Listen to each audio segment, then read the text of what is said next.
The strange story, which I am about to relate, of my adventures on the island of Dr. Moreau, contains, I believe, The Island of Doctor Moreau by H.G. Wells. Contents Introduction. I in the Dingy of the Lady Vane 2, The Man Who Was Going Nowhere 3, The Strange Face 4. At the schooner's rail V, the man who had nowhere to go, V. The evil-looking boatman, V. The locked door, V. The crying of the puma, X. The thing in the forest, X. The crying of the man Psi. The hunting of the man Psi. The sayers of the law, Psi. A parley, Psi V. Dr. Moreau explains Psi V.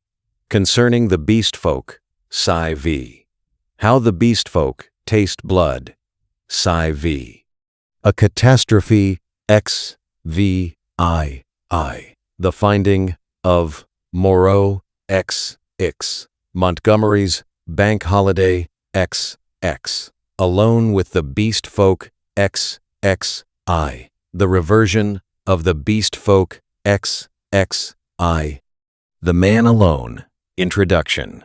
On February the 1st 1887, the Lady Vane was lost by collision with a derelict when about the latitude 1 degree S and longitude 107 degrees W on January the 5th, 1888. That is, 11 months and 4 days after my uncle, Edward Prendick, a private gentleman, who certainly went aboard the Lady Vane at Calais and who had been considered drowned, was picked up in latitude 5 degrees 3 S and longitude 101 degrees W, in a small open boat, of which the name was illegible, but which is supposed to have belonged to the missing schooner, Ipecacuanha.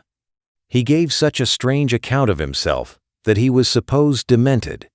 Subsequently, he alleged that his mind was a blank from the moment of his escape from the Lady Vane.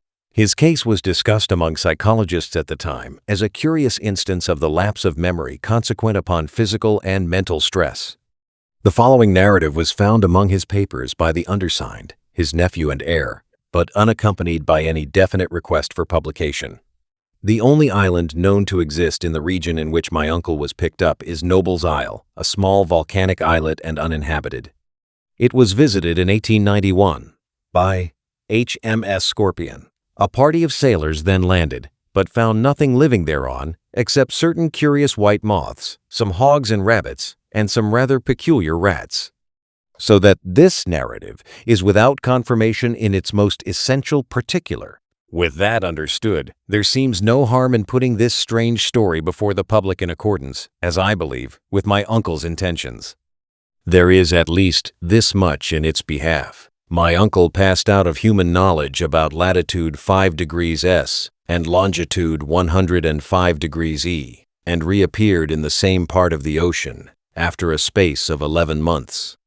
In some way, he must have lived during the interval, and it seems that a schooner called the Ipecacuanha, with a drunken captain, John Davies, did start from Africa with a puma and certain other animals aboard in January 1887, that the vessel was well known at several ports in the South Pacific, and that it finally disappeared from those seas with a considerable amount of copra aboard, sailing to its unknown fate from Bena in December 1887.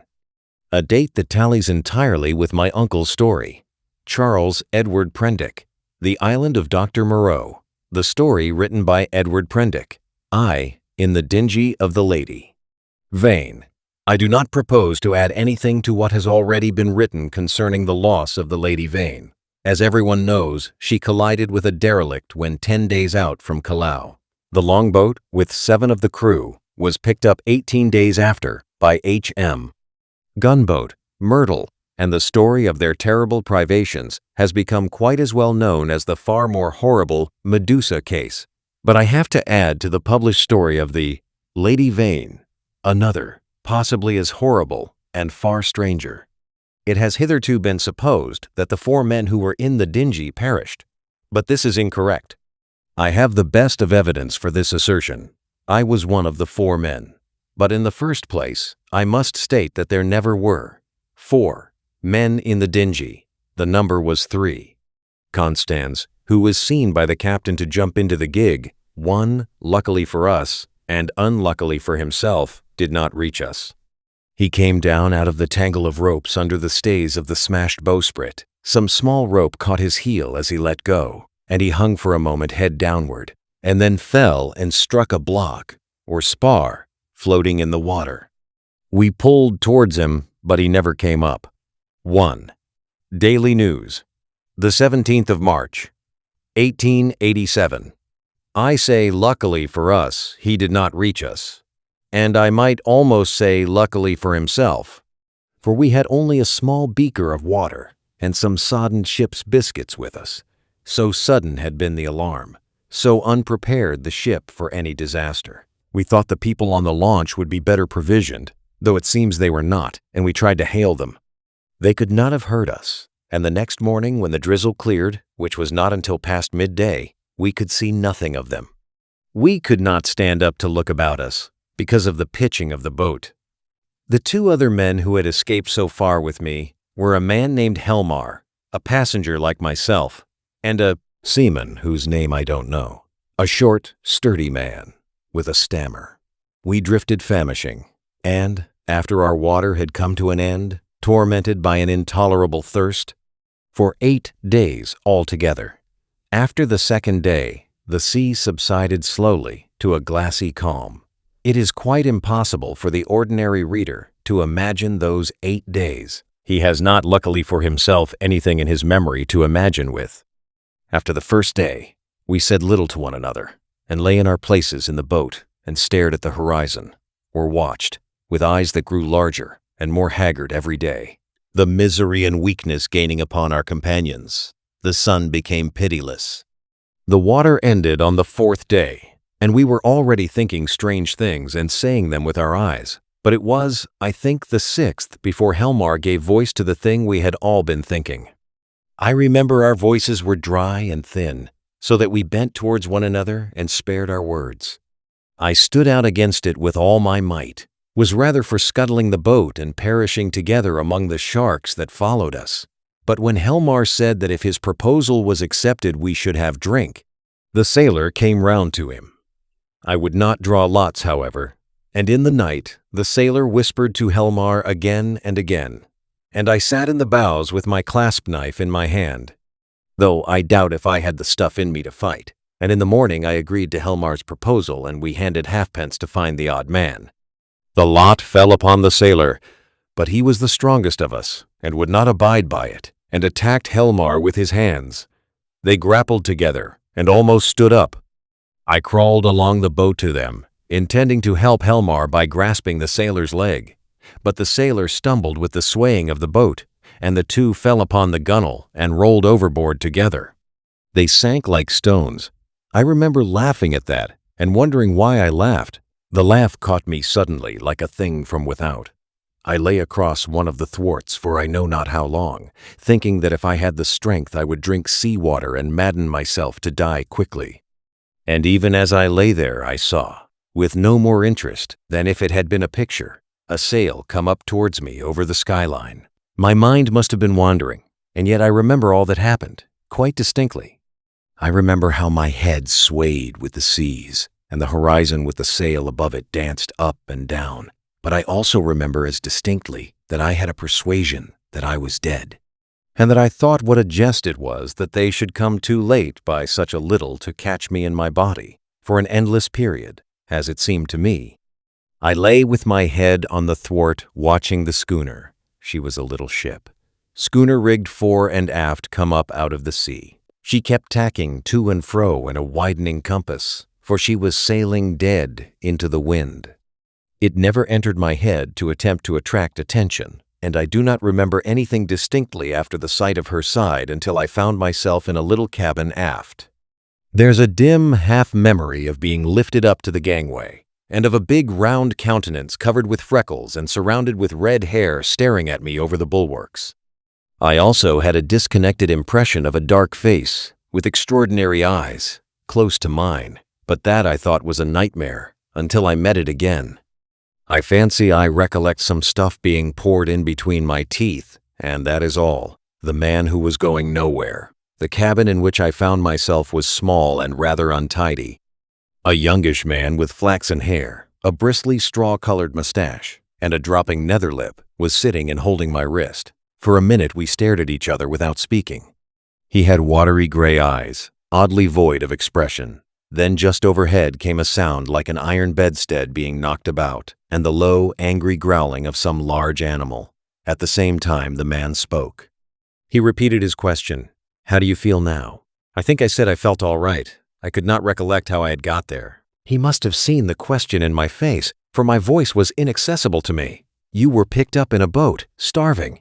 The name on the boat was the Lady Vane, and there were spots of blood on the gunwale."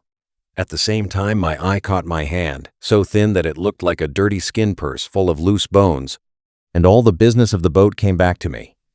"Have some of this," said he, and gave me a dose of some scarlet stuff. Iced. It tasted like blood, and made me feel stronger. "You were in luck," said he, "to get picked up by a ship with a medical man aboard." He spoke with a slobbering articulation, with the ghost of a lisp. "What ship is this?" I said slowly, hoarse from my long silence. "It's a little trader from Erica and Callao." I never asked where she came from in the beginning. Out of the land of born fools, I guess. I'm a passenger myself, from Erica. The silly ass who owns her, he's captain too, named Davies. He's lost his certificate or something. You know the kind of man. Calls the thing the Ipecacuanya of all silly, infernal names. Though, when there's much of a sea without any wind, she certainly acts according. Then, the noise overhead began again, a snarling growl, and the voice of a human being together. Then another voice, telling some heaven-forsaken idiot to desist. "You were nearly dead," said my interlocutor. "It was a very near thing indeed, but I've put some stuff into you now. Notice your arms sore? Injections. You've been insensible for nearly 30 hours, I thought slowly. I was distracted now by the yelping of a number of dogs. "Am I eligible for solid food?" I asked. "Thanks to me," he said. "Even now the mutton is boiling." "Yes," I said with assurance. "I could eat some mutton." "But," said he with a momentary hesitation, "you know I'm dying to hear of how you came to be alone in that boat. Damn that howling." I thought I detected a certain suspicion in his eyes. He suddenly left the cabin, and I heard him in violent controversy with someone who seemed to me to talk gibberish in response to him. The matter sounded as though it ended in blows, but in that I thought my ears were mistaken. Then he shouted at the dogs and returned to the cabin. "Well," said he in the doorway, "you were just beginning to tell me."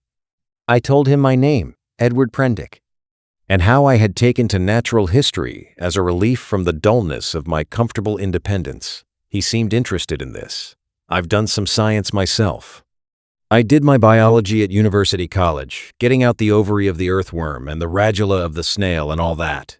Lord, it's 10 years ago, but go on, go on. Tell me about the boat." He was evidently satisfied with the frankness of my story, which I told in concise sentences enough, for I felt horribly weak. And when it was finished, he reverted at once to the topic of natural history and his own biological studies. He began to question me closely about Tottenham Court Road and Gower Street. Is Kaplotzi still flourishing? What a shop that was! He had evidently been a very ordinary medical student and drifted incontinently to the topic of the music halls. He told me some anecdotes. "Left it all," he said, 10 years ago. "How jolly it all used to be. But I made a young ass of myself, played myself out before I was 21. I dare say it's all different now. But I must look up that ass of a cook and see what he's done to your mutton." The growling overhead was renewed, so suddenly and with so much savage anger that it startled me. "What's that?" I called after him, but the door had closed. He came back again with the boiled mutton, and I was so excited by the appetizing smell of it that I forgot the noise of the beast that had troubled me. After a day of alternate sleep and feeding, I was so far recovered as to be able to get from my bunk to the scuttle and see the green seas trying to keep pace with us. I judged the schooner was running before the wind. Montgomery, that was the name of the flaxen-haired man, came in again as I stood there, and I asked him for some clothes. He lent me some duck things of his own, for those I had worn in the boat had been thrown overboard. They were rather loose for me, for he was large and long in his limbs. He told me casually that the captain was 3 parts drunk in his own cabin. As I assumed the clothes, I began asking him some questions about the destination of the ship. He said the ship was bound to Hawaii, but that it had to land him first. "Where?" said I. "It's an island, where I live." "So far as I know, it hasn't got a name."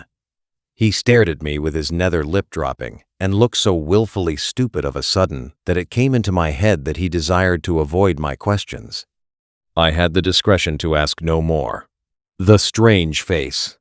We left the cabin and found a man at the companion, obstructing our way. He was standing on the ladder, with his back to us, peering over the combing of the hatchway. He was, I could see, a misshapen man, short, broad, and clumsy, with a crooked back, a hairy neck, and a head sunk between his shoulders. He was dressed in dark blue serge and had peculiarly thick, coarse black hair. I heard the unseen dogs growl furiously, and forthwith he ducked back, coming into contact with the hand I put out to fend him off from myself. He turned with animal swiftness. In some indefinable way, the black face thus flashed upon me shocked me profoundly. It was a singularly deformed one. The facial part projected, forming something dimly suggestive of a muzzle, and the huge half-open mouth showed as big white teeth as I had ever seen in a human mouth. His eyes were bloodshot at the edges, with scarcely a rim of white round the hazel pupils. There was a curious glow of excitement in his face. "Confound you," said Montgomery. "Why the devil don't you get out of the way?" The black-faced man started aside without a word. I went on up the companion, staring at him instinctively as I did so. Montgomery stayed at the foot for a moment. "You have no business here, you know," he said in a deliberate tone. "Your place is forward." The black-faced man cowered. "They won't have me forward," he spoke, slowly, with a queer, hoarse quality in his voice. "Won't have you forward," said Montgomery in a menacing voice. "But I tell you to go." He was on the brink of saying something further, then looked up at me suddenly and followed me up the ladder. I had paused halfway through the hatchway, looking back, still astonished beyond measure at the grotesque ugliness of this black-faced creature. I had never beheld such a repulsive and extraordinary face before. And yet, if the contradiction is credible, I experienced at the same time an odd feeling that in some way I had already encountered exactly the features and gestures that now amazed me. Afterwards, it occurred to me that probably I had seen him as I was lifted aboard, and yet that scarcely satisfied my suspicion of a previous acquaintance. Yet how one could have set eyes on so singular a face and yet have forgotten the precise occasion passed my imagination. Montgomery's movement to follow me released my attention, and I turned and looked about me at the flush deck of the little schooner. I was already half prepared by the sounds I had heard for what I saw. Certainly I never beheld a deck so dirty. It was littered with scraps of carrot, shreds of green stuff, and indescribable filth. Fastened by chains to the mainmast were a number of grisly staghounds, who now began leaping and barking at me, and by the mizzen a huge puma was cramped in a little iron cage, far too small even to give it turning room. Farther under the starboard bulwark were some big hutches containing a number of rabbits, and a solitary llama was squeezed in a mere box of a cage forward. The dogs were muzzled by leather straps. The only human being on deck was a gaunt and silent sailor at the wheel. The patched and dirty spankers were tense before the wind, and up aloft the little ship seemed carrying every sail she had. The sky was clear, the sun midway down the western sky. Long waves, capped by the breeze with froth, were running with us. We went past the steersman to the taffrail, and saw the water come foaming under the stern and the bubbles go dancing and vanishing in her wake. I turned and surveyed the unsavory length of the ship. "Is this an ocean menagerie?" said I. "Looks like it," said Montgomery. "What are these beasts for? Merchandise? Curios? Does the captain think he is going to sell them somewhere in the South Seas? It looks like it, doesn't it?"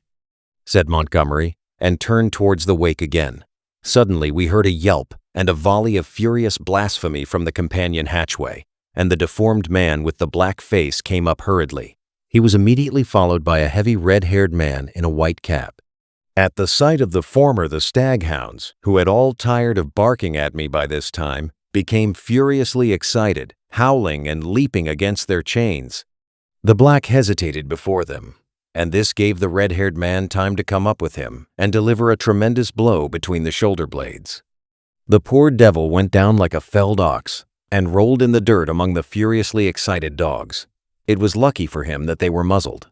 The red-haired man gave a yawp of exultation and stood staggering, and as it seemed to me in serious danger of either going backwards down the companion hatchway or forwards upon his victim. So soon as the second man had appeared, Montgomery had started forward. "Steady on there," he cried, in a tone of remonstrance. A couple of sailors appeared on the forecastle. The black-faced man, howling in a singular voice, rolled about under the feet of the dogs. No one attempted to help him. The brutes did their best to worry him, butting their muzzles at him. There was a quick dance of their lithe, gray-figured bodies over the clumsy, prostrate figure. The sailors forward shouted, as though it was admirable sport. Montgomery gave an angry exclamation and went striding down the deck, and I followed him. The black-faced man scrambled up and staggered forward, going and leaning over the bulwark by the main shrouds, where he remained, panting and glaring over his shoulder at the dogs. The red-haired man laughed a satisfied laugh. "Look here, Captain," said Montgomery, with his lisp a little accentuated, gripping the elbows of the red-haired man. "This won't do." I stood behind Montgomery. The captain came half round and regarded him with the dull and solemn eyes of a drunken man. "Wha won't do," he said, and added, after looking sleepily into Montgomery's face for a minute, "Blasted sawbones." With a sudden movement he shook his arms free, and after 2 ineffectual attempts, stuck his freckled fists into his side pockets. "That man's a passenger," said Montgomery. "I'd advise you to keep your hands off him." "Go to hell," said the captain loudly. He suddenly turned and staggered towards the side. "Do what I like on my own ship," he said. I think Montgomery might have left him then, seeing the brute was drunk, but he only turned a shade paler. "That I can be you," and followed the captain to the bulwarks. "Look you here, Captain," he said. "That man of mine is not to be ill-treated. He has been hazed ever since he came aboard." For a minute, alcoholic fumes kept the captain speechless. "Blasted sawbones," was all he considered necessary. I could see that Montgomery had one of those slow, pertinacious tempers that will warm day after day to a white heat and never again cool to forgiveness. And I saw, too, that this quarrel had been some time growing. "The man's drunk," said I, perhaps officiously. "You'll do no good." Montgomery gave an ugly twist to his dropping lip. "He's always drunk. Do you think that excuses his assaulting his passengers?" "My ship," began the captain, waving his hand unsteadily towards the cages, "was a clean ship. Look at it now.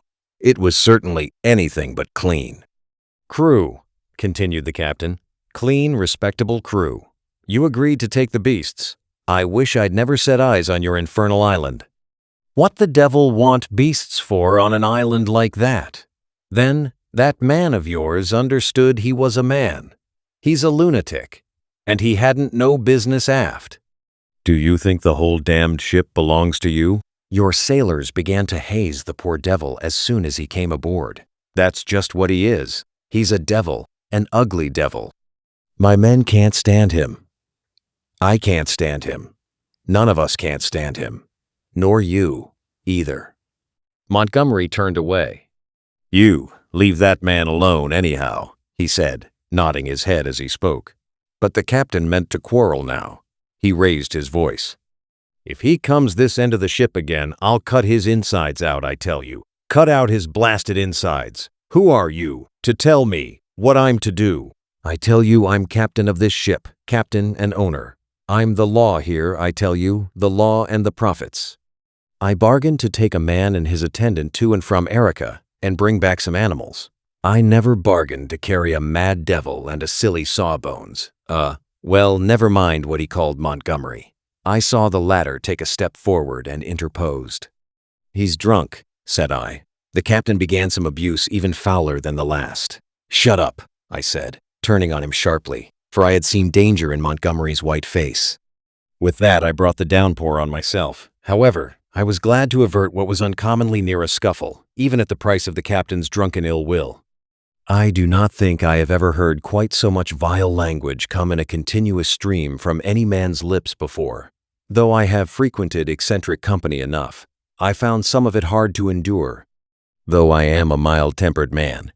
But certainly, when I told the captain to shut up, I had forgotten that I was merely a bit of human flotsam, cut off from my resources and with my fare unpaid, a mere casual dependent on the bounty or speculative enterprise of the ship. He reminded me of it with considerable vigor. But at any rate, I prevented a fight. IV. At the schooner's rail. That night, land was sighted after sundown, and the schooner hove to. Montgomery intimated that was his destination. It was too far to see any details. It seemed to me then simply a low-lying patch of dim blue in the uncertain blue-gray sea. An almost vertical streak of smoke went up from it into the sky. The captain was not on deck when it was sighted. After he had vented his wrath on me, he had staggered below, and I understand he went to sleep on the floor of his own cabin. The mate practically assumed the command. He was the gaunt, taciturn individual we had seen at the wheel. Apparently he was in an evil temper with Montgomery. He took not the slightest notice of either of us. We dined with him in a sulky silence, after a few ineffectual efforts on my part to talk. It struck me, too, that the men regarded my companion and his animals in a singularly unfriendly manner. I found Montgomery very reticent about his purpose with these creatures, and about his destination, and though I was sensible of a growing curiosity as to both, I did not press him. We remained talking on the quarter-deck until the sky was thick with stars. Except for an occasional sound in the yellow-lit forecastle and a movement of the animals now and then, the night was very still. The puma lay crouched together, watching us with shining eyes, a black heap in the corner of its cage. Montgomery produced some cigars. He talked to me of London in a tone of half-painful reminiscence, asking all kinds of questions about changes that had taken place. He spoke like a man who had loved his life there, and had been suddenly and irrevocably cut off from it. I gossiped as well as I could of this and that. All the time the strangeness of him was shaping itself in my mind, and as I talked, I peered at his odd, pallid face in the dim light of the binnacle lantern behind me. Then I looked out at the darkling sea, where in the dimness his little island was hidden. This man, it seemed to me, had come out of immensity merely to save my life. Tomorrow he would drop over the side and vanish again out of my existence. Even had it been under commonplace circumstances, it would have made me a trifle thoughtful. But in the first place was the singularity of an educated man living on this unknown little island, and coupled with that, the extraordinary nature of his luggage. I found myself repeating the captain's question. What did he want with the beasts? Why, too, had he pretended they were not his when I had remarked about them at first? Then, again, in his personal attendant there was a bizarre quality which had impressed me profoundly. These circumstances threw a haze of mystery round the man. They laid hold of my imagination and hampered my tongue. Towards midnight our talk of London died away, and we stood side by side, leaning over the bulwarks and staring dreamily over the silent, starlit sea, each pursuing his own thoughts. It was the atmosphere for sentiment, and I began upon my gratitude. "If I may say it," said I, after a time, "you have saved my life." "Chance," he answered. "Just chance. I prefer to make my thanks to the accessible agent. Thank no one. You had the need, and I had the knowledge, and I injected and fed you much as I might have collected a specimen. I was bored and wanted something to do. If I'd been jaded that day, or hadn't liked your face, well, it's a curious question where you would have been now." This damped my mood a little. "At any rate," I began. "It's a chance, I tell you," he interrupted, "as everything is in a man's life. Only the asses won't see it. Why am I here now, an outcast from civilization, instead of being a happy man enjoying all the pleasures of London? Simply because 11 years ago I lost my head for 10 minutes on a foggy night." He stopped. "Yes," said I, "that's all." We relapsed into silence. Presently he laughed. "There's something in this starlight that loosens one's tongue. I'm an ass, and yet somehow I would like to tell you. Whatever you tell me, you may rely upon my keeping to myself, if that's it." He was on the point of beginning, and then shook his head, doubtfully. "Don't," said I. "It is all the same to me. After all, it is better to keep your secret. There's nothing gained but a little relief if I respect your confidence. If I don't, well?" He grunted undecidedly. I felt I had him at a disadvantage, had caught him in the mood of indiscretion, and to tell the truth, I was not curious to learn what might have driven a young medical student out of London. "I have an imagination." I shrugged my shoulders and turned away. Over the taffrail leant a silent black figure, watching the stars. It was Montgomery's strange attendant. It looked over its shoulder quickly with my movement, then looked away again. It may seem a little thing to you, perhaps, but it came like a sudden blow to me. The only light near us was a lantern at the wheel. The creature's face was turned for one brief instant out of the dimness of the stern towards this illumination, and I saw that the eyes that glanced at me shone with a pale green light. I did not know then that a reddish luminosity at least is not uncommon in human eyes. The thing came to me as stark inhumanity. That black figure with its eyes of fire struck down through all my adult thoughts and feelings, and for a moment the forgotten horrors of childhood came back to my mind. Then the effect passed as it had come. An uncouth black figure of a man, a figure of no particular import, hung over the taffrail against the starlight, and I found Montgomery was speaking to me. "I'm thinking of turning in." "Then," said he, "if you've had enough of this," I answered him incongruously. We went below, and he wished me good night at the door of my cabin. That night I had some very unpleasant dreams. The waning moon rose late. Its light struck a ghostly white beam across my cabin and made an ominous shape on the planking by my bunk. Then the staghounds woke and began howling and baying, so that I dreamt fitfully, and scarcely slept until the approach of dawn. The man who had nowhere to go. In the early morning, it was the second morning after my recovery, and I believe the fourth after I was picked up, I awoke through an avenue of tumultuous dreams, dreams of guns and howling mobs, and became sensible of a hoarse shouting above me. I rubbed my eyes and lay listening to the noise, doubtful for a little while of my whereabouts. Then came a sudden pattering of bare feet, the sound of heavy objects being thrown about, a violent creaking, and the rattling of chains. I heard the swish of the water as the ship was suddenly brought round, and a foamy yellow-green wave flew across the little round window and left it streaming. I jumped into my clothes and went on deck. As I came up the ladder, I saw against the flushed sky, for the sun was just rising, the broad back and red hair of the captain, and over his shoulder the puma spinning from a tackle rigged on to the mizzen spanker boom. The poor brute seemed horribly scared, and crouched in the bottom of its little cage. "Overboard with him," bawled the captain. "Overboard with him. We'll have a clean ship soon of the whole bilin' of 'em." He stood in my way so that I had perforce to tap his shoulder to come on deck. He came round with a start and staggered back a few paces to stare at me. It needed no expert eye to tell that the man was still drunk. "Hello," said he, stupidly, and then with a light coming into his eyes. "Why, it's Mr. Prendick," said I. "Prendick be damned," said he. "Shut up, that's your name, Mr. Shut Up." It was no good answering the brute, but I certainly did not expect his next move. He held out his hand to the gangway by which Montgomery stood talking to a massive gray-haired man in dirty blue flannels, who had apparently just come aboard. "That way, Mr. Blasted Shut Up." "That way," roared the captain. Montgomery and his companion turned as he spoke. "What do you mean?" I said. "That way, Mr. Blasted Shut Up. That's what I mean. Overboard, Mr. Shut Up, and sharp. We're cleaning the ship out, cleaning the whole blessed ship out, and overboard you go." I stared at him, dumbfounded. Then it occurred to me that it was exactly the thing I wanted. The lost prospect of a journey as sole passenger with this quarrelsome sot was not one to mourn over. I turned towards Montgomery. "Can't have you," said Montgomery's companion concisely. "You can't have me," said I, aghast. He had the squarest and most resolute face I ever set eyes upon. "Look here," I began, turning to the captain. "Overboard," said the captain. "This ship ain't for beasts and cannibals and worse than beasts anymore. Overboard you go, Mr. Shut Up. If they can't have you, you goes overboard. But anyhow, you go with your friends. I've done with this blessed island forevermore. Amen. I've had enough of it." "But, Montgomery," I appealed.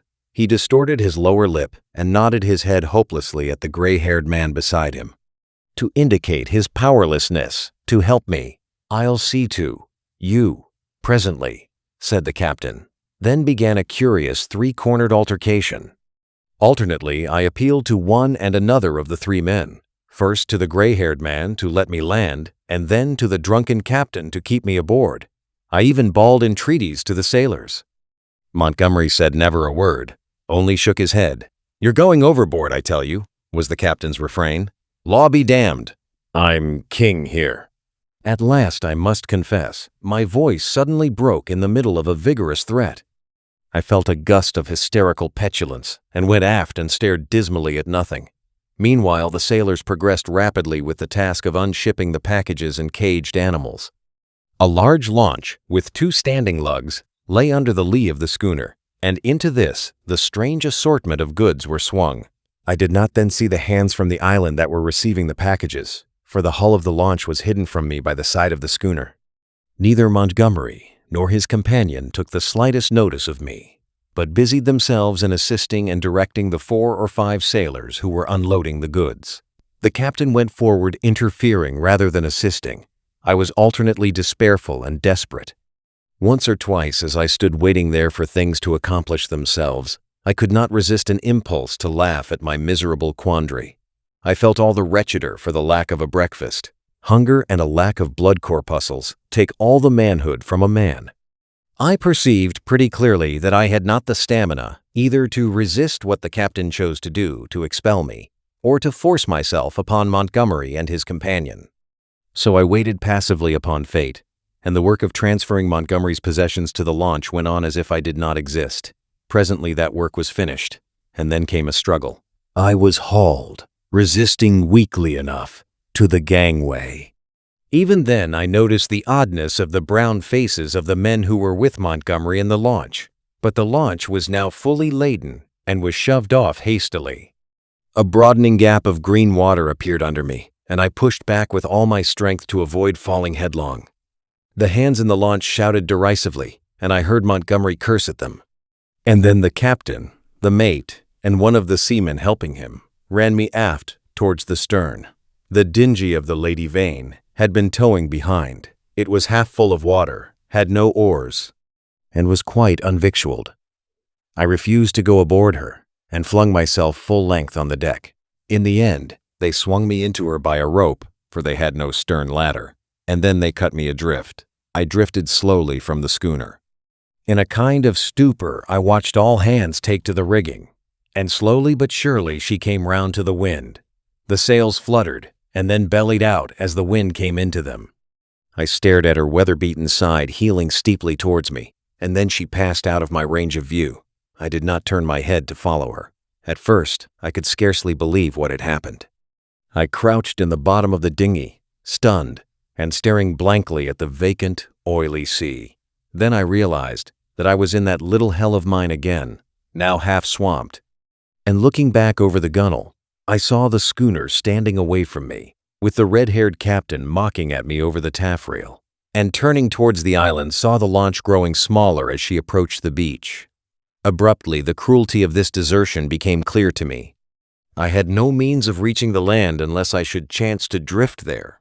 I was still weak, you must remember, from my exposure in the boat. I was empty and very faint, or I should have had more heart. But as it was, I suddenly began to sob and weep, as I had never done since I was a little child. The tears ran down my face. In a passion of despair, I struck with my fists at the water in the bottom of the boat and kicked savagely at the gunwale.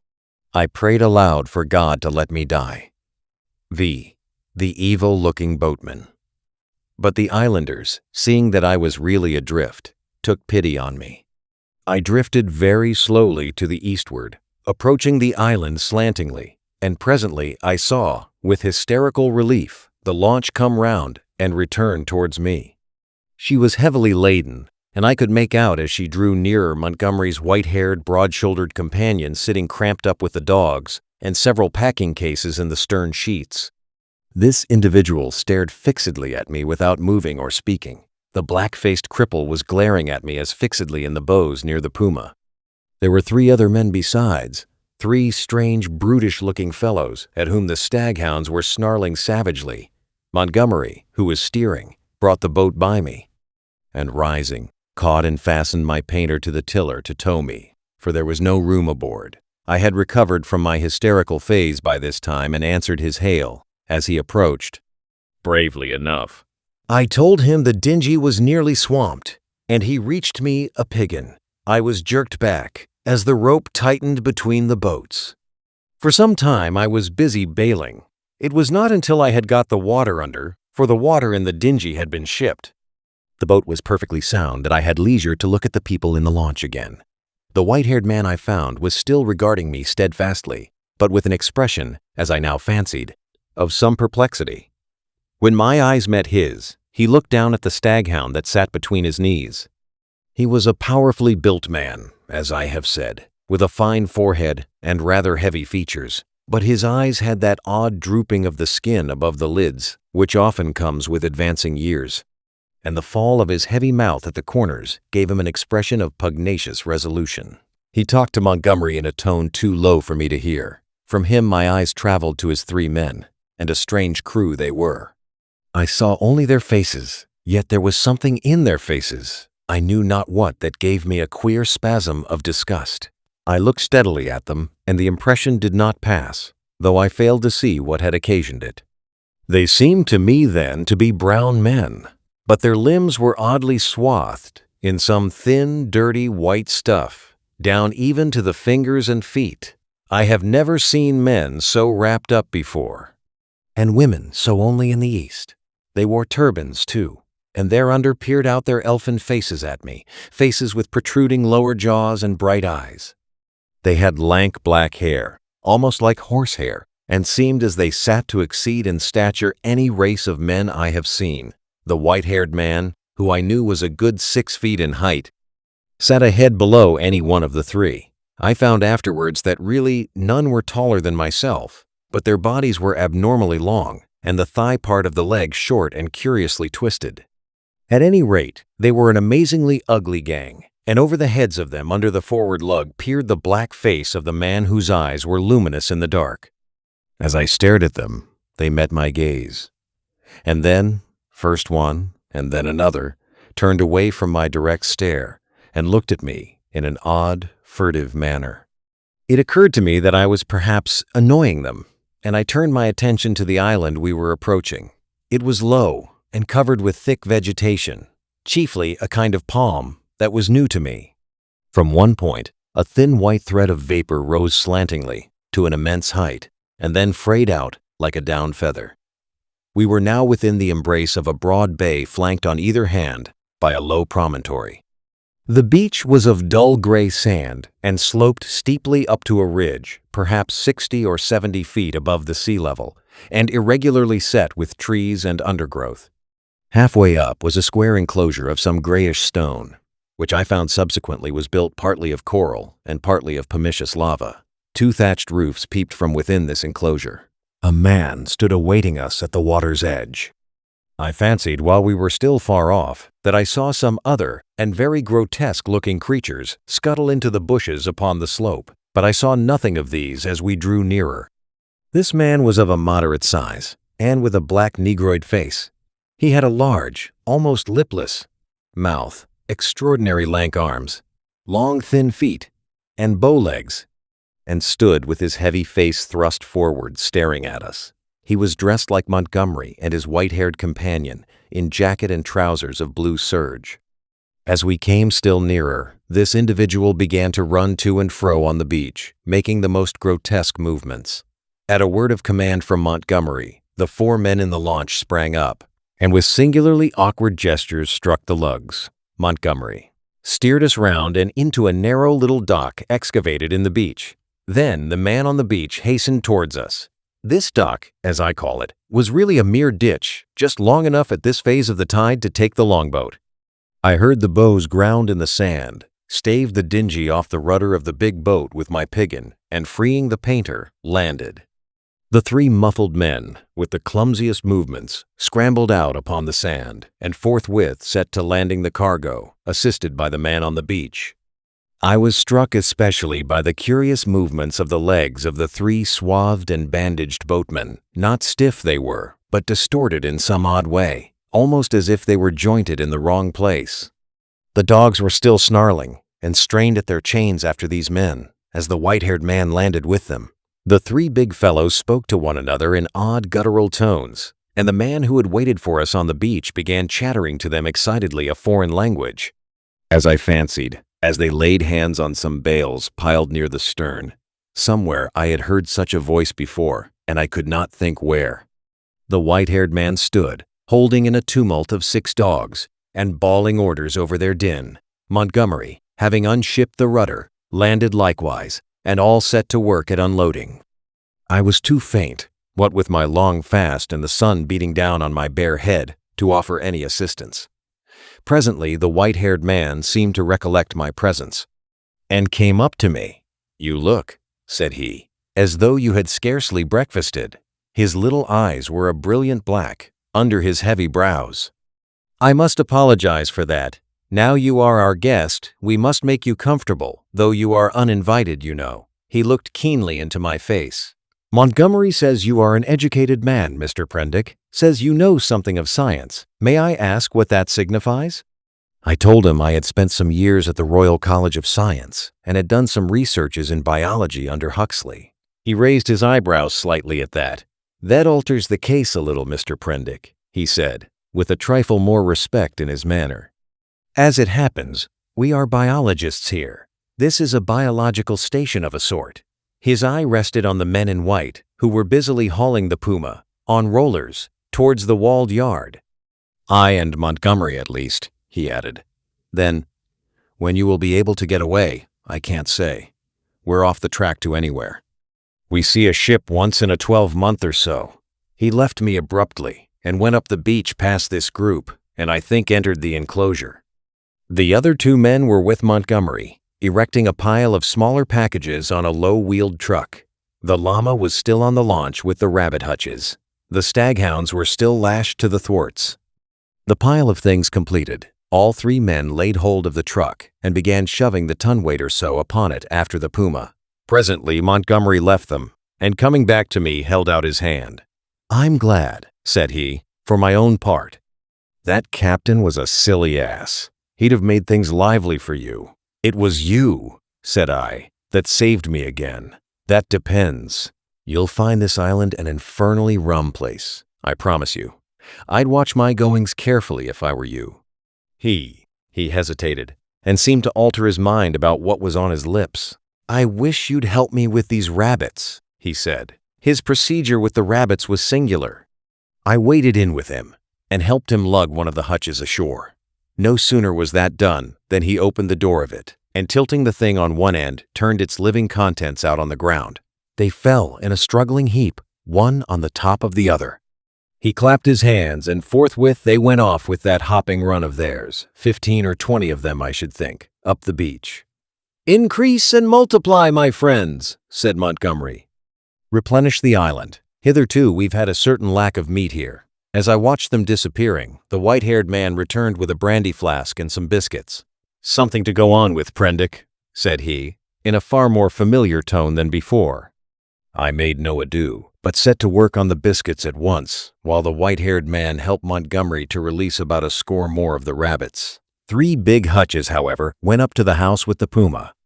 The brandy I did not touch, for I have been an abstainer from my birth. The locked door.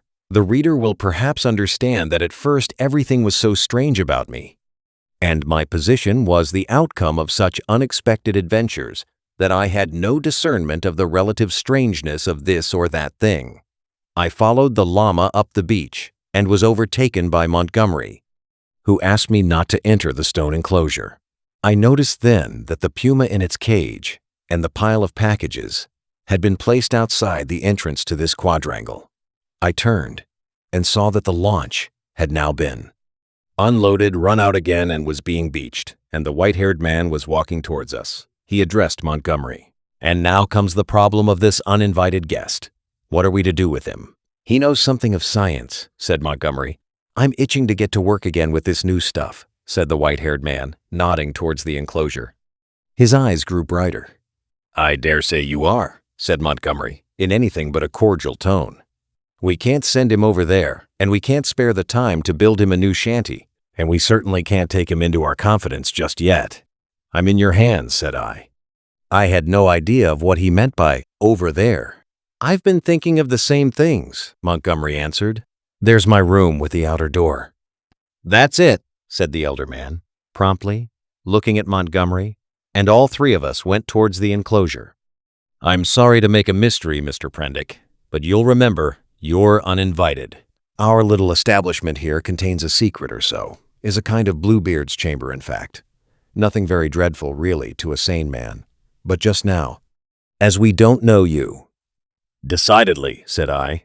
"I should be a fool to take offense at any want of confidence." He twisted his heavy mouth into a faint smile. He was one of those saturnine people who smile with the corners of the mouth down, and bowed his case. Acknowledgement of my complacence. The main entrance to the enclosure was passed. It was a heavy wooden gate, framed in iron and locked, with the cargo of the launch piled outside it. And at the corner we came to a small doorway I had not previously observed. The white-haired man produced a bundle of keys from the pocket of his greasy blue jacket, opened this door, and entered. His keys, and the elaborate locking up of the place, even while it was still under his eye, struck me as peculiar. I followed him, and found myself in a small apartment, plainly but not uncomfortably furnished, and with its inner door, which was slightly ajar, opening into a paved courtyard. This inner door, Montgomery at once closed.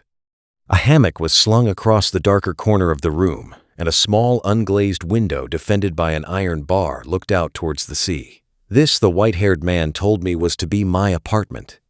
And the inner door, which, for fear of accidents, he said, he would lock on the other side, was my limit inward. He called my attention to a convenient deck chair before the window, and to an array of old books, chiefly, I found, surgical works and editions of the Latin and Greek classics, languages I cannot read with any comfort, on a shelf near the hammock. He left the room by the outer door, as if to avoid opening the inner one again. "We usually have our meals in here," said Montgomery, and then, as if in doubt, went out after the other. "Moreau," I heard him call, and for the moment I do not think I noticed. Then, as I handled the books on the shelf, it came up in consciousness. Where had I heard the name of Moreau before? I sat down before the window, took out the biscuits that still remained to me, and ate them with an excellent appetite. Moreau.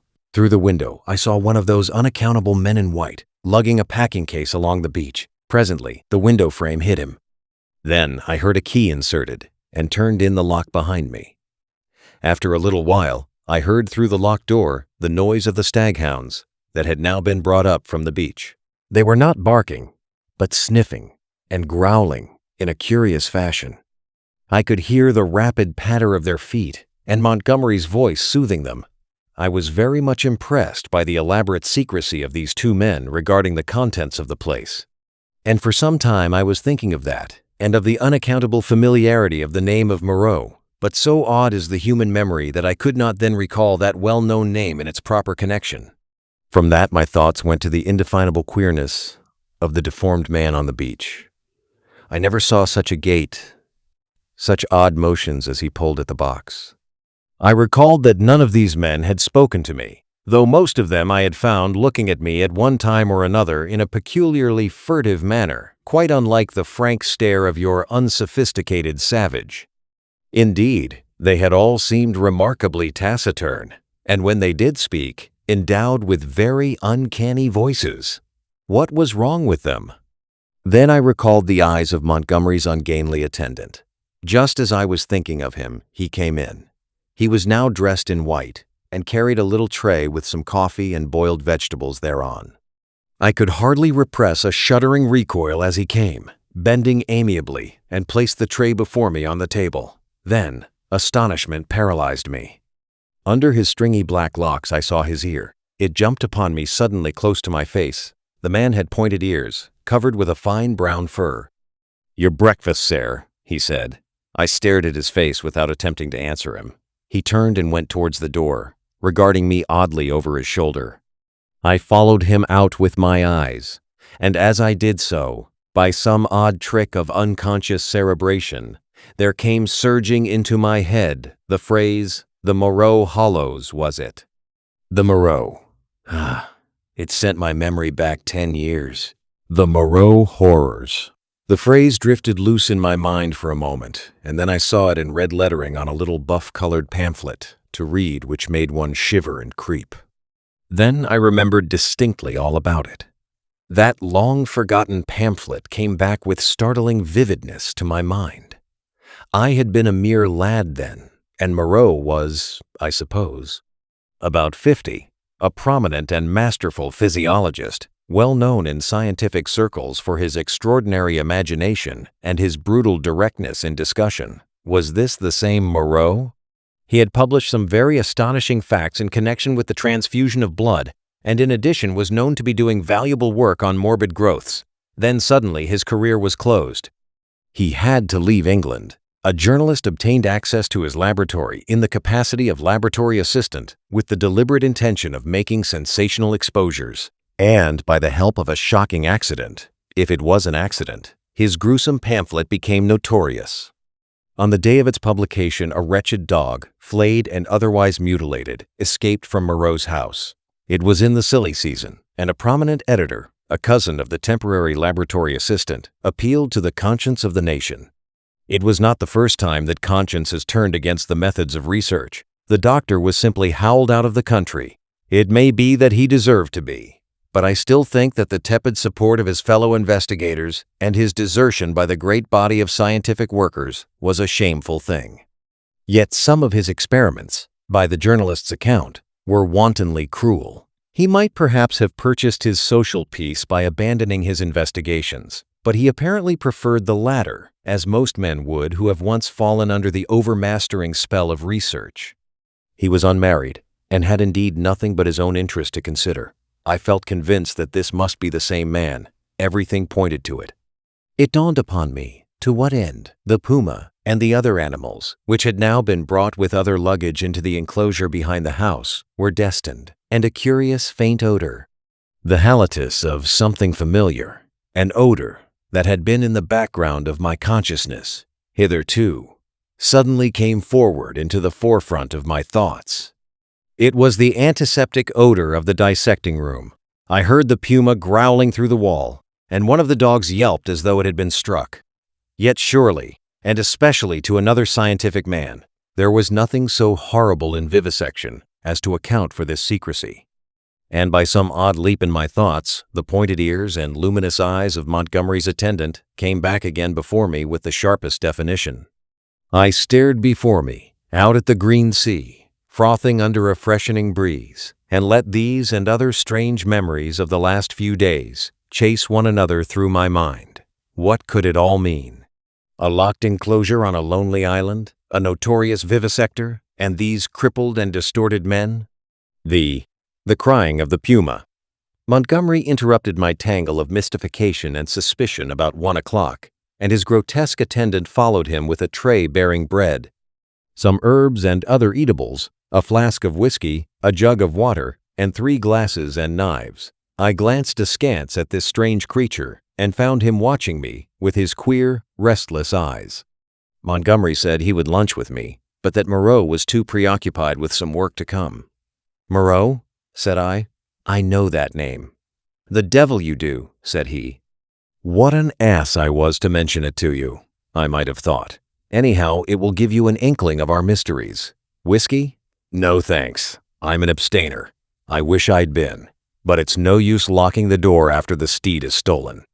It was that infernal stuff which led to my coming here. That, and a foggy night. I thought myself in luck at the time, when Moreau offered to get me off.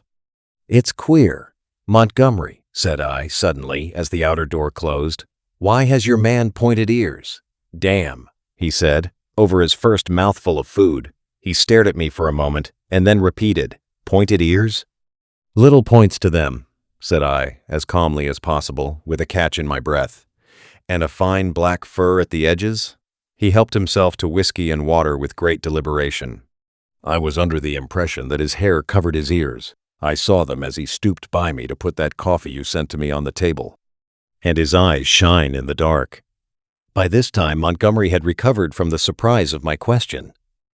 "I always thought," he said deliberately, with a certain accentuation of his flavoring of lisp, "that there was something the matter with his ears, from the way he covered them. What were they like?" I was persuaded from his manner that this ignorance was a pretense. Still, I could hardly tell the man that I thought him a liar. "Pointed," I said. "Rather small and furry, distinctly furry, but the whole man is one of the strangest beings I ever set eyes on." A sharp, hoarse cry of animal pain came from the enclosure behind us. Its depth and volume testified to the puma. I saw Montgomery wince. "Yes?" he said. "Where did you pick up the creature?" "San Francisco." "He's an ugly brute, I admit. Half-witted, you know. Can't remember where he came from. But I'm used to him, you know. We both are. How does he strike you?" "He's unnatural," I said. "There's something about him, don't think me fanciful, but it gives me a nasty little sensation, a tightening of my muscles when he comes near me." It's a touch of the diabolical, in fact. Montgomery had stopped eating while I told him this. "Rum," he said. "I can't see it," he resumed his meal. "I had no idea of it," he said, and masticated. The crew of the schooner must have felt it the same. Made a dead set at the poor devil. "You saw the captain?"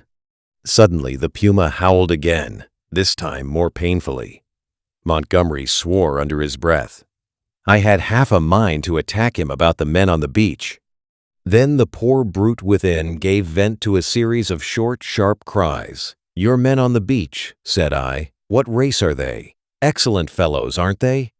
said he, absent-mindedly, knitting his brows as the animal yelled out sharply. I said no more. There was another outcry, worse than the former. He looked at me with his dull gray eyes, and then took some more whiskey. He tried to draw me into a discussion about alcohol, professing to have saved my life with it. He seemed anxious to lay stress on the fact that I owed my life to him. I answered him distractedly. Presently our meal came to an end. The misshapen monster with the pointed ears cleared the remains away, and Montgomery left me alone in the room again. All the time he had been in a state of ill-concealed irritation at the noise of the vivisected puma. He had spoken of his odd want of nerve, and left me to the obvious application. I found myself that the cries were singularly irritating, and they grew in depth and intensity as the afternoon wore on. They were painful at first, but their constant resurgence at last altogether upset my balance. I flung aside a crib of Horace I had been reading, and began to clench my fists, to bite my lips, and to pace the room. Presently I got to stopping my ears with my fingers. The emotional appeal of those yells grew upon me steadily, grew at last to such an exquisite expression of suffering that I could stand it in that confined room no longer. I stepped out of the door into the slumberous heat of the late afternoon, and walking past the main entrance locked again, I noticed turned the corner of the wall. The crying sounded even louder out of doors. It was as if all the pain in the world had found a voice. Yet had I known such pain was in the next room, and had it been dumb, I believe I have thought since I could have stood it well enough. It is when suffering finds a voice and sets our nerves quivering that this pity comes troubling us. But in spite of the brilliant sunlight and the green fans of the trees waving in the soothing sea breeze, the world was a confusion, blurred with drifting black and red phantasms, until I was out of earshot of the house in the checkered wall, the sayers of the law. Then something cold touched my hand. I started violently, and saw close to me a dim pinkish thing, looking more like a flayed child than anything else in the world.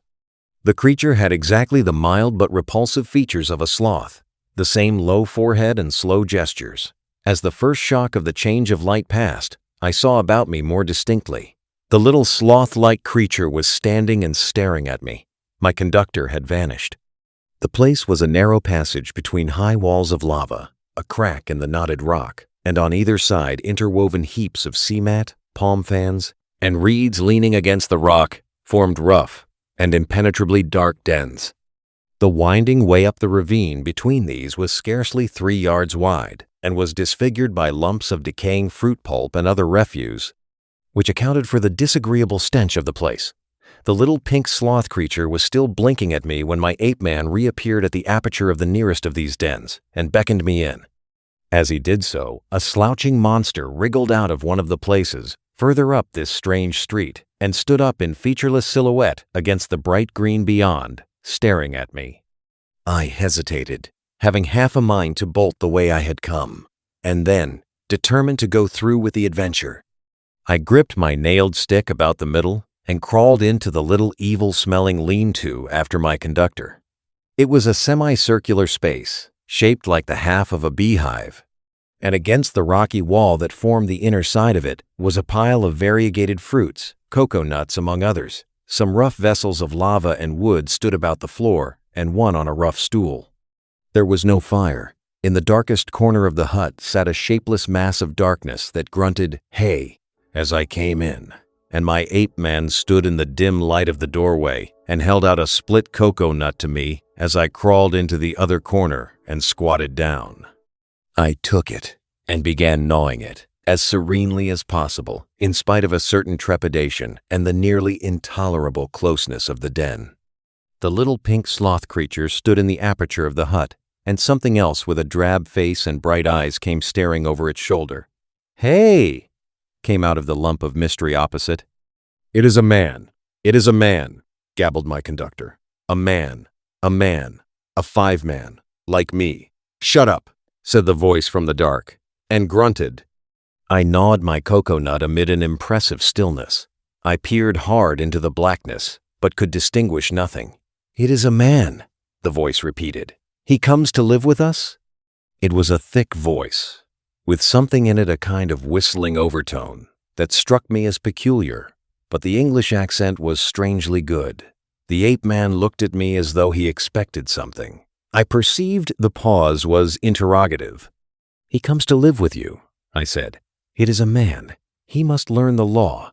I began to distinguish now a deeper blackness in the black, a vague outline of a hunched-up figure.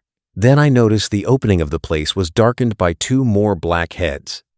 My hand tightened on my stick. The thing in the dark repeated in a louder tone, "Say the words." I had missed its last remark. "Not to go on all fours. That is the law," it repeated in a kind of sing-song. I was puzzled. "Say the words," said the ape-man, repeating. And the figures in the doorway echoed this, with a threat in the tone of their voices. I realized that I had to repeat this idiotic formula, and then began the insanest ceremony. The voice in the dark began intoning a mad litany, line by line, and I and the rest to repeat it. As they did so, they swayed from side to side in the oddest way, and beat their hands upon their knees, and I followed their example. I could have imagined I was already dead and in another world. That dark hut, these grotesque dim figures, just flecked here and there by a glimmer of light, and all of them swaying in unison and chanting, "Not to go on all fours, that is the law." Are we not men? Not to suck up drink, that is the law. Are we not men? Not to eat fish or flesh, that is the law. Are we not men? Not to claw the bark of trees, that is the law. Are we not men? Not to chase other men, that is the law. Are we not men? And so, from the prohibition of these acts of folly, on to the prohibition of what I thought then were the maddest, most impossible, and most indecent things one could well imagine. A kind of rhythmic fervor fell on all of us. We gabbled and swayed faster and faster, repeating this amazing law. Superficially, the contagion of these brutes was upon me, but deep down within me, the laughter and disgust struggled together. We ran through a long list of prohibitions. And then the chant swung round to a new formula. His is the house of pain. His is the hand that makes. His is the hand that wounds. His is the hand that heals. And so on for another long series, mostly quite incomprehensible gibberish to me about him, whoever he might be. I could have fancied it was a dream, but never before have I heard chanting in a dream.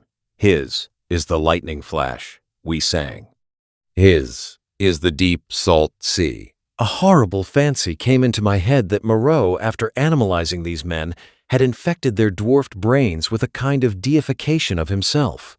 However, I was too keenly aware of white teeth and strong claws about me to stop my chanting on that account. His are the stars in the sky. At last, that song ended. I saw the ape-man's face shining with perspiration, and my eyes being now accustomed to the darkness, I saw more distinctly the figure in the corner from which the voice came. It was the size of a man, but it seemed covered with a dull gray hair, almost like a Skye Terrier. What was it? What were they all? Imagine yourself surrounded by all the most horrible cripples and maniacs it is possible to conceive. And you may understand a little of my feelings with these grotesque caricatures of humanity about me. He is a five-man. A five-man. A five-man like me, said the ape-man. I held out my hands. The gray creature in the corner leant forward.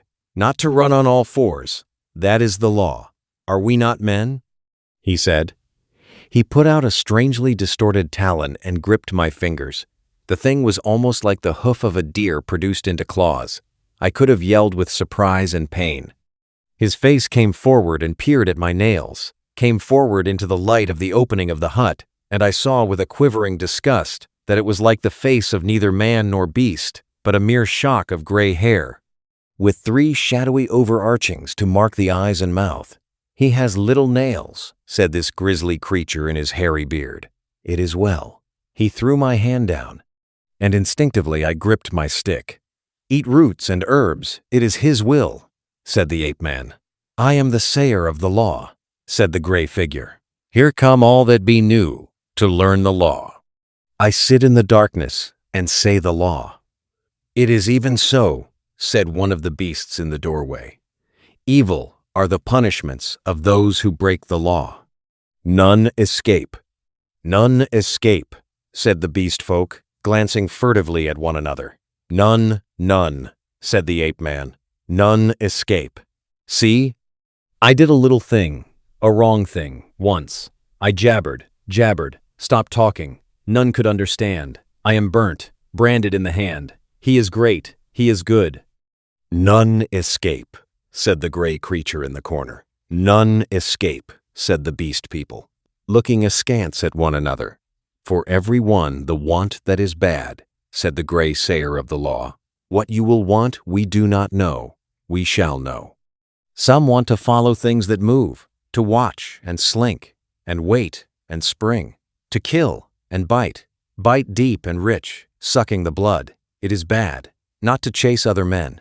That is the law. Are we not men? Not to eat flesh or fish. That is the law.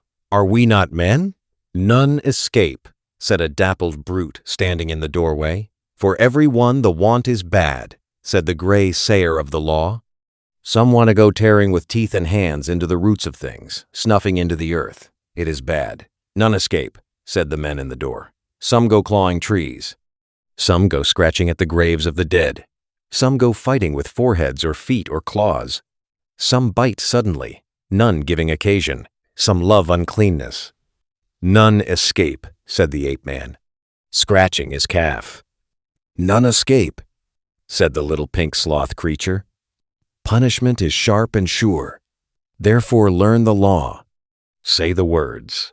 And incontinently he began again the strange litany of the law, and again I, and all these creatures began singing and swaying. My head reeled with this jabbering and the close stench of the place, but I kept on, trusting to find presently some chance of a new development, not to go on all fours. That is the law. Are we not men? We were making such a noise that I noticed nothing of a tumult outside until someone, who I think was one of the two swine men I had seen, thrust his head over the little pink sloth creature and shouted something excitedly, something that I did not catch. Incontinently those at the opening of the hut vanished. My ape-man rushed out. The thing that had sat in the dark followed him. I only observed that it was big and clumsy, and covered with silvery hair. And I was left alone. Then, before I reached the aperture, I heard the yelp of a staghound.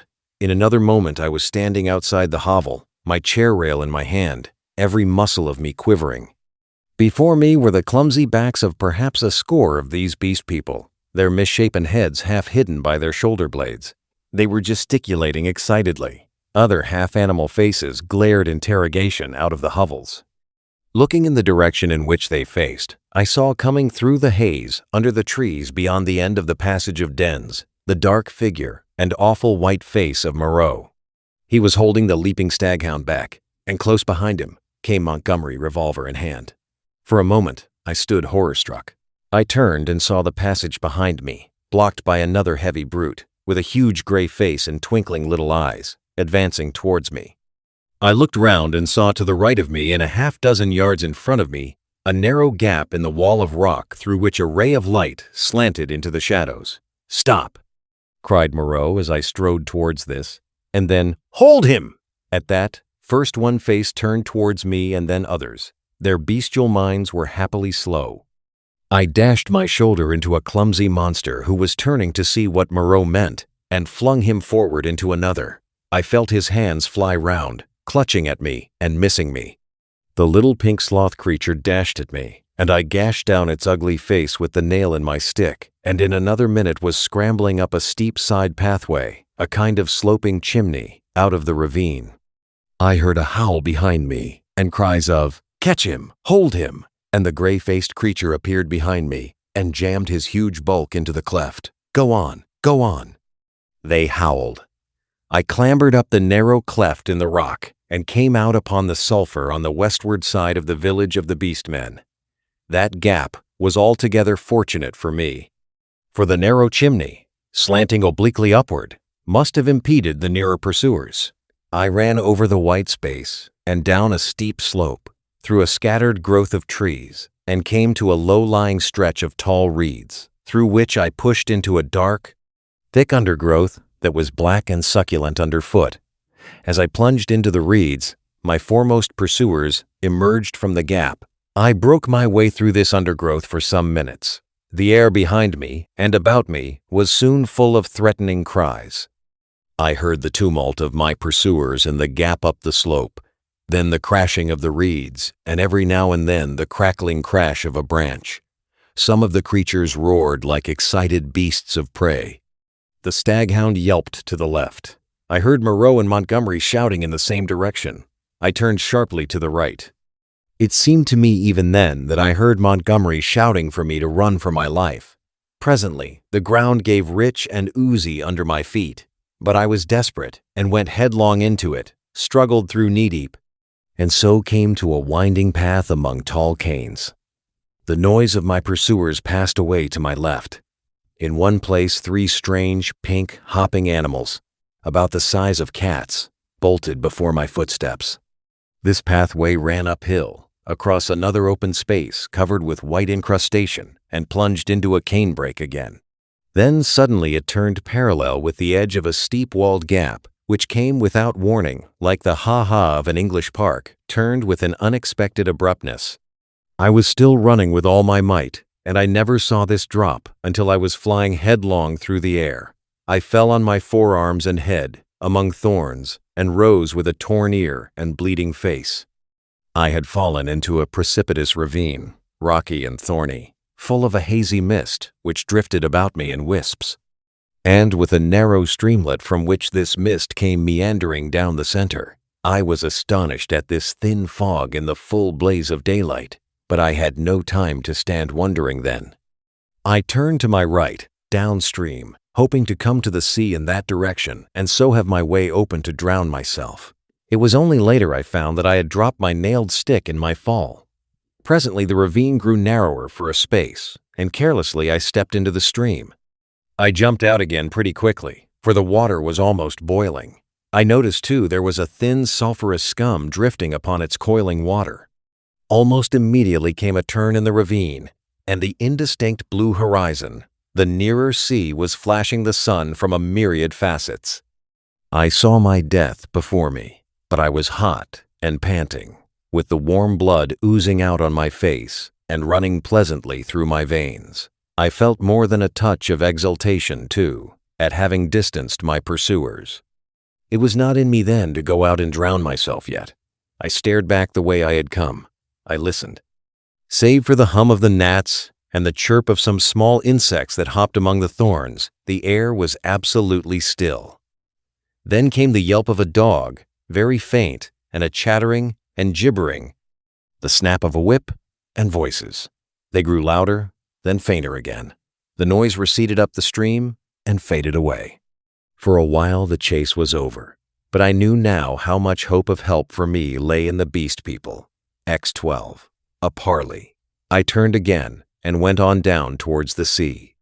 I found the hot stream broadened out to a shallow, weedy sand, in which an abundance of crabs and long-bodied, many-legged creatures started from my footfall. I walked to the very edge of the salt water, and then I felt I was safe. I turned and stared, arms akimbo, at the thick green behind me, into which the steamy ravine cut like a smoking gash. But, as I say, I was too full of excitement and a true saying, though those who have never known danger may doubt it too desperate to die. Then it came into my head that there was one chance before me yet. While Moreau and Montgomery and their bestial rabble chased me through the island, might I not go round the beach until I came to their enclosure, make a flank march upon them in fact, and then with a rock lugged out of their loosely built wall, perhaps, smash in the lock of the smaller door and see what I could find, knife, pistol, or whatnot to fight them with when they returned. It was at any rate something to try, so I turned to the westward and walked along by the water's edge. The setting sun flashed his blinding heat into my eyes. The slight Pacific tide was running in with a gentle ripple. Presently the shore fell away southward, and the sun came round upon my right hand. Then suddenly, far in front of me, I saw first one and then several figures emerging from the bushes. Moreau, with his gray staghound, then Montgomery, and two others. At that, I stopped. They saw me, and began gesticulating and advancing. I stood watching them approach. The two beast men came running forward to cut me off from the undergrowth, inland. Montgomery came, running also, but straight towards me. Moreau followed slower with the dog. At last I roused myself from my inaction, and turning seaward walked straight into the water. The water was very shallow at first. I was 30 yards out before the waves reached to my waist. Dimly I could see the intertidal creatures darting away from my feet. "What are you doing, man?" cried Montgomery. I turned, standing waist deep, and stared at them. Montgomery stood panting at the margin of the water. His face was bright red with exertion, his long flaxen hair blown about his head, and his dropping nether lip showed his irregular teeth. Moreau was just coming up, his face pale and firm, and the dog at his hand barked at me. Both men had heavy whips. Farther up the beach stared the beast men. "What am I doing?" "I am going to drown myself," said I. Montgomery and Moreau looked at each other. "Why?" asked Moreau. "Because that is better than being tortured by you." "I told you so," said Montgomery, and Moreau said something in a low tone. "What makes you think I shall torture you?" asked Moreau. "What I saw," I said. "And those yonder?" "Hush," said Moreau, and held up his hand. "I will not," said I. "They were men. What are they now? I at least will not be like them." I looked past my interlocutors. Up the beach were Melling, Montgomery's attendant, and one of the white-swathed brutes from the boat. Farther up, in the shadow of the trees, I saw my little ape man, and behind him some other dim figures. "Who are these creatures?" said I, pointing to them and raising my voice more and more that it might reach them.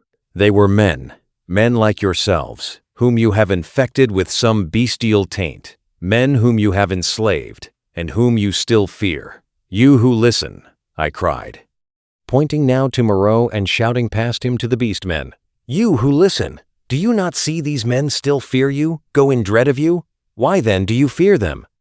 "You are many, for God's sake," cried Montgomery. "Stop that, Prendick." "Prendick," cried Moreau. They both shouted together, as if to drown my voice. And behind them lowered the staring faces of the beast men, wondering, their deformed hands hanging down, their shoulders hunched up. They seemed, as I fancied, to be trying to understand me, to remember, I thought, something of their human past. I went on shouting, I scarcely remember what, that Moreau and Montgomery could be killed, that they were not to be feared. That was the burden of what I put into the heads of the beast people. I saw the green-eyed man in the dark rags, who had met me on the evening of my arrival, come out from among the trees, and others followed him to hear me better. At last, for want of breath, I paused. "Listen to me for a moment," said the steady voice of Moreau, "and then say what you will." "Well?" said I. He coughed, thought, then shouted, "Latin, Prendick, bad Latin, schoolboy Latin, but try and understand. Hi, non sunt homines, sunt animalia, qui nos habemus, vivisected, a humanizing process. I will explain." "Come ashore," I laughed. "A pretty story," said I. "They talk, build houses. They were men. It's likely I'll come ashore. The water just beyond where you stand is deep and full of sharks. That's my way," said I, short and sharp. Presently, "Wait a minute." He took something out of his pocket that flashed back the sun and dropped the object at his feet. "That's a loaded revolver," said he. "Montgomery here will do the same. Now we are going up the beach until you are satisfied the distance is safe. Then come and take the revolvers." "Not I!" "You have a third between you. I want you to think over things, Prendick. In the first place, I never asked you to come upon this island. If we vivisected men, we should import men, not beasts. In the next, we had you drugged last night, had we wanted to work you any mischief. And in the next, now your first panic is over and you can think a little. Is Montgomery here quite up to the character you give him? We have chased you for your good, because this island is full of inimical phenomena. Besides, why should we want to shoot you when you have just offered to drown yourself? Why did you set your people onto me when I was in the hut? We felt sure of catching you and bringing you out of danger.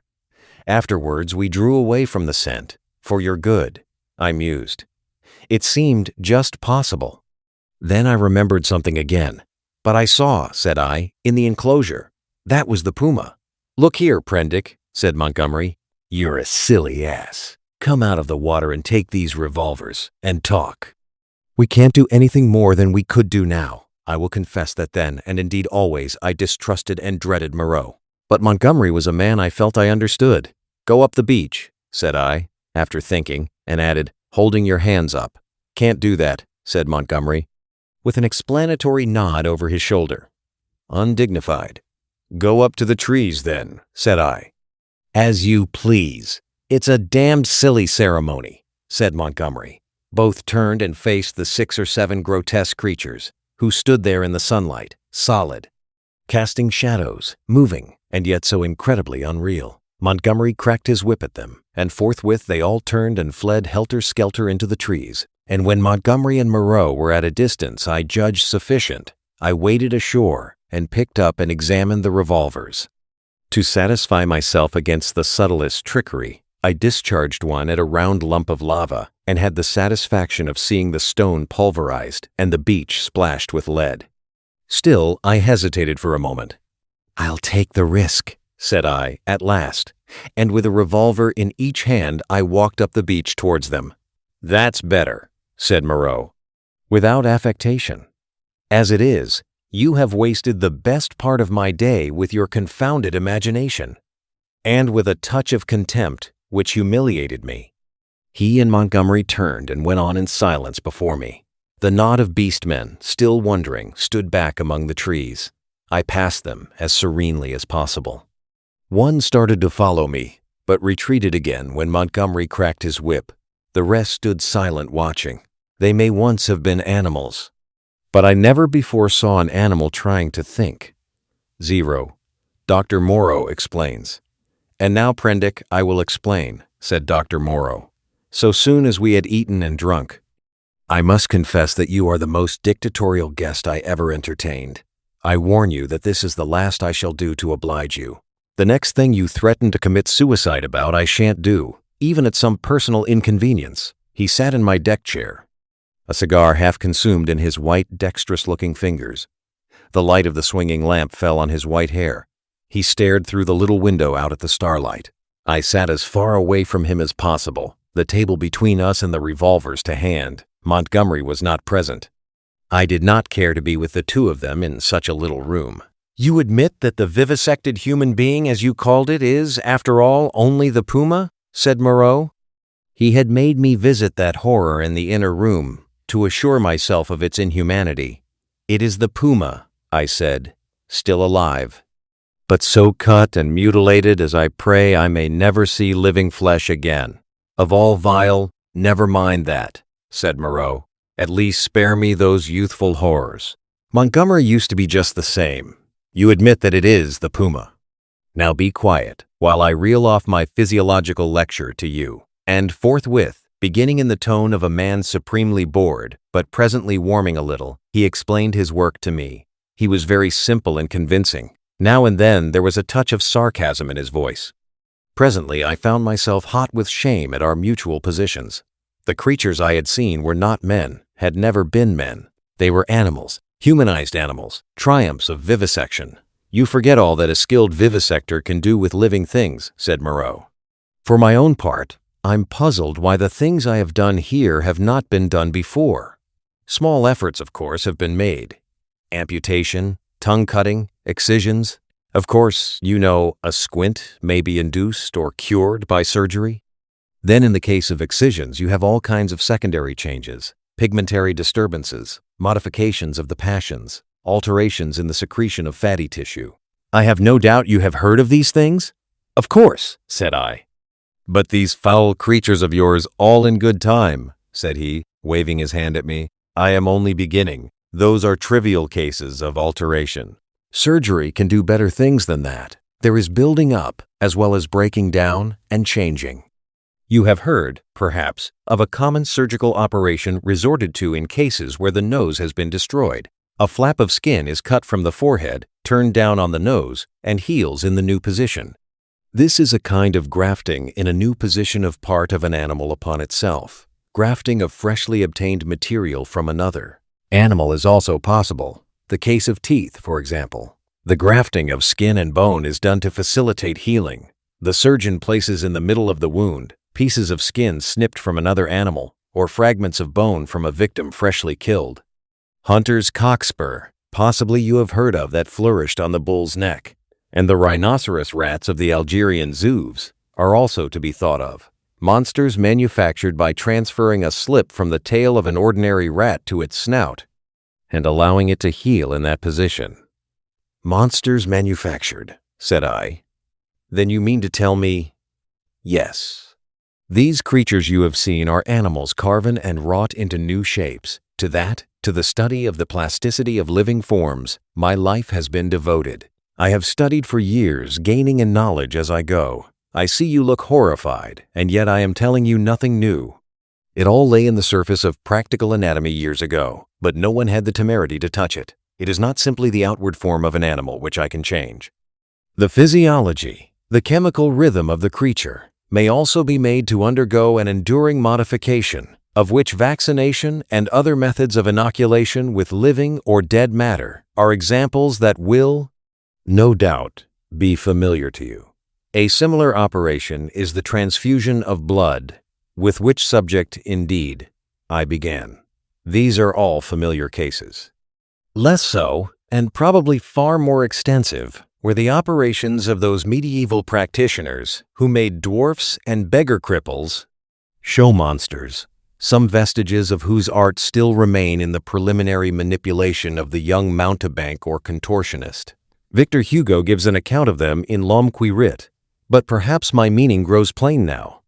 You begin to see that it is a possible thing to transplant tissue from one part of an animal to another, or from one animal to another, to alter its chemical reactions and methods of growth, to modify the articulations of its limbs, and indeed, to change it in its most intimate structure.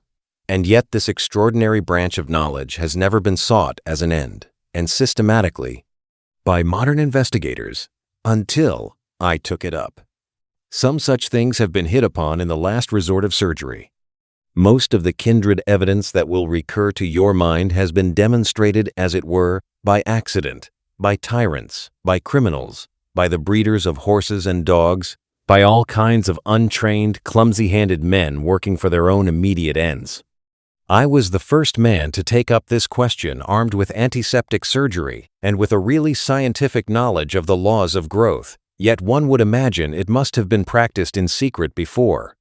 Such creatures as the Siamese twins, and, in the vaults of the Inquisition, No doubt their chief aim was artistic torture, but some, at least of the inquisitors, must have had a touch of scientific curiosity. But, said I, these animals talk. He said that was so, and proceeded to point out that the possibility of vivisection does not stop at a mere physical metamorphosis. A pig may be educated. The mental structure is even less determinate than the bodily. In our growing science of hypnotism, we find the promise of a possibility of superseding old inherent instincts by new suggestions, grafting upon or replacing the inherited fixed ideas.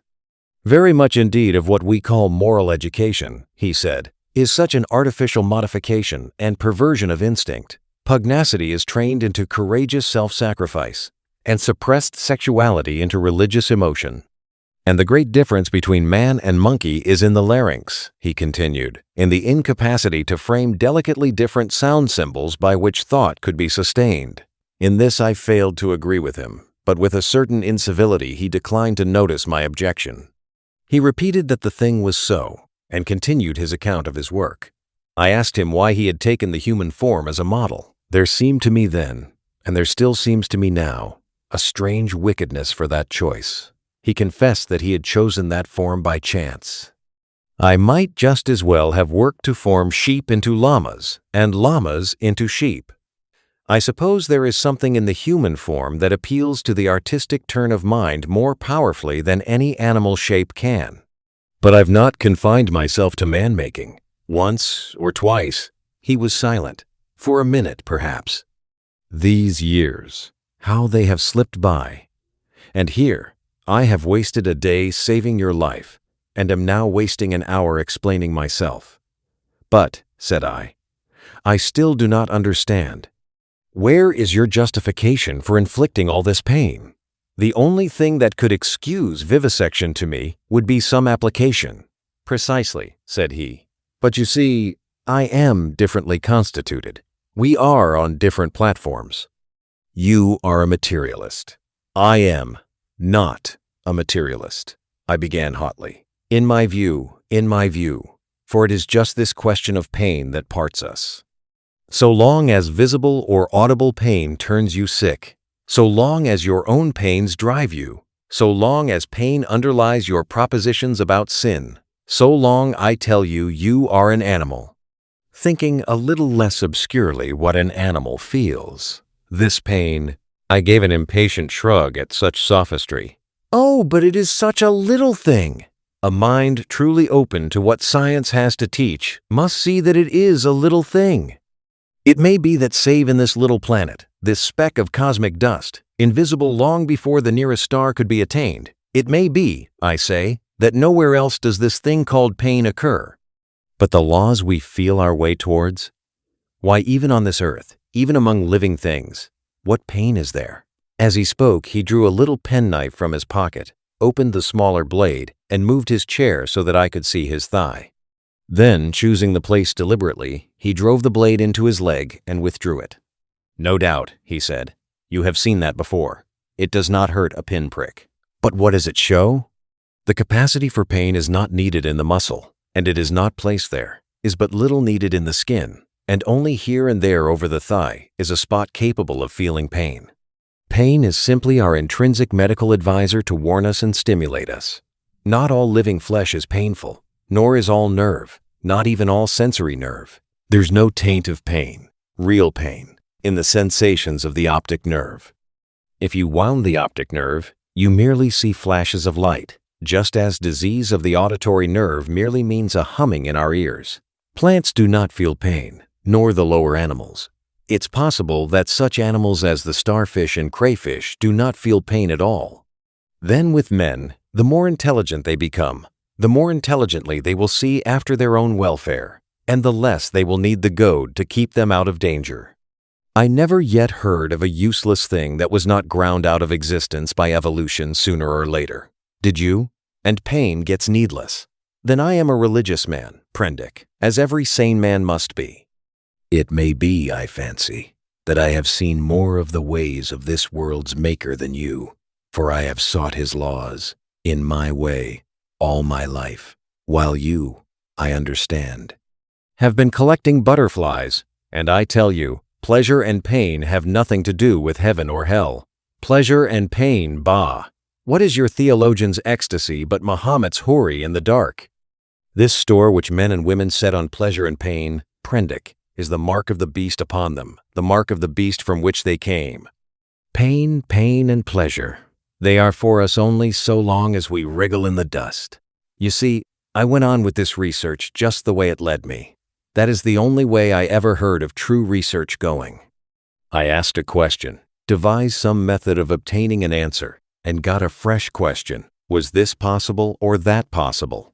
You cannot imagine what this means to an investigator, what an intellectual passion grows upon him. You cannot imagine the strange, colorless delight of these intellectual desires. The thing before you is no longer an animal, a fellow creature, but a problem, sympathetic pain. All I know of it I remember as a thing I used to suffer from years ago. It was the one thing I wanted to find out the extreme limit of plasticity in a living shape. But, said I, the thing is an abomination. To this day, I have never troubled about the ethics of the matter, he continued. The study of nature makes a man at last as remorseless as nature. I have gone on, not heeding anything but the question I was pursuing, and the material has dripped into the huts yonder. It is nearly 11 years since we came here, I and Montgomery, and 6 Kanakas. I remember the green stillness of the island and the empty ocean about us, as though it was yesterday. The place seemed waiting for me. The stores were landed and the house was built. The Kanakas founded some huts near the ravine. I went to work here upon what I had brought with me. There were some disagreeable things happened at first. I began with a sheep and killed it after a day and a half by a slip of the scalpel. I took another sheep and made a thing of pain and fear and left it bound up to heal. It looked quite human to me when I had finished it, but when I went to it, I was discontented with it. It remembered me and was terrified beyond imagination, and it had no more than the wits of a sheep. The more I looked at it, the clumsier it seemed, until at last I put the monster out of its misery. These animals without courage, these fear-haunted, pain-driven things, without a spark of pugnacious energy to face torment, they are no good for man-making. Then I took a gorilla I had, and upon that, working with infinite care, and mastering difficulty after difficulty, I made my first man. All the week, night and day, I molded him. With him, it was chiefly the brain that needed molding. Much had to be added. Much changed. I thought him a fair specimen of the Negroid type when I had finished him, and he lay bandaged, bound, and motionless before me. It was only when his life was assured that I left him and came into this room again, and found Montgomery much as you are. He had heard some of the cries as the thing grew human, cries like those that disturbed you, so I didn't take him completely into my confidence at first, and the Kanakas, too, had realized something of it. They were scared out of their wits by the sight of me. I got Montgomery over to me in a way, but I and he had the hardest job to prevent the Kanakas deserting. Finally they did, and so we lost the yacht. I spent many days educating the brute. Altogether, I had him for 3 or 4 months. I taught him the rudiments of English, gave him ideas of counting, even made the thing read the alphabet. But at that he was slow, though I've met with idiots slower. He began with a clean sheet, mentally, had no memories left in his mind of what he had been. When his scars were quite healed, and he was no longer anything but painful and stiff, and able to converse a little, I took him yonder and introduced him to the Kanakas as an interesting stowaway. They were horribly afraid of him at first, somehow, which offended me rather, for I was conceited about him. But his ways seemed so mild, and he was so abject, that after a time they received him and took his education in hand. He was quick to learn, very imitative and adaptive, and built himself a hovel rather better, it seemed to me, than their own shanties. There was one among the boys a bit of a missionary, and he taught the thing to read, or at least to pick out letters, and gave him some rudimentary ideas of morality. But it seems the beast's habits were not all that is desirable. I rested from work for some days after this, and was in a mind to write an account of the whole affair, to wake up English physiology. Then I came upon the creature squatting up in a tree and gibbering at 2 of the Kanakas who had been teasing him. I threatened him, told him the inhumanity of such a proceeding, aroused his sense of shame, and came home resolved to do better before I took my work back to England. I have been doing better. But somehow the things drift back again. The stubborn beast flesh grows day by day back again. But I mean to do better things still. I mean to conquer that. This puma. But that's the story. All the Kanaka boys are dead now. One fell overboard of the launch, and one died of a wounded heel that he poisoned in some way with plant juice. 3 went away in the yacht, and I suppose and hope were drowned. The other one was killed. Well, I have replaced them. Montgomery went on much as you are disposed to do at first, and then, "What became of the other one?" said I sharply. "The other Kanaka who was killed?" "The fact is, after I had made a number of human creatures, I made a thing—" He hesitated. "Yes?" said I. "It was killed." "I don't understand," said I. "Do you mean to say it killed the Kanaka?" "Yes, it killed several other things that it caught." We chased it for a couple of days. It only got loose by accident. I never meant it to get away. It wasn't finished. It was purely an experiment. It was a limbless thing, with a horrible face, that writhed along the ground in a serpentine fashion.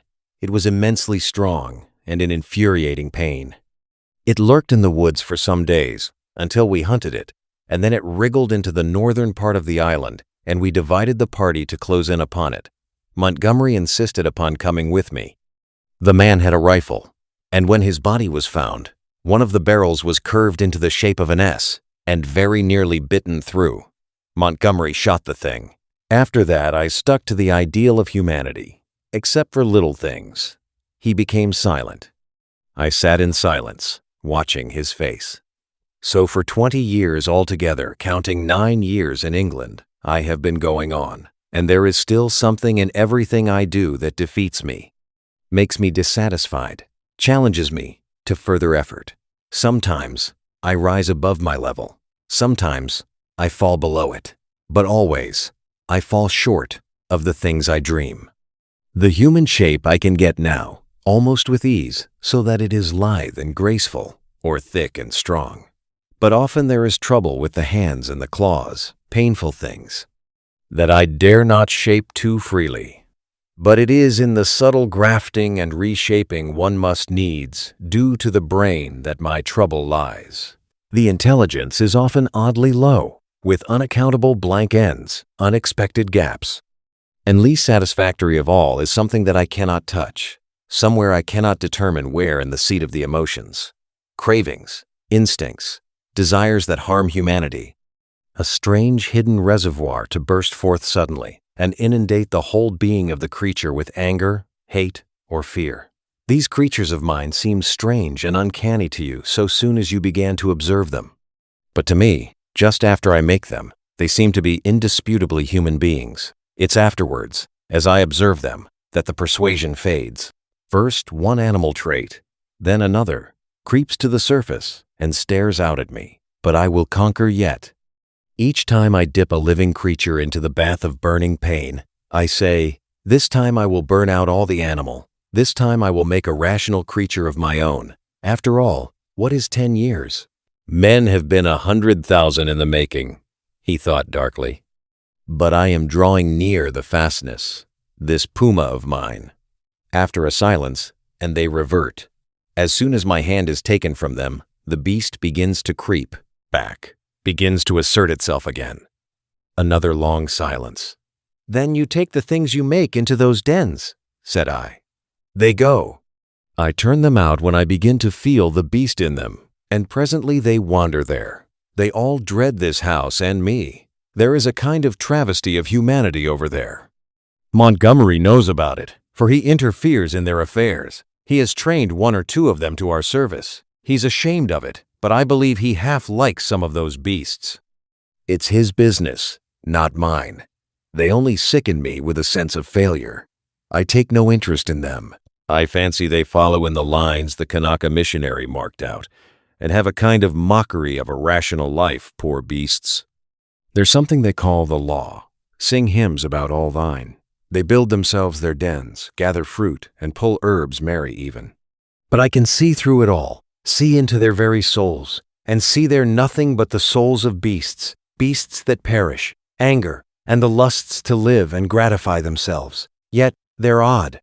Complex. Like everything else alive, there is a kind of upward striving in them, part vanity, part waste sexual emotion, part waste curiosity. It only mocks me. I have some hope of this puma. I have worked hard at her head and brain. And now, said he, standing up after a long gap of silence, during which we had each pursued our own thoughts, what do you think? Are you in fear of me still? I looked at him and saw but a white-faced, white-haired man with calm eyes. Save for his serenity, the touch almost of beauty that resulted from his set tranquility and his magnificent build, he might have passed muster among 100 other comfortable old gentlemen. Then I shivered. By way of answer to his second question, I handed him a revolver with either hand. "Keep them," he said, and snatched at a yawn. He stood up, stared at me for a moment, and smiled. "You have had 2 eventful days," said he. "I should advise some sleep. I'm glad it's all clear. Good night." He thought me over for a moment, then went out by the inner door. I immediately turned the key in the outer one. I sat down again. Sat for a time in a kind of stagnant mood, so weary, emotionally, mentally, and physically, that I could not think beyond the point at which he had left me. The black window stared at me like an eye. At last, with an effort, I put out the light and got into the hammock. Very soon I was asleep. XV. Concerning the beast folk. I woke early. Moreau's explanation stood before my mind, clear and definite, from the moment of my awakening. I got out of the hammock and went to the door to assure myself that the key was turned. Then I tried the window bar and found it firmly fixed, that these man-like creatures were in truth only bestial monsters, mere grotesque travesties of men, filled me with a vague uncertainty of their possibilities, which was far worse than any definite fear. A tapping came at the door, and I heard the glutinous accents of Maling speaking. I pocketed one of the revolvers, keeping one hand upon it, and opened to him. "Good morning, sir," he said, bringing in addition to the customary herb breakfast, an ill-cooked rabbit. Montgomery followed him. His roving eye caught the position of my arm, and he smiled askew.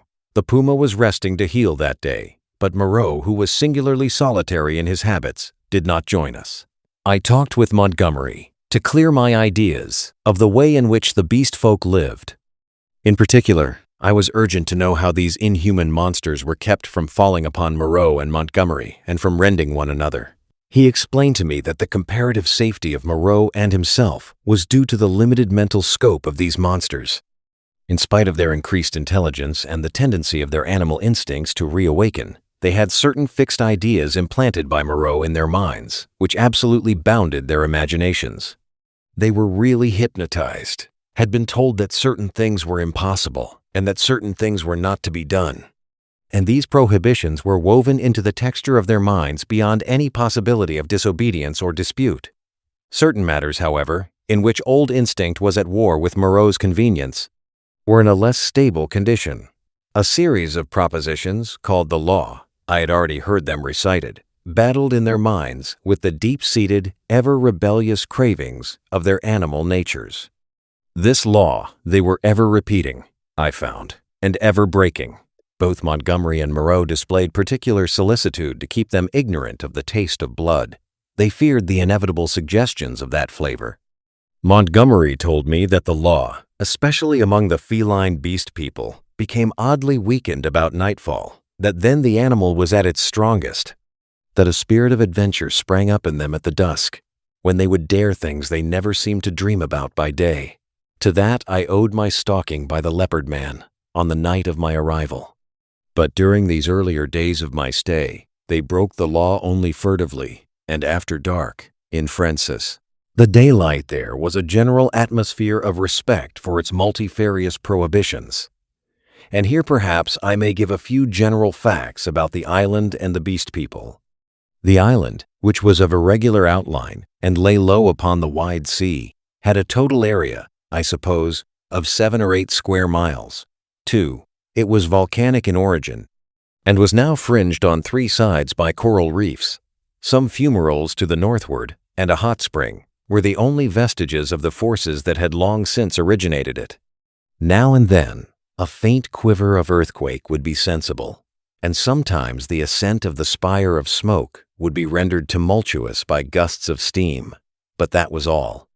The population of the island, Montgomery informed me, now numbered rather more than 60 of these strange creations of Moreau's art, not counting the smaller monstrosities which lived in the undergrowth and were without human form. Altogether he had made nearly 120, but many had died, and others, like the writhing footless thing, of which he had told me had come by violent ends. In answer to my question, Montgomery said that they actually bore offspring, but that these generally died. When they lived, Moreau took them and stamped the human form upon them. There was no evidence of the inheritance of their acquired human characteristics. The females were less numerous than the males, and liable to much furtive persecution in spite of the monogamy the law enjoined. 2. This description corresponds in every respect to Noble's Isle. C. E. P. It would be impossible for me to describe these beast people in detail. My eye has had no training in details, and unhappily, I cannot sketch. Most striking, perhaps, in their general appearance was the disproportion between the legs of these creatures and the length of their bodies, and yet so relative is our idea of grace. My eye became habituated to their forms, and at last I even fell in with their persuasion that my own long thighs were ungainly. Another point was the forward carriage of the head and the clumsy and inhuman curvature of the spine. Even the ape-man lacked that inward sinuous curve of the back which makes the human figure so graceful. Most had their shoulders hunched clumsily, and their short forearms hung weakly at their sides. Few of them were conspicuously hairy, at least until the end of my time upon the island. The next most obvious deformity was in their faces, almost all of which were prognathous, malformed about the ears, with large and protuberant noses, very furry or very bristly hair, and often strangely colored or strangely placed eyes. None could laugh, though the ape-man had a chattering titter. Beyond these general characters, their heads had little in common. Each preserved the quality of its particular species. The human mark distorted, but did not hide the leopard, the ox, or the sow, or other animal, or animals, from which the creature had been molded. The voices, too, varied exceedingly. The hands were always malformed, and though some surprised me by their unexpected human appearance, almost all were deficient in the number of the digits, clumsy about the fingernails, and lacking any tactile sensibility. The two most formidable animal men were my leopard man and a creature made of hyena and swine. Larger than these were the 3 bull creatures who pulled in the boat.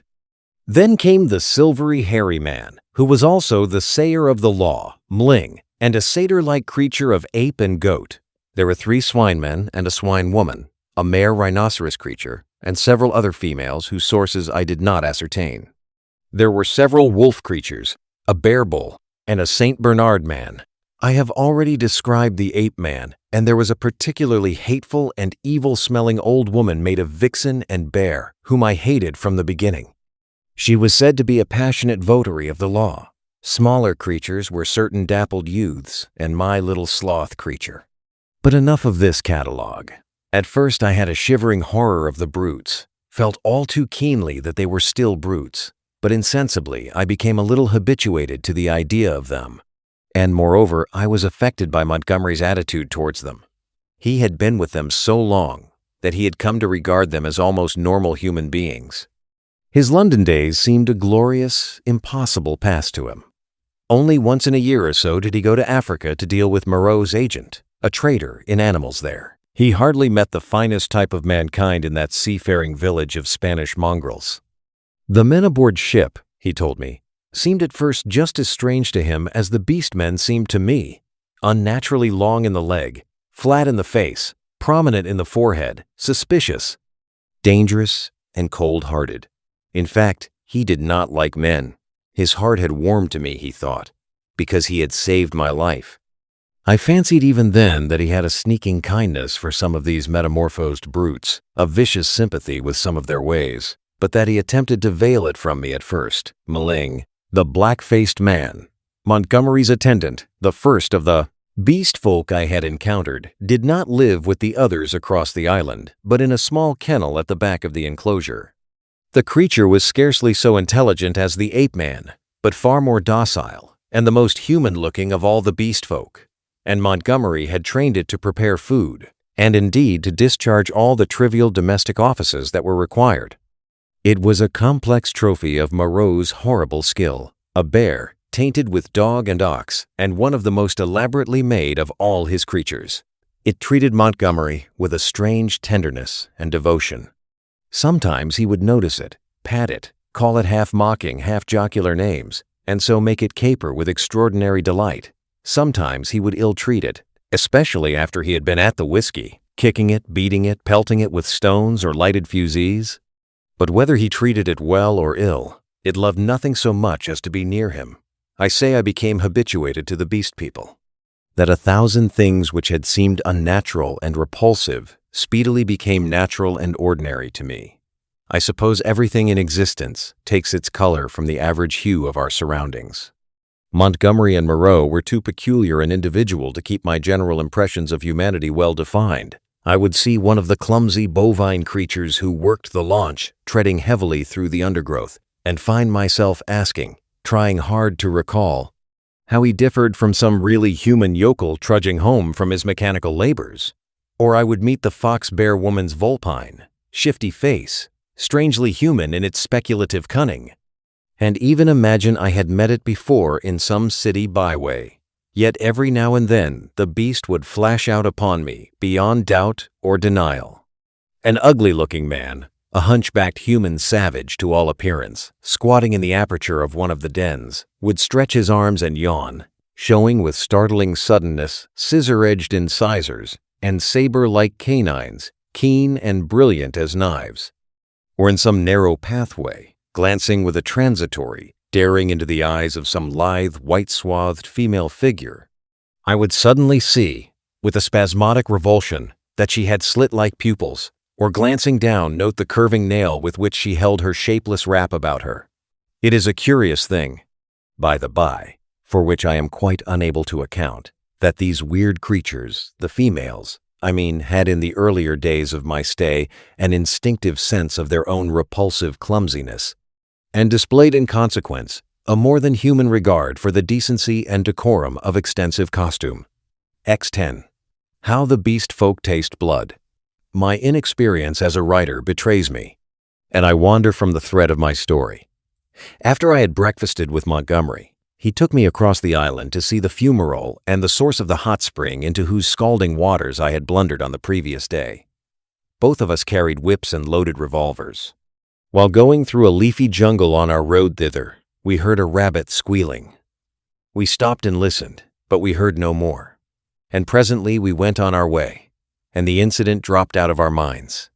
Montgomery called my attention to certain little pink animals with long hind legs that went leaping through the undergrowth. He told me they were creatures made of the offspring of the beast people that Moreau had invented. He had fancied they might serve for meat, but a rabbit-like habit of devouring their young had defeated this intention. I had already encountered some of these creatures, once during my moonlight flight from the Leopard Man, and once during my pursuit by Moreau on the previous day. By chance, one hopping to avoid us leapt into the hole caused by the uprooting of a wind-blown tree. Before it could extricate itself, we managed to catch it. It spat like a cat, scratched and kicked vigorously with its hind legs, and made an attempt to bite, but its teeth were too feeble to inflict more than a painless pinch.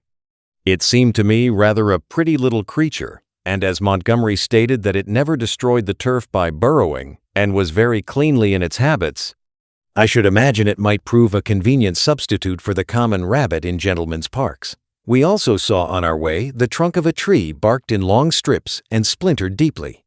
Montgomery called my attention to this. Not to claw bark of trees, that is the law, he said. Much some of them care for it.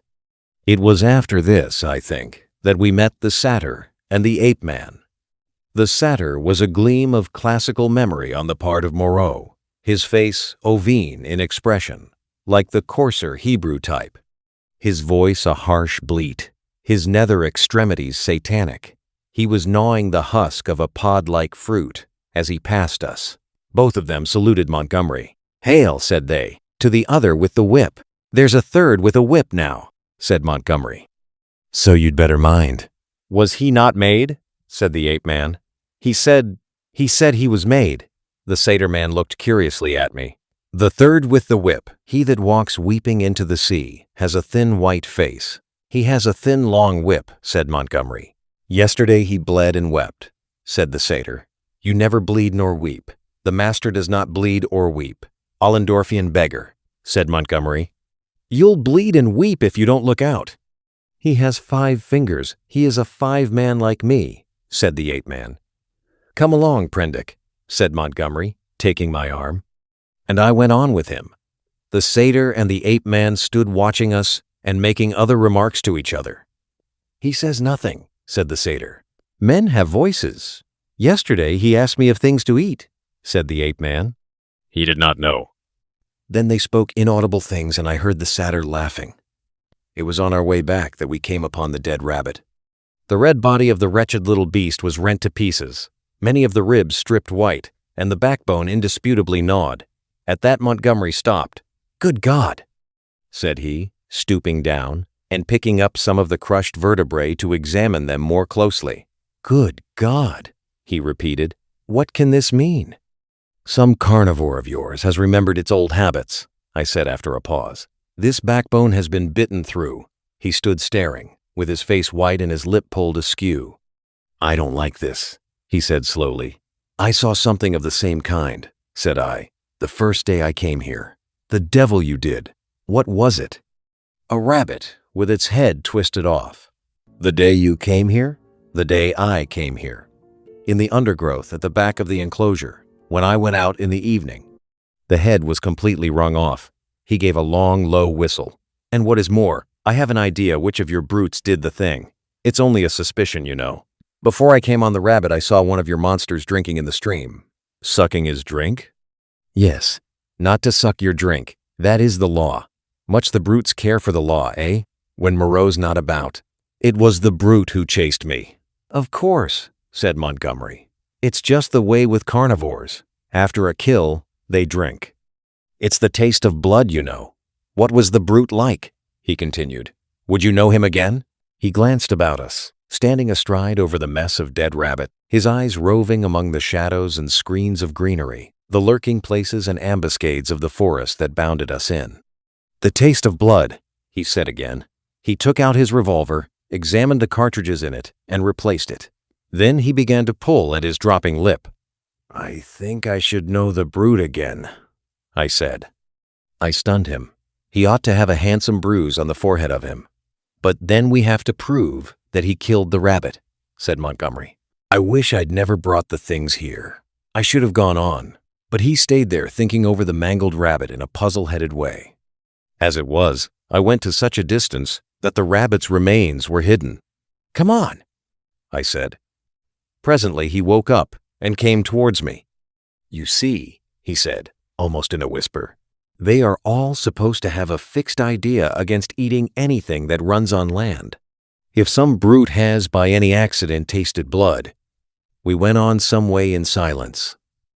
"I wonder what can have happened," he said to himself. Then, after a pause again, "I did a foolish thing the other day. That servant of mine, I showed him how to skin and cook a rabbit. It's odd I saw him licking his hands. It never occurred to me. Then, we must put a stop to this. I must tell Moreau." He could think of nothing else on our homeward journey. Moreau took the matter even more seriously than Montgomery, and I need scarcely say that I was affected by their evident consternation. "We must make an example," said Moreau. "I've no doubt in my own mind that the leopard man was the sinner. But how can we prove it? I wish, Montgomery, you had kept your taste for meat in hand and gone without these exciting novelties. We may find ourselves in a mess, yet through it." "I was a silly ass," said Montgomery. "But the thing's done now, and you said I might have them, you know." "We must see to the thing at once," said Moreau. "I suppose if anything should turn up, Mling can take care of himself?" "I'm not so sure of Mling," said Montgomery. "I think I ought to know him." In the afternoon, Moreau, Montgomery, myself, and Mling went across the island to the huts in the ravine. We three were armed. Mling carried the little hatchet he used in chopping firewood and some coils of wire. Moreau had a huge cowherd's horn slung over his shoulder. "You will see a gathering of the beast people," said Montgomery. "It is a pretty sight." Moreau said not a word on the way, but the expression of his heavy, white-fringed face was grimly set. We crossed the ravine down, which smoked the stream of hot water, and followed the winding pathway through the canebrakes until we reached a wide area covered over with a thick, powdery yellow substance, which I believe was sulfur. Above the shoulder of a weedy bank, the sea glittered. We came to a kind of shallow natural amphitheater, and here the four of us halted. Then Moreau sounded the horn, and broke the sleeping stillness of the tropical afternoon. He must have had strong lungs. The hooting note rose and rose amidst its echoes, to at last an ear-penetrating intensity. "Ah," said Moreau, letting the curved instrument fall to his side again.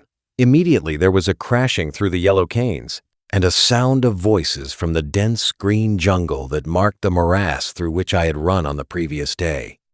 Then, at 3 or 4 points on the edge of the sulphurous area, appeared the grotesque forms of the beast people hurrying towards us. I could not help a creeping horror, as I perceived first one and then another trot out from the trees or reeds and come shambling along over the hot dust. But Moreau and Montgomery stood calmly enough, and, perforce, I stuck beside them. First to arrive was the satyr, strangely unreal for all that he cast a shadow and tossed the dust with his hoofs. After him from the brake came a monstrous lout, a thing of horse and rhinoceros, chewing a straw as it came. Then appeared the swine woman and 2 wolf women, then the fox bear witch, with her red eyes in her peaked red face, and then others, all hurrying eagerly. As they came forward, they began to cringe towards Moreau and chant, quite regardless of one another, fragments of the latter half of the litany of the law. "His is the hand that wounds. His is the hand that heals," and so forth. As soon as they had approached within a distance of perhaps 30 yards, they halted, and bowing on knees and elbows began flinging the white dust upon their heads. Imagine the scene if you can. We 3 blue-clad men, with our misshapen, black-faced attendant, standing in a wide expanse of sunlit yellow dust under the blazing blue sky, and surrounded by this circle of crouching and gesticulating monstrosities, some almost human save in their subtle expression and gestures, some like cripples, some so strangely distorted as to resemble nothing but the denizens of our wildest dreams, and beyond, the reedy lines of a canebrake in one direction, a dense tangle of palm trees on the other, separating us from the ravine with the huts, and to the north, the hazy horizon of the Pacific Ocean. 62, 63, counted Moreau. "There are 4 more. "I do not see the leopard man," said I. Presently Moreau sounded the great horn again, and at the sound of it all, the beast people writhed and groveled in the dust. Then, slinking out of the canebrake, stooping near the ground, and trying to join the dust-throwing circle behind Moreau's back, came the leopard man. The last of the beast people to arrive was the little ape man. The earlier animals, hot and weary with their groveling, shot vicious glances at him. "Cease," said Moreau in his firm, loud voice, and the beast people sat back upon their hams and rested from their worshipping. "Where is the sayer of the law?" said Moreau, and the hairy gray monster bowed his face in the dust. "Say the words," said Moreau. Forthwith, all in the kneeling assembly, swaying from side to side and dashing up the sulphur with their hands, first the right hand and a puff of dust, and then the left, began once more to chant their strange litany. When they reached "not to eat flesh or fish," that is the law, Moreau held up his lank white hand. "Stop," he cried, and there fell absolute silence upon them all. I think they all knew and dreaded what was coming. I looked round at their strange faces. When I saw their wincing attitudes and the furtive dread in their bright eyes, I wondered that I had ever believed them to be men. "That law has been broken," said Moreau. "None escape from the faceless creature with the silvery hair." "None escape," repeated the kneeling circle of beast people. "Who is he?" cried Moreau, and looked round at their faces, cracking his whip. I fancied the hyena swine looked dejected, so too did the leopard man. Moreau stopped, facing this creature, who cringed towards him with the memory and dread of infinite torment. "Who is he?" repeated Moreau, in a voice of thunder. "Evil is he who breaks the law," chanted the sayer of the law. Moreau looked into the eyes of the leopard man, and seemed to be dragging the very soul out of the creature. "Who breaks the law?" said Moreau, taking his eyes off his victim. And turning towards us, it seemed to me there was a touch of exultation in his voice. "Goes back to the house of pain," they all clamored. "Goes back to the house of pain, O master." "Back to the house of pain, back to the house of pain," gabbled the ape-man, as though the idea was sweet to him. "Do you hear?" said Moreau, turning back to the criminal. "My friend Hullo." For the leopard man, released from Moreau's eye, had risen straight from his knees, and now, with eyes of flame and his huge feline tusks flashing out from under his curling lips, leapt towards his tormentor. I am convinced that only the madness of unendurable fear could have prompted this attack. The whole circle of 80 monsters seemed to rise about us. I drew my revolver. The two figures collided. I saw Moreau reeling back from the leopard man's blow. There was a furious yelling and howling all about us. Every one was moving rapidly. For a moment, I thought it was a general revolt. The furious face of the leopard man flashed by mine, with Mling close in pursuit. I saw the yellow eyes of the hyena swine blazing with excitement, his attitude as if he were half resolved to attack me. The satyr, too, glared at me over the hyena swine's hunched shoulders. I heard the crack of Moreau's pistol and saw the pink flash dart across the tumult. The whole crowd seemed to swing round in the direction of the glint of fire, and I too was swung round by the magnetism of the movement. In another second I was running, one of a tumultuous shouting crowd, in pursuit of the escaping leopard man. That is all I can tell definitely. I saw the leopard man strike Moreau, and then everything spun about me until I was running headlong. Mling was ahead, close in pursuit of the fugitive. Behind, their tongues already lolling out, ran the wolf women in great leaping strides. The swine folk followed, squealing with excitement, and the two bullmen in their swathings of white. Then came Moreau in a cluster of the beast people, his wide-brimmed straw hat blown off, his revolver in hand, and his lank white hair streaming out. The hyena swine ran beside me, keeping pace with me and glancing furtively at me out of his feline eyes, and the others came pattering and shouting behind us. The leopard man went bursting his way through the long canes, which sprang back as he passed and rattled in Mling's face. We others in the rear found a trampled path for us when we reached the break.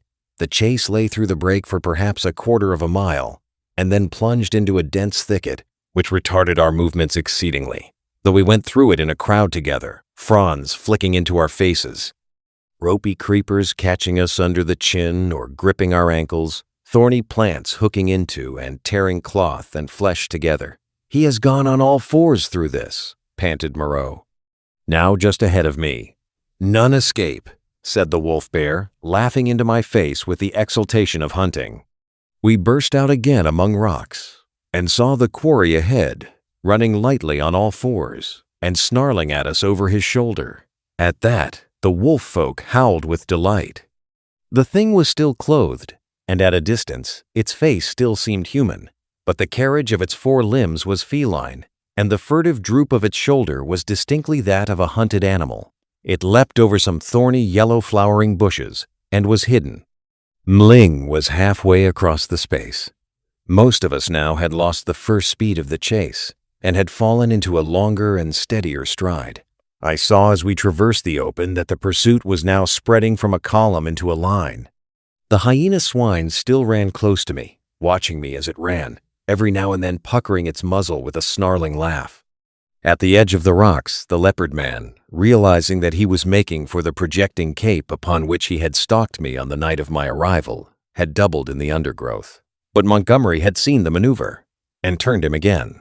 So, panting, tumbling against rocks, torn by brambles, impeded by ferns and reeds, I helped to pursue the leopard man who had broken the law, and the hyena swine ran, laughing savagely, by my side.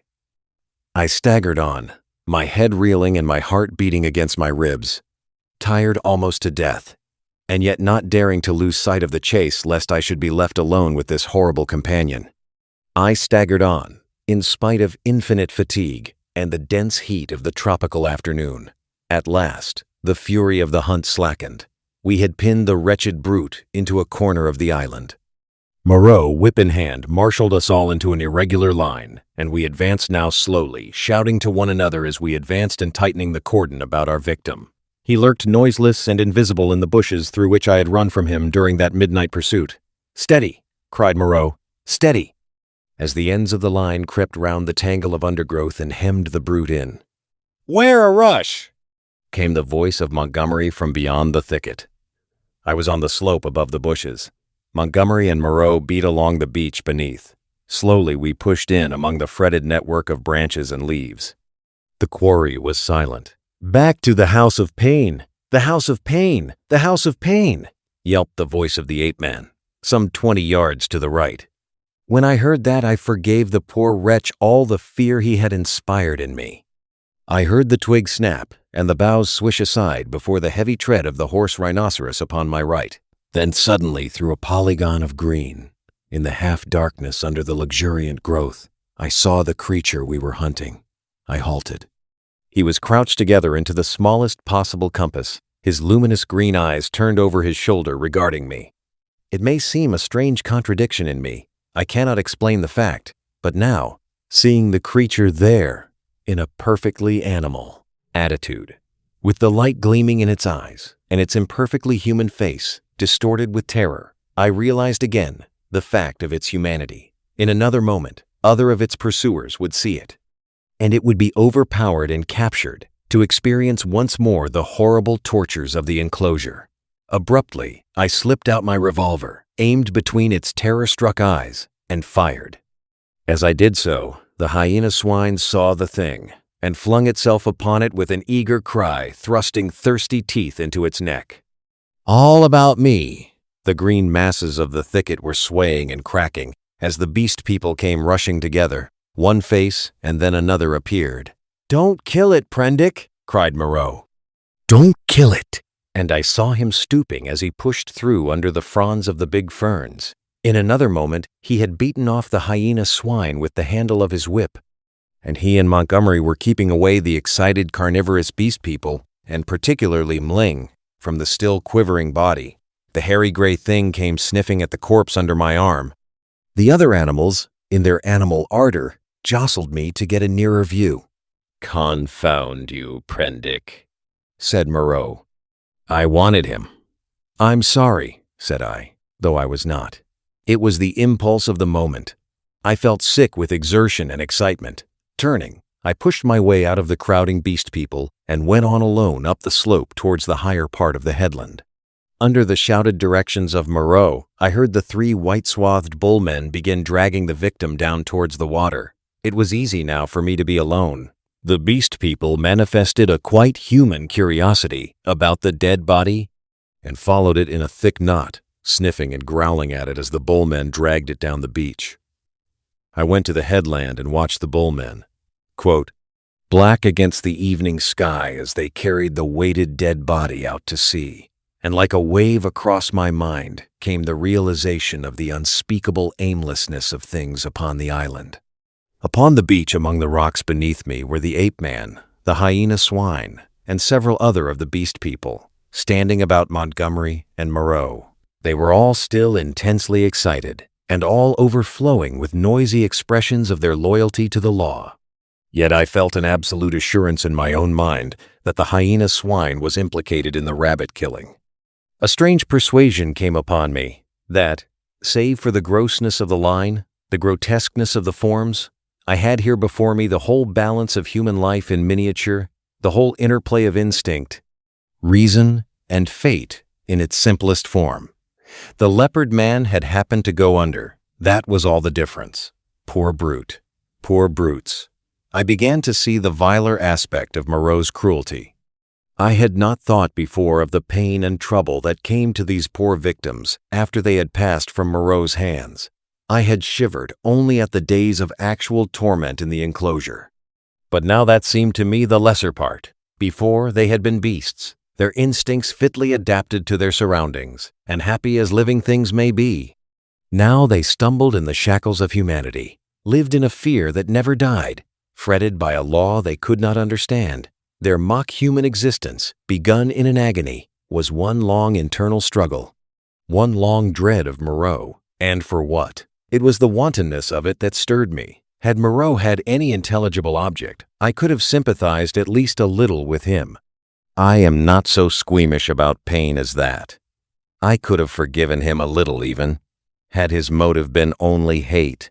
But he was so irresponsible, so utterly careless. His curiosity, his mad, aimless investigations, drove him on, and the things were thrown out to live a year or so, to struggle and blunder and suffer, and at last to die painfully. They were wretched in themselves. The old animal hate moved them to trouble one another. The law held them back from a brief hot struggle and a decisive end to their natural animosities. In those days my fear of the beast people went the way of my personal fear for Moreau. I fell indeed into a morbid state, deep and enduring, and alien to fear, which has left permanent scars upon my mind. I must confess that I lost faith in the sanity of the world when I saw it suffering the painful disorder of this island. A blind fate, a vast pitiless mechanism, seemed to cut and shape the fabric of existence. And I, Moreau, by his passion for research, Montgomery, by his passion for drink. The beast people, with their instincts and mental restrictions, were torn and crushed, ruthlessly, inevitably, amid the infinite complexity of its incessant wheels. But this condition did not come all at once. I think indeed that I anticipate a little in speaking of it now. The 17. A catastrophe. Scarcely 6 weeks passed before I had lost every feeling but dislike and abhorrence for this infamous experiment of Moreau's. My one idea was to get away from these horrible caricatures of my Maker's image, back to the sweet and wholesome intercourse of men.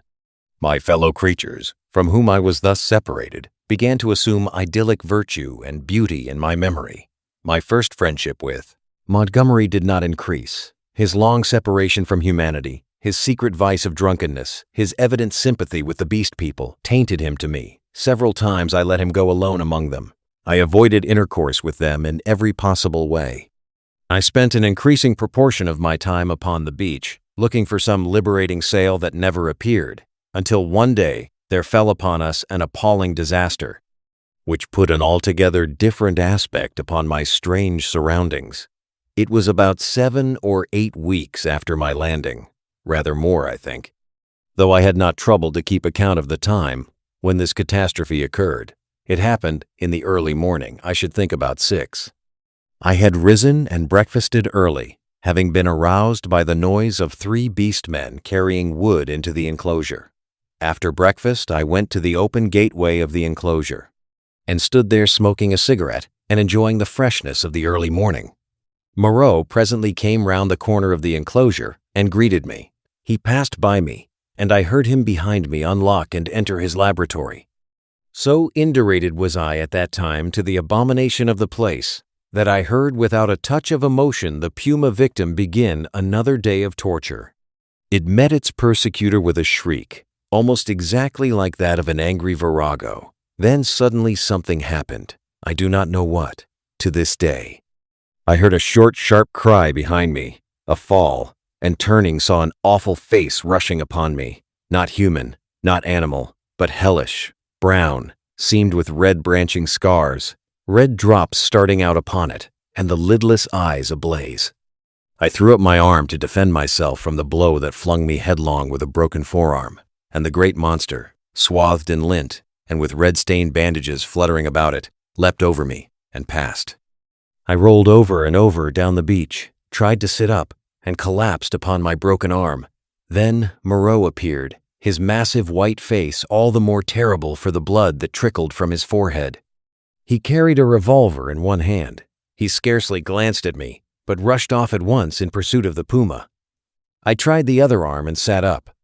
The muffled figure in front ran in great striding leaps along the beach, and Moreau followed her. She turned her head and saw him, then doubling abruptly made for the bushes. She gained upon him at every stride. I saw her plunge into them, and Moreau, running slantingly to intercept her, fired and missed as she disappeared. Then he too vanished in the green confusion. I stared after them, and then the pain in my arm flamed up, and with a groan I staggered to my feet.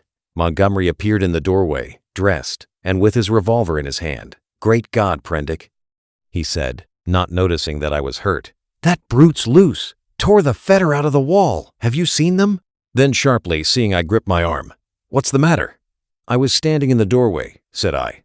He came forward and took my arm. "Blood on the sleeve," said he, and rolled back the flannel. He pocketed his weapon, felt my arm about painfully, and led me inside. "Your arm is broken," he said, and then, "Tell me exactly how it happened, or what happened." I told him what I had seen, told him in broken sentences, with gasps of pain between them, and very dexterously and swiftly he bound my arm meanwhile. He slung it from my shoulder, stood back and looked at me. "You'll do," he said. "And now?" he thought.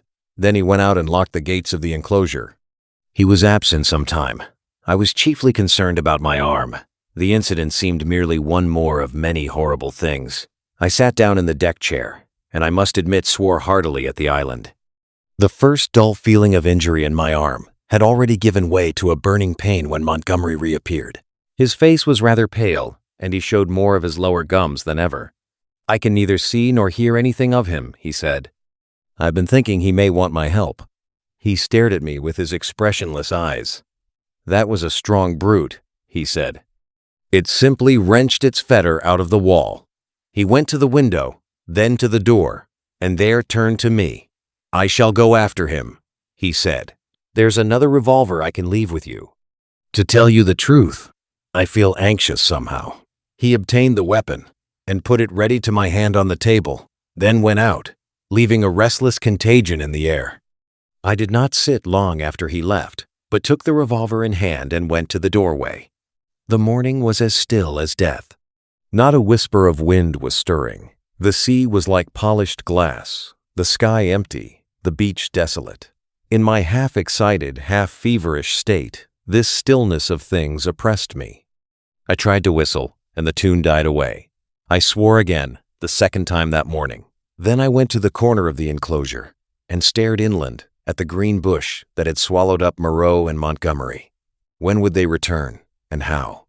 Then, far away, up the beach, a little gray beast man appeared, ran down to the water's edge, and began splashing about. I strolled back to the doorway, then to the corner again, and so began pacing to and fro like a sentinel upon duty. Once I was arrested by the distant voice of Montgomery bawling, "Cooey Moreau." My arm became less painful, but very hot. I got feverish and thirsty. My shadow grew shorter. I watched the distant figure until it went away again. Would Moreau and Montgomery never return? 3 seabirds began fighting for some stranded treasure. Then, from far away behind the enclosure, I heard a pistol shot. A long silence, and then came another. Then a yelling cry nearer, and another dismal gap of silence. My unfortunate imagination set to work to torment me. Then, suddenly, a shot close by. I went to the corner, startled, and saw Montgomery, his face scarlet, his hair disordered, and the knee of his trousers torn. His face expressed profound consternation. Behind him slouched the beast man, Mling, and round Mling's jaws were some queer, dark stains. "Has he come?" said Montgomery. "Moreau?" said I. "No." "My God!" The man was panting, almost sobbing. "Go back in," he said, taking my arm. "They're mad. They're all rushing about mad. What can have happened? I don't know. I'll tell you, when my breath comes. Where's some brandy?" Montgomery limped before me into the room and sat down in the deck chair. Mling flung himself down just outside the doorway and began panting like a dog. I got Montgomery some brandy and water. He sat staring in front of him at nothing, recovering his breath. After some minutes, he began to tell me what had happened. He had followed their track for some way. It was plain enough at first, on account of the crushed and broken bushes, white rags torn from the puma's bandages, and occasional smears of blood on the leaves of the shrubs and undergrowth. He lost the track, however, on the stony ground beyond the stream where I had seen the beast man drinking, and went wandering aimlessly westward, shouting Moreau's name. Then Mling had come to him carrying a light hatchet. Mling had seen nothing of the puma affair, had been felling wood, and heard him calling. They went on shouting together. 2 beast men came crouching and peering at them through the undergrowth, with gestures and a furtive carriage that alarmed Montgomery by their strangeness. He hailed them, and they fled guiltily. He stopped shouting after that, and after wandering some time farther in an undecided way, determined to visit the huts. He found the ravine deserted. Growing more alarmed every minute, he began to retrace his steps. Then it was he encountered the 2 swine men I had seen dancing on the night of my arrival. Blood-stained they were about the mouth, and intensely excited. They came crashing through the ferns, and stopped with fierce faces when they saw him. He cracked his whip in some trepidation, and forthwith they rushed at him. Never before had a beast man dared to do that. One he shot through the head. Mling flung himself upon the other, and the 2 rolled grappling. Mling got his brute under and with his teeth in its throat, and Montgomery shot that too as it struggled in Mling's grip. He had some difficulty in inducing Mling to come on with him. Thence they had hurried back to me. On the way, Mling had suddenly rushed into a thicket and driven out an undersized ocelot man, also blood-stained, and lame through a wound in the foot. This brute had run a little way and then turned savagely at bay, and Montgomery, with a certain wantonness, I thought had shot him. "What does it all mean?" said I. He shook his head and turned once more to the brandy. XE8. The Finding of Moreau. When I saw Montgomery swallow a 3rd dose of brandy, I took it upon myself to interfere. He was already more than half fuddled. I told him that some serious thing must have happened to Moreau by this time, or he would have returned before this, and that it behoved us to ascertain what that catastrophe was. Montgomery raised some feeble objections, and at last agreed. We had some food, and then all 3 of us started. It is possibly due to the tension of my mind, at the time, but even now that start into the hot stillness of the tropical afternoon is a singularly vivid impression.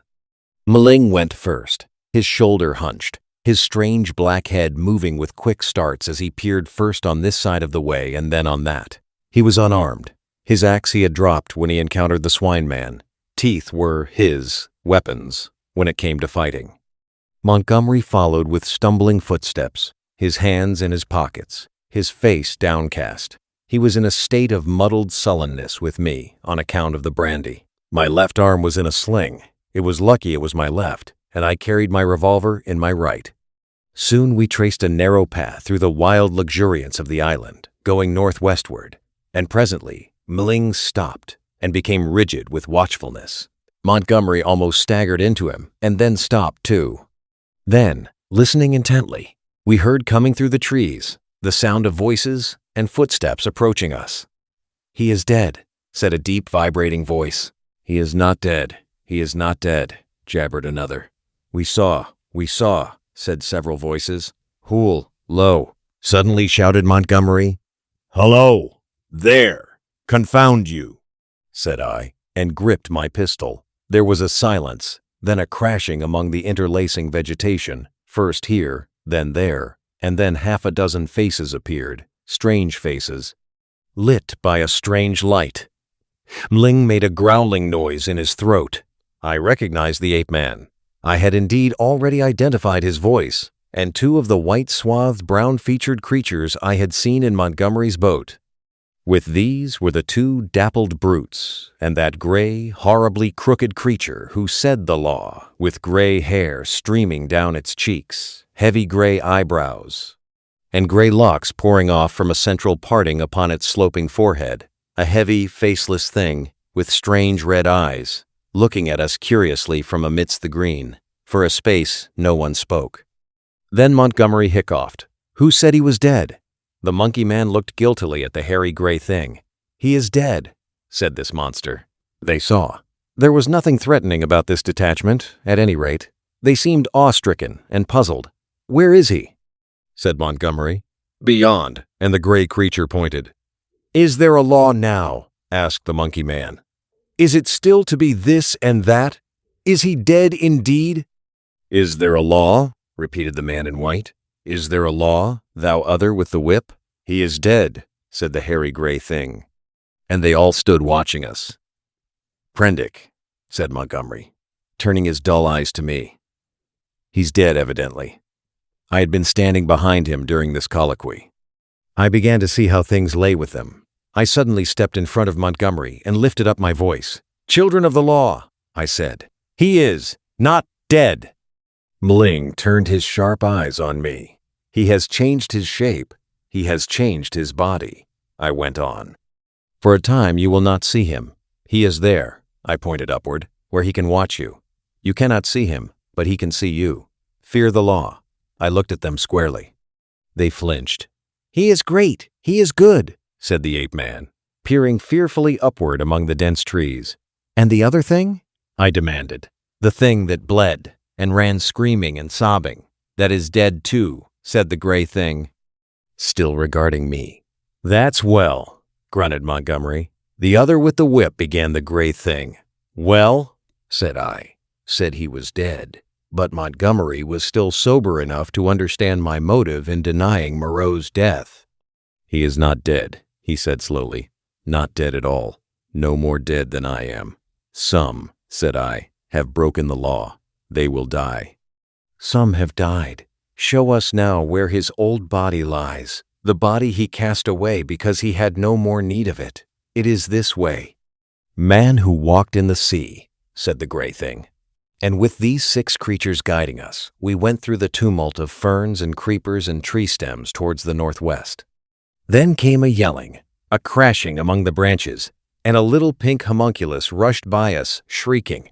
Immediately after appeared a monster in headlong pursuit, blood-bedabbled, who was amongst us almost before he could stop his career. The gray thing leapt aside. Mling, with a snarl, flew at it and was struck aside. Montgomery fired and missed, bowed his head, threw up his arm, and turned to run. I fired, and the thing still came on, fired again, point blank, into its ugly face. I saw its features vanish in a flash. Its face was driven in. Yet it passed me, gripped Montgomery, and holding him, fell headlong beside him, and pulled him sprawling upon itself in its death agony. I found myself alone with Mling, the dead brute, and the prostrate man. Montgomery raised himself slowly and stared in a muddled way at the shattered beast man beside him. It more than half sobered him. He scrambled to his feet. Then I saw the gray thing returning cautiously through the trees. See, said I, pointing to the dead brute, is the law not alive? This came of breaking the law. He peered at the body. He sends the fire that kills, said he, in his deep voice, repeating part of the ritual. The others gathered round and stared for a space. At last we drew near the westward extremity of the island. We came upon the gnawed and mutilated body of the puma, its shoulder bone smashed by a bullet, and perhaps 20 yards farther found at last what we sought.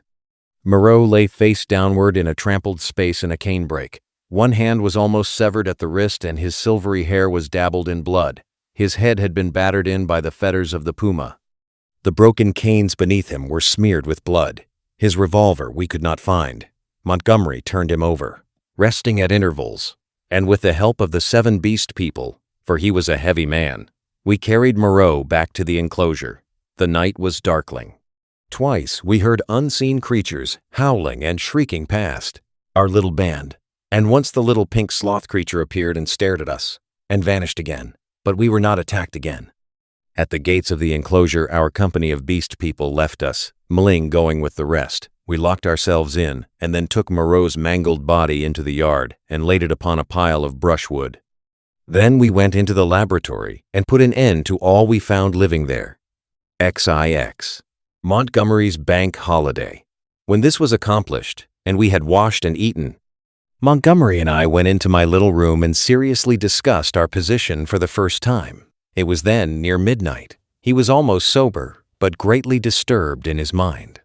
He had been strangely under the influence of Moreau's personality. I do not think it had ever occurred to him that Moreau could die. This disaster was the sudden collapse of the habits that had become part of his nature in the 10 or more monotonous years he had spent on the island. He talked vaguely, answered my questions crookedly, wandered into general questions. "This silly ass of a world," he said. "What a muddle it all is. I haven't had any life. I wonder when it's going to begin." 16 years being bullied by nurses and schoolmasters at their own sweet will. 5 in London grinding hard at medicine, bad food, shabby lodgings, shabby clothes, shabby vice, a blunder. I didn't know any better, and hustled off to this beastly island. 10 years here. What's it all for, Prendick? Are we bubbles blown by a baby? It was hard to deal with such ravings. "The thing we have to think of now," said I, "is how to get away from this island. What's the good of getting away? I'm an outcast. Where am I to join on? It's all very well for you, Prendick. Poor old Moreau. We can't leave him here to have his bones picked, as it is. And besides, what will become of the decent part of the beast folk?" "Well," said I, "that will do tomorrow. I've been thinking we might make the brushwood into a pyre and burn his body, and those other things. Then what will happen with the beast folk? I don't know. I suppose those that were made of beasts of prey will make silly asses of themselves sooner or later. We can't massacre the lot, can we? I suppose that's what your humanity would suggest? But they'll change. They are sure to change." He talked thus inconclusively until at last I felt my temper going. "Damnation!" he exclaimed at some petulance of mine. "Can't you see I'm in a worse hole than you are?" And he got up and went for the brandy. "Drink," he said, returning. "You logic-chopping, chalky-faced saint of an atheist, drink." "Not I," said I, and sat grimly watching his face under the yellow paraffine flare as he drank himself into a garrulous misery. I have a memory of infinite tedium. He wandered into a maudlin defense of the beast people and of Maling. Maling, he said, was the only thing that had ever really cared for him. And suddenly an idea came to him. "I'm damned," said he, staggering to his feet and clutching the brandy bottle. By some flash of intuition, I knew what it was he intended. "You don't give drink to that beast," I said, rising and facing him. "Beast," said he. "You're the beast. He takes his liquor like a Christian. Come out of the way, Prendick. For God's sake," said I, "get out of the way." He roared and suddenly whipped out his revolver. "Very well," said I, and stood aside, half-minded to fall upon him as he put his hand upon the latch, but deterred by the thought of my useless arm. "You've made a beast of yourself. To the beasts you may go." He flung the doorway open and stood half-facing me between the yellow lamplight and the pallid glare of the moon. His eye sockets were blotches of black under his stubbly eyebrows. "You're a solemn prig, Prendick, a silly ass. You're always fearing and fancying. We're on the edge of things. I'm bound to cut my throat tomorrow. I'm going to have a damned bank holiday tonight." He turned and went out into the moonlight. "Mling," he cried. "Mling, old friend!" 3 dim creatures in the silvery light came along the edge of the wan beach. One a white-wrapped creature, the other 2 blotches of blackness following it. They halted, staring. Then I saw Maling's hunched shoulders as he came round the corner of the house. "Drink," cried Montgomery. "Drink, you brutes. Drink and be men. Damn, I'm the cleverest. Moreau forgot this. This is the last touch. Drink, I tell you." And waving the bottle in his hand, he started off at a kind of quick trot to the westward, Mling ranging himself between him and the 3 dim creatures who followed. I went to the doorway. They were already indistinct in the mist of the moonlight before Montgomery halted. I saw him administer a dose of the raw brandy to Mling, and saw the 5 figures melt into one vague patch. "Sing!" I heard Montgomery shout. "Sing all together. Confound old Prendick. That's right. Now again. Confound old Prendick." The black group broke up into 5 separate figures and wound slowly away from me along the band of shining beach. Each went howling at his own sweet will, yelping insults at me or giving whatever other vent this new inspiration of brandy demanded. Presently I heard Montgomery's voice shouting, "Right turn!" and they passed with their shouts and howls into the blackness of the landward trees. Slowly, very slowly, they receded into silence. The peaceful splendor of the night healed again. The moon was now past the meridian and traveling down the west. It was at its full, and very bright riding through the empty blue sky. The shadow of the wall lay, a yard wide and of inky blackness, at my feet. The eastward sea was a featureless gray, dark and mysterious, and between the sea and the shadow, the gray sands of volcanic glass and crystals flashed and shone like a beach of diamonds. Behind me, the paraffine lamp flared hot and ruddy. Then I shut the door, locked it, and went into the enclosure where Moreau lay beside his latest victims, the staghounds and the llama and some other wretched brutes, with his massive face calm even after his terrible death. And with the hard eyes open, staring at the dead white moon above, I sat down upon the edge of the sink, and with my eyes upon that ghastly pile of silvery light and ominous shadows, began to turn over my plans. In the morning, I would gather some provisions in the dingy, and after setting fire to the pyre before me, push out into the desolation of the high sea once more. I felt that for Montgomery there was no help, that he was, in truth, half akin to these beast folk, unfitted for human kindred. I do not know how long I sat there scheming. It must have been an hour or so. Then my planning was interrupted by the return of Montgomery to my neighborhood. I heard a yelling from many throats, a tumult of exultant cries passing down towards the beach, whooping and howling, and excited shrieks that seemed to come to a stop near the water's edge. The riot rose and fell. I heard heavy blows and the splintering smash of wood, but it did not trouble me then. A discordant chanting began. My thoughts went back to my means of escape. I got up, brought the lamp, and went into a shed to look at some kegs I had seen there. Then I became interested in the contents of some biscuit tins, and opened one. I saw something out of the tail of my eye, a red figure, and turned sharply. Behind me lay the yard, vividly black and white in the moonlight, and the pile of wood and faggots on which Moreau and his mutilated victims lay, one over another. They seemed to be gripping one another in one last revengeful grapple. His wounds gaped, black as night, and the blood that had dripped lay in black patches upon the sand. Then I saw, without understanding, the cause of my phantom, a ruddy glow that came and danced and went upon the wall opposite. I misinterpreted this, fancied it was a reflection of my flickering lamp, and turned again to the stores in the shed. I went on rummaging among them, as well as a one-armed man could, finding this convenient thing and that, and putting them aside for tomorrow's launch. My movements were slow, and the time passed quickly. Insensibly, the daylight crept upon me. The chanting died down, giving place to a clamor. Then it began again, and suddenly broke into a tumult. I heard cries of, "More! More!" a sound like quarreling, and a sudden wild shriek. The quality of the sounds changed so greatly that it arrested my attention. I went out into the yard and listened. Then, cutting like a knife across the confusion, came the crack of a revolver. I rushed at once through my room to the little doorway. As I did so, I heard some of the packing cases behind me go sliding down and smash together with a clatter of glass on the floor of the shed, but I did not heed these. I flung the door open and looked out. Up the beach by the boathouse, a bonfire was burning, raining up sparks into the indistinctness of the dawn. Around this struggled a mass of black figures. I heard Montgomery call my name. I began to run at once towards this fire, revolver in hand. I saw the pink tongue of Montgomery's pistol lick out once, close to the ground. He was down. I shouted with all my strength and fired into the air. I heard someone cry, "The master!" The knotted black struggle broke into scattering units. The fire leapt and sank down. The crowd of beast people fled in sudden panic before me, up the beach. In my excitement, I fired at their retreating backs as they disappeared among the bushes.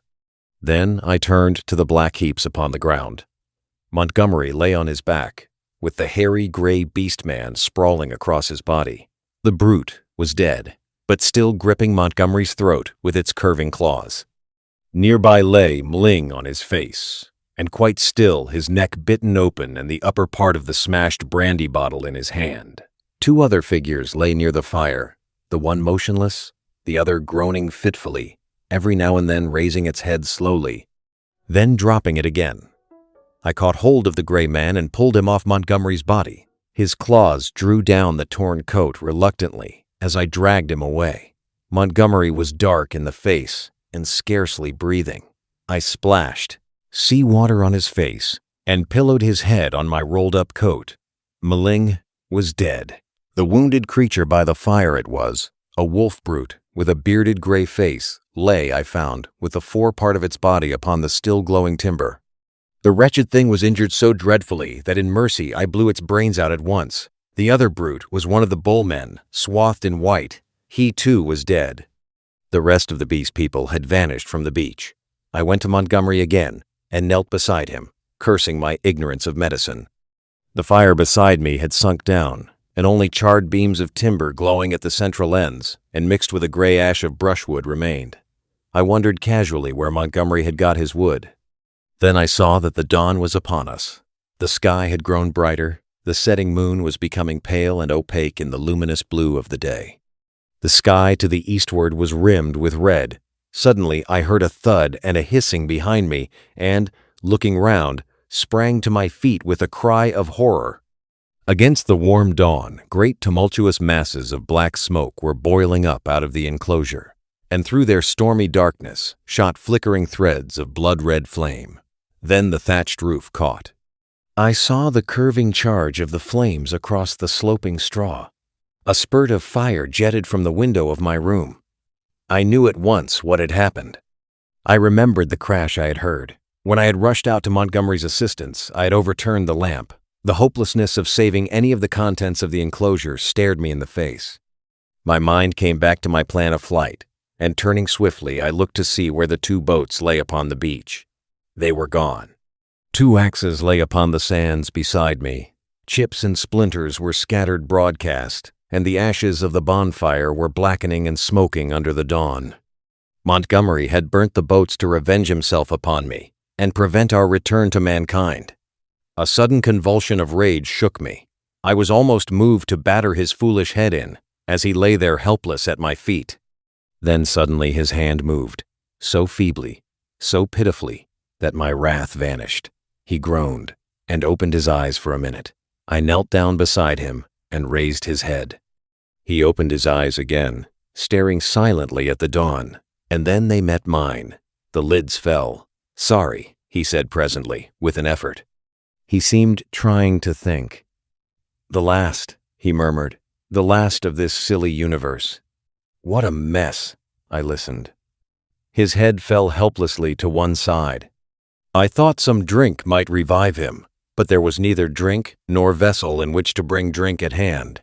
He seemed suddenly heavier. My heart went cold. I bent down to his face, put my hand through the rent in his blouse. He was dead, and even as he died, a line of white heat, the limb of the sun, rose eastward beyond the projection of the bay, splashing its radiance across the sky and turning the dark sea into a weltering tumult of dazzling light. It fell like a glory upon his death-shrunken face. I let his head fall gently upon the rough pillow I had made for him and stood up. Before me was the glittering desolation of the sea, the awful solitude upon which I had already suffered so much. Behind me the island, hushed under the dawn, its beast people silent and unseen. The enclosure, with all its provisions and ammunition, burnt noisily, with sudden gusts of flame, a fitful crackling, and now and then a crash. The heavy smoke drove up the beach away from me, rolling low over the distant treetops towards the huts in the ravine. Beside me were the charred vestiges of the boats and these 5 dead bodies. Then, out of the bushes, came 3 beast people, with hunched shoulders, protruding heads, misshapen hands awkwardly held, and inquisitive, unfriendly eyes, and advanced towards me with hesitating gestures. IX, the thing in the forest. I strode through the undergrowth that clothed the ridge behind the house, scarcely heeding whither I went, passed on through the shadow of a thick cluster of straight-stemmed trees beyond it, and so presently found myself some way on the other side of the ridge, and descending towards a streamlet that ran through a narrow valley. I paused and listened. The distance I had come, or the intervening masses of thicket, deadened any sound that might be coming from the enclosure. The air was still. Then, with a rustle, a rabbit emerged and went scampering up the slope before me. I hesitated and sat down in the edge of the shade. The place was a pleasant one.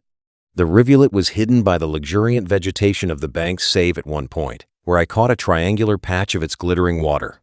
On the farther side I saw through a bluish haze a tangle of trees and creepers, and above these again the luminous blue of the sky. Here and there a splash of white or crimson marked the blooming of some trailing epiphyte. I let my eyes wander over this scene for a while, and then began to turn over in my mind again the strange peculiarities of Montgomery's man. But it was too hot to think elaborately, and presently I fell into a tranquil state midway between dozing and waking. From this I was aroused, after I know not how long, by a rustling amidst the greenery on the other side of the stream. For a moment I could see nothing but the waving summits of the ferns and reeds. Then suddenly upon the bank of the stream appeared something at first I could not distinguish what it was. It bowed its round head to the water, and began to drink. Then I saw it was a man, going on all fours like a beast. He was clothed in bluish cloth, and was of a copper-colored hue, with black hair. It seemed that grotesque ugliness was an invariable character of these islanders. I could hear the suck of the water at his lips as he drank. I leant forward to see him better, and a piece of lava, detached by my hand, went pattering down the slope. He looked up guiltily, and his eyes met mine. Forthwith he scrambled to his feet, and stood wiping his clumsy hand across his mouth, and regarding me. His legs were scarcely half the length of his body. So, staring one another out of countenance, we remained for perhaps the space of a minute. Then, stopping to look back once or twice, he slunk off among the bushes to the right of me, and I heard the swish of the fronds grow faint in the distance and die away. Long after he had disappeared, I remained sitting up, staring in the direction of his retreat. My drowsy tranquility had gone. I was startled by a noise behind me, and turning suddenly saw the flapping white tail of a rabbit vanishing up the slope. I jumped to my feet. The apparition of this grotesque, half-bestial creature had suddenly populated the stillness of the afternoon for me. I looked around me rather nervously, and regretted that I was unarmed. Then I thought that the man I had just seen had been clothed in bluish cloth, had not been naked as a savage would have been. And I tried to persuade myself from that fact that he was, after all, probably a peaceful character, that the dull ferocity of his countenance belied him. Yet I was greatly disturbed at the apparition. I walked to the left along the slope, turning my head about, and peering this way and that among the straight stems of the trees. Why should a man go on all fours and drink with his lips? Presently I heard an animal wailing again, and taking it to be the puma, I turned about and walked in a direction diametrically opposite to the sound. This led me down to the stream, across which I stepped and pushed my way up through the undergrowth beyond.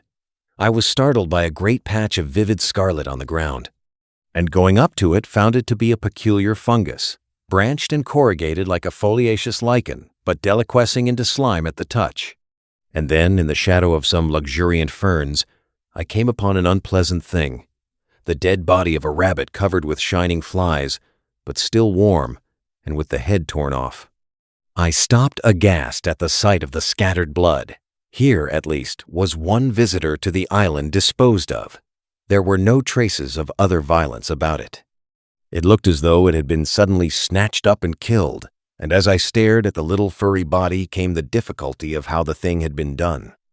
The vague dread that had been in my mind since I had seen the inhuman face of the man at the stream grew distincter as I stood there. I began to realize the hardihood of my expedition among these unknown people. The thicket about me became altered to my imagination. Every shadow became something more than a shadow, became an ambush. Every rustle became a threat. Invisible things seemed watching me. I resolved to go back to the enclosure on the beach. I suddenly turned away and thrust myself violently, possibly even frantically, through the bushes, anxious to get a clear space about me again. I stopped just in time to prevent myself emerging upon an open space. It was a kind of glade in the forest, made by a fall. Seedlings were already starting up to struggle for the vacant space, and beyond, the dense growth of stems and twining vines and splashes of fungus and flowers closed in again. Before me, squatting together upon the fungoid, ruins of a huge fallen tree, and still unaware of my approach, were three grotesque human figures, One was evidently a female, the other two were men. They were naked, save for swathings of scarlet cloth about the middle, and their skins were of a dull pinkish drab color, such as I had seen in no savages before. They had fat, heavy, chinless faces, retreating foreheads, and a scant bristly hair upon their heads. I never saw such bestial-looking creatures. They were talking, or at least one of the men was talking to the other two, and all three had been too closely interested to heed the rustling of my approach. They swayed their heads and shoulders from side to side. The speaker's words came thick and sloppy, and though I could hear them distinctly, I could not distinguish what he said. He seemed to me to be reciting some complicated gibberish. Presently his articulation became shriller, and spreading his hands he rose to his feet. At that the others began to gibber in unison, also rising to their feet, spreading their hands and swaying their bodies in rhythm with their chant. I noticed then the abnormal shortness of their legs and their lank, clumsy feet. All three began slowly to circle round, raising and stamping their feet and waving their arms. A kind of tune crept into their rhythmic recitation, and a refrain, Alula, or Balula, it sounded like.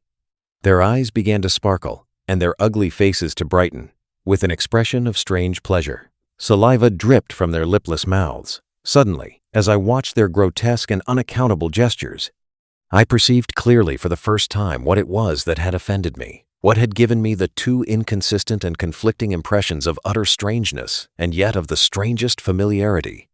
The three creatures engaged in this mysterious rite were human in shape, and yet human beings with the strangest air about them of some familiar animal.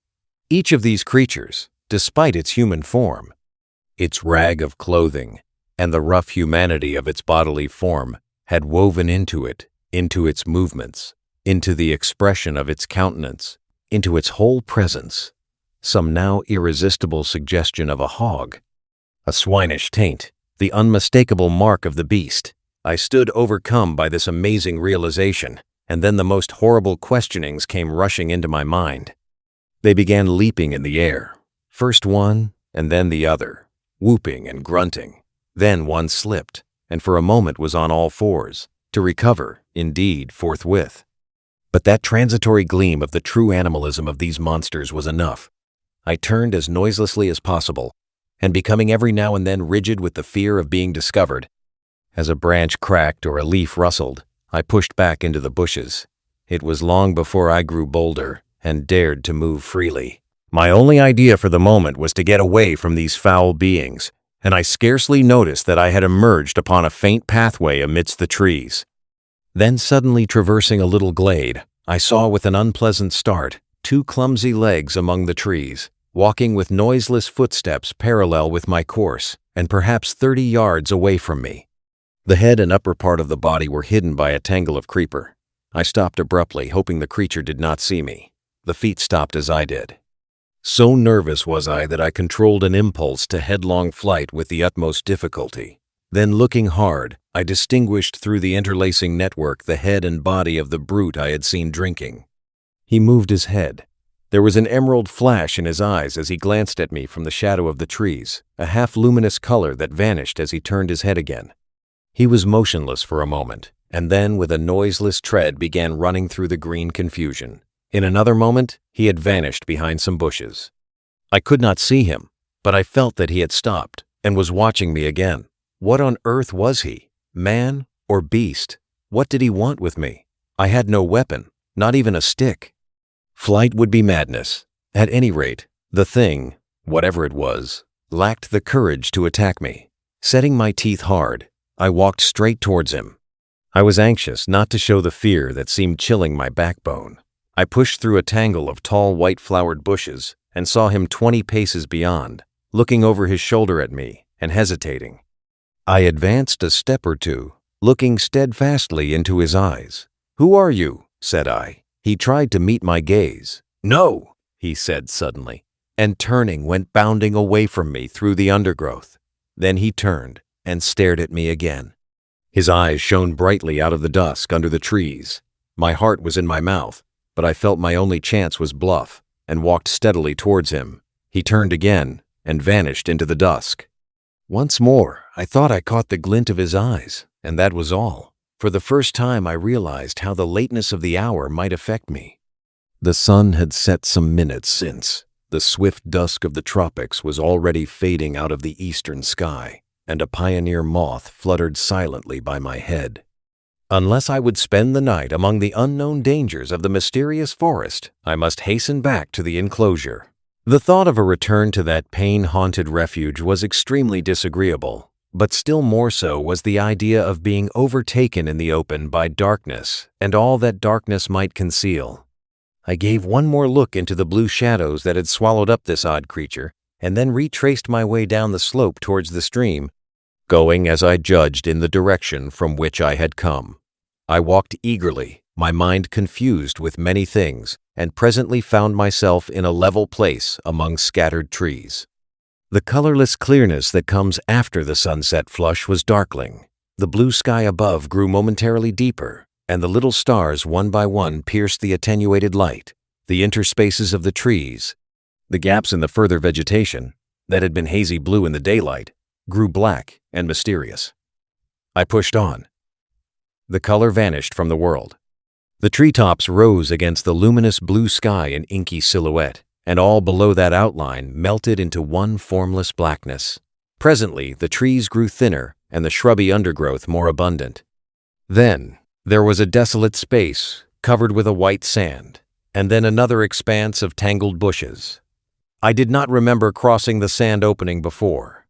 I began to be tormented by a faint rustling upon my right hand.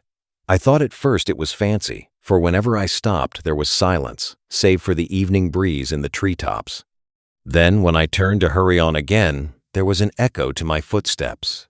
I turned away from the thickets, keeping to the more open ground, and endeavoring by sudden turns now and then to surprise something in the act of creeping upon me. I saw nothing, and nevertheless my sense of another presence grew steadily. I increased my pace, and after some time came to a slight ridge, crossed it, and turned sharply, regarding it steadfastly from the further side. It came out black and clear-cut against the darkling sky, and presently a shapeless lump heaved up momentarily against the skyline and vanished again. I felt assured now that my tawny-faced antagonist was stalking me once more, and coupled with that was another unpleasant realization that I had lost my way. For a time I hurried on hopelessly perplexed, and pursued by that stealthy approach.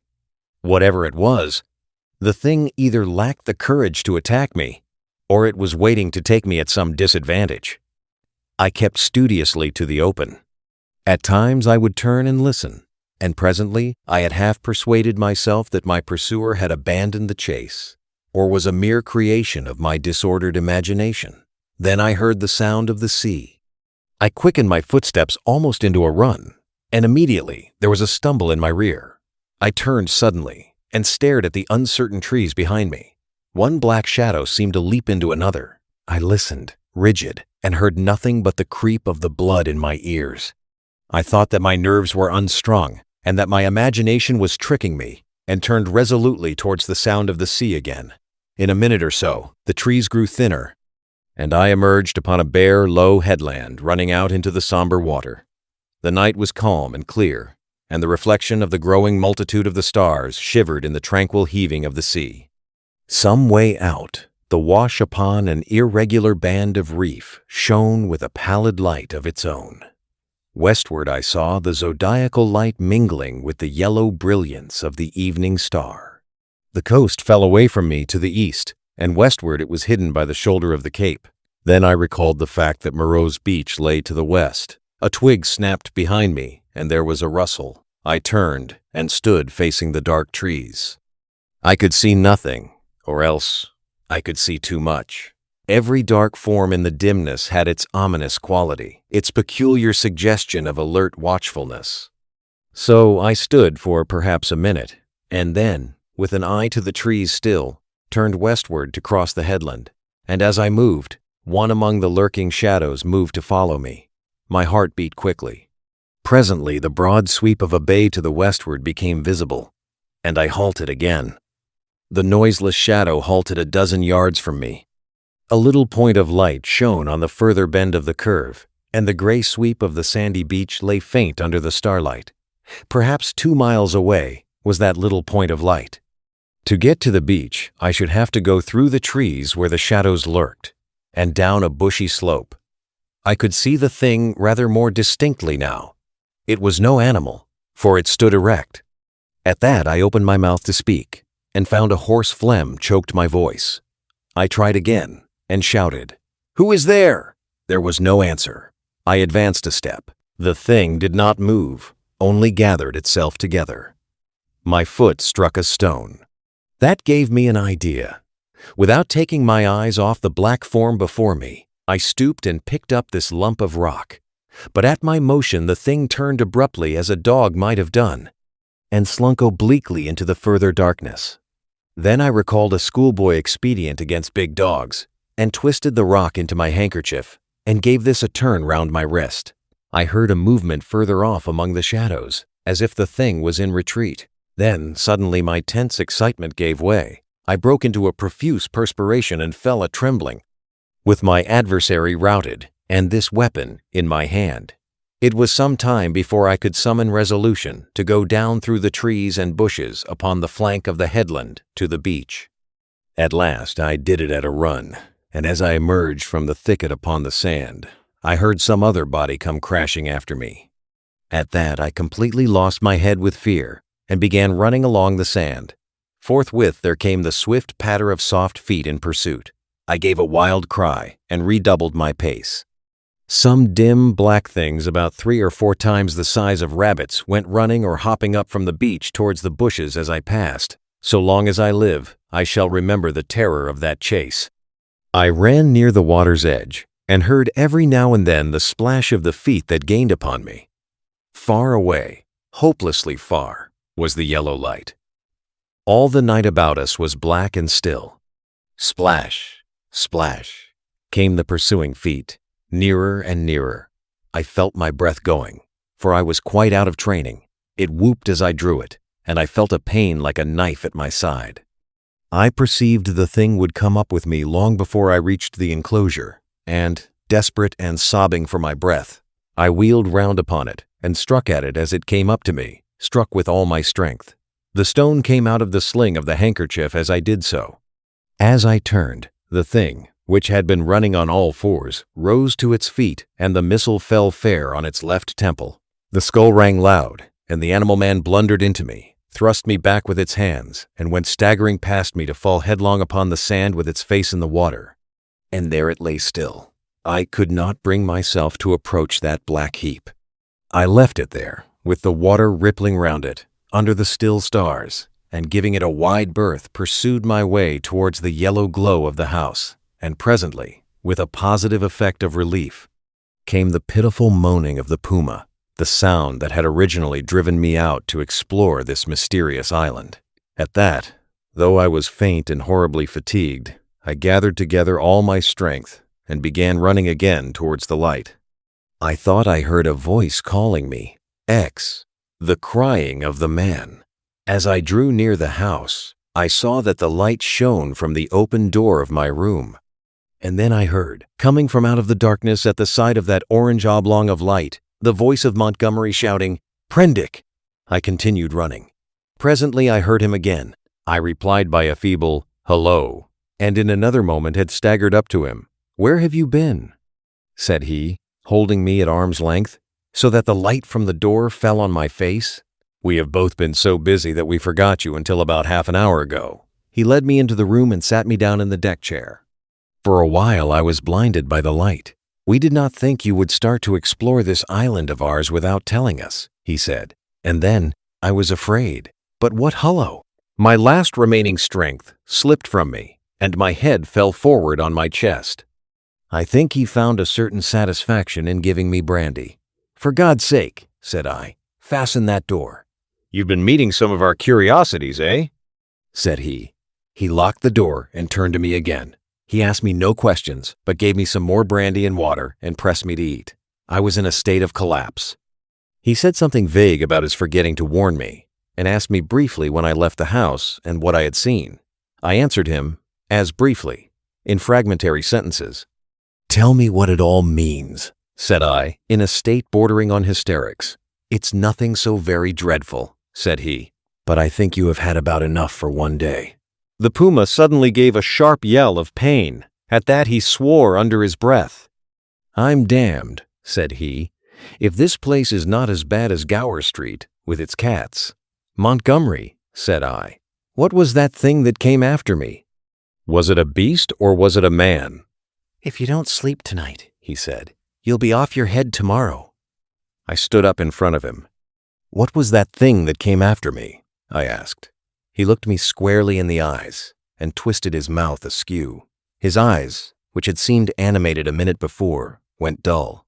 "From your account," said he, "I'm thinking it was a bogle." I felt a gust of intense irritation, which passed as quickly as it came.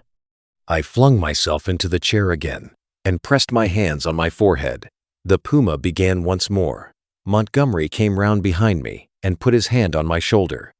"Look here, Prendick," he said. "I had no business to let you drift out into this silly island of ours, but it's not so bad as you feel, man. Your nerves are worked to rags.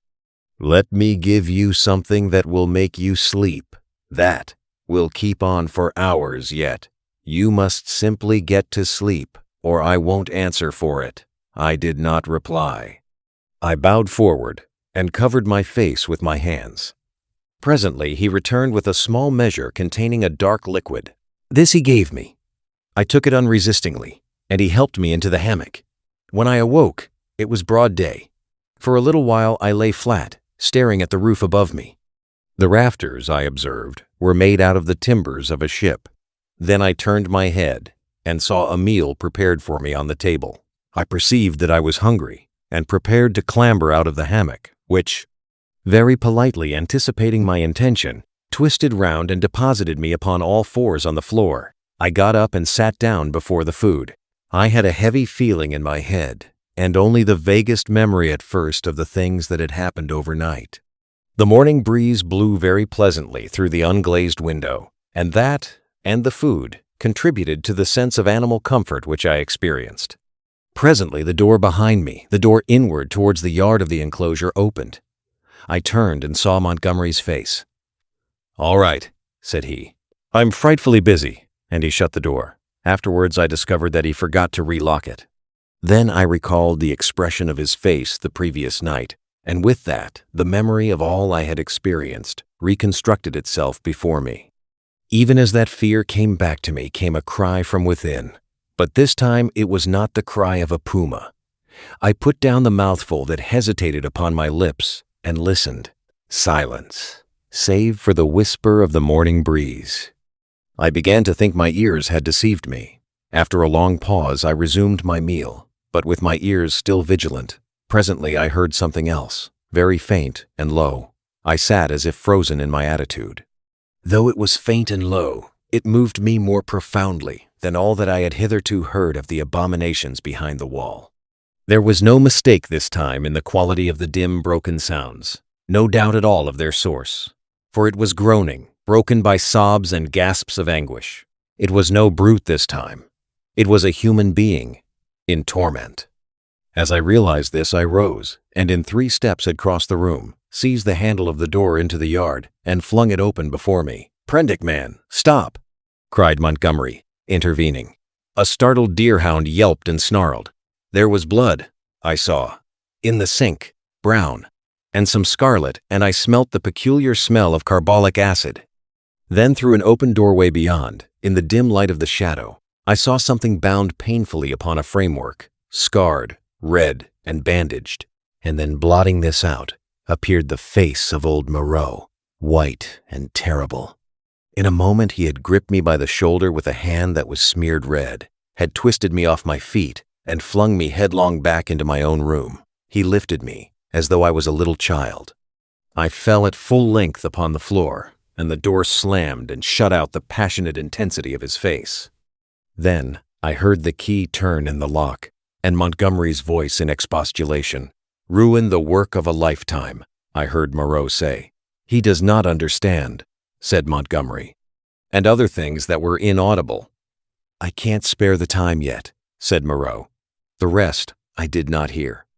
I picked myself up and stood trembling, my mind a chaos of the most horrible misgivings. Could it be possible, I thought, that such a thing as the vivisection of men was carried on here. The question shot like lightning across a tumultuous sky.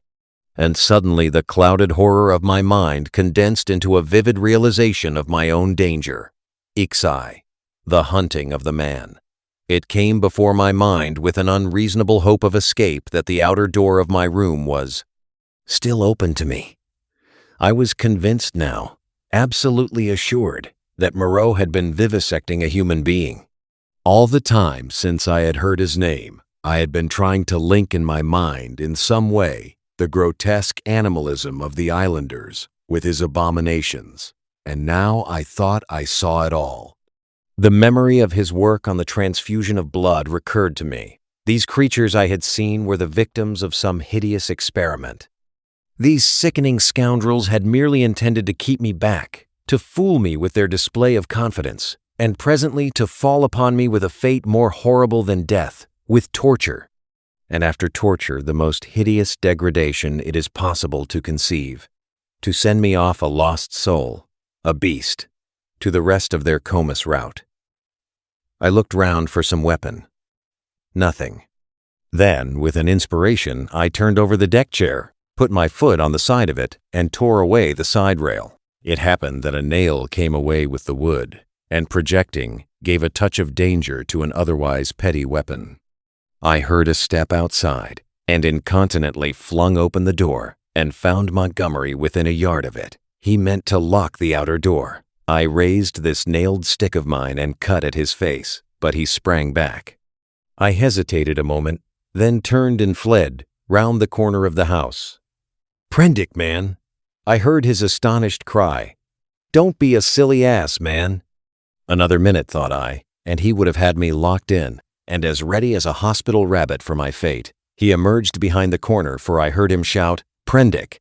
Then he began to run after me, shouting things as he ran. This time running blindly, I went northeastward in a direction at right angles to my previous expedition. Once, as I went running headlong up the beach, I glanced over my shoulder and saw his attendant with him. I ran furiously up the slope, over it, then turning eastward along a rocky valley fringed on either side with jungle, I ran for perhaps a mile altogether, my chest straining, my heart beating in my ears. And then, hearing nothing of Montgomery or his man, and feeling upon the verge of exhaustion, I doubled sharply back towards the beach as I judged, and lay down in the shelter of a canebrake. There I remained for a long time, too fearful to move, and indeed too fearful even to plan a course of action. The wild scene about me lay sleeping silently under the sun, and the only sound near me was the thin hum of some small gnats that had discovered me. Presently I became aware of a drowsy breathing sound, the soughing of the sea upon the beach. After about an hour, I heard Montgomery shouting my name, far away to the north. That set me thinking of my plan of action. As I interpreted it then, this island was inhabited only by these two vivisectors and their animalized victims. Some of these, no doubt they could press into their service against me if need arose. I knew both Moreau and Montgomery carried revolvers, and, save for a feeble bar of deal spiked with a small nail, the merest mockery of a mace, I was unarmed. So I lay still there, until I began to think of food and drink, and at that thought the real hopelessness of my position came home to me. I knew no way of getting anything to eat. I was too ignorant of botany to discover any resort of root or fruit that might lie about me. I had no means of trapping the few rabbits upon the island.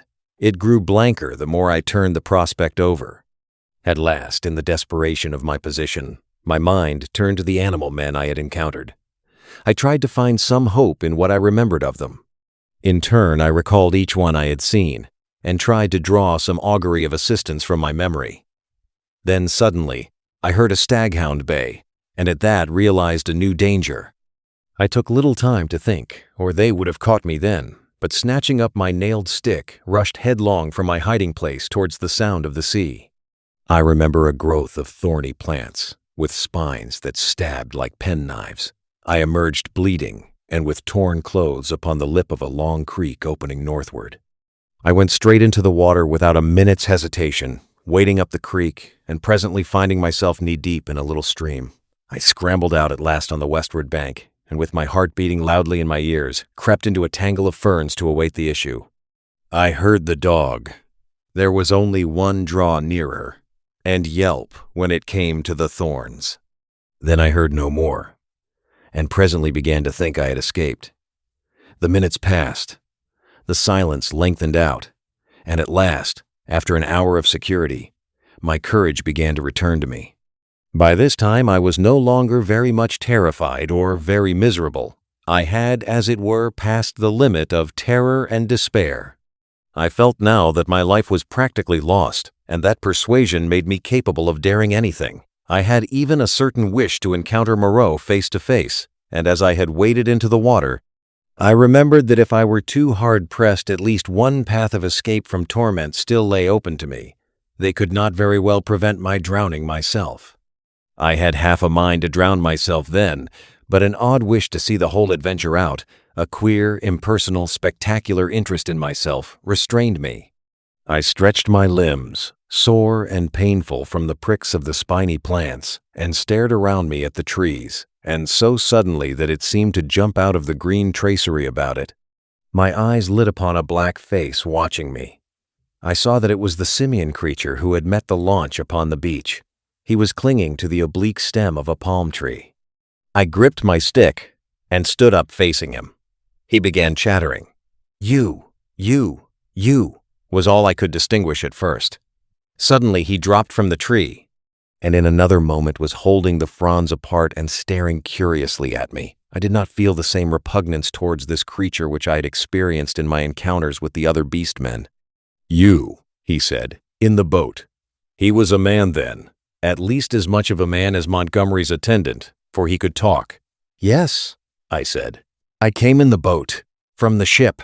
Oh, he said, and his bright, restless eyes traveled over me, to my hands, to the stick I carried, to my feet, to the tattered places in my coat, and the cuts and scratches I had received from the thorns. He seemed puzzled at something. His eyes came back to my hands. He held his own hand out and counted his digits slowly. 1, 2, 3, 4, 5A. I did not grasp his meaning then. Afterwards I was to find that a great proportion of these beast people had malformed hands, lacking sometimes even 3 digits. But guessing this was in some way a greeting, I did the same thing by way of reply. He grinned with immense satisfaction. Then his swift roving glance went round again. He made a swift movement and vanished. The fern fronds he had stood between came swishing together.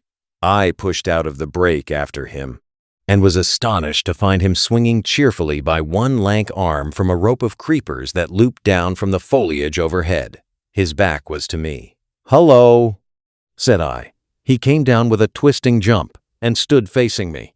"I say," said I, "where can I get something to eat?" "Eat," he said. "Eat man's food now." And his eye went back to the swing of ropes. "At the huts." "But where are the huts?" "Oh, I'm new, you know." At that he swung round and set off at a quick walk. All his motions were curiously rapid. "Come along," said he. I went with him to see the adventure out. I guess the huts were some rough shelter where he and some more of these beast people lived.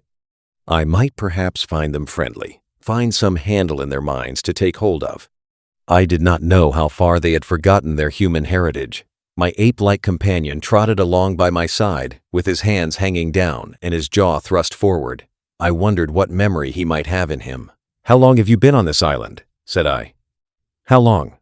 he asked, and after having the question repeated, he held up 3 fingers. The creature was little better than an idiot. I tried to make out what he meant by that, and it seems I bored him.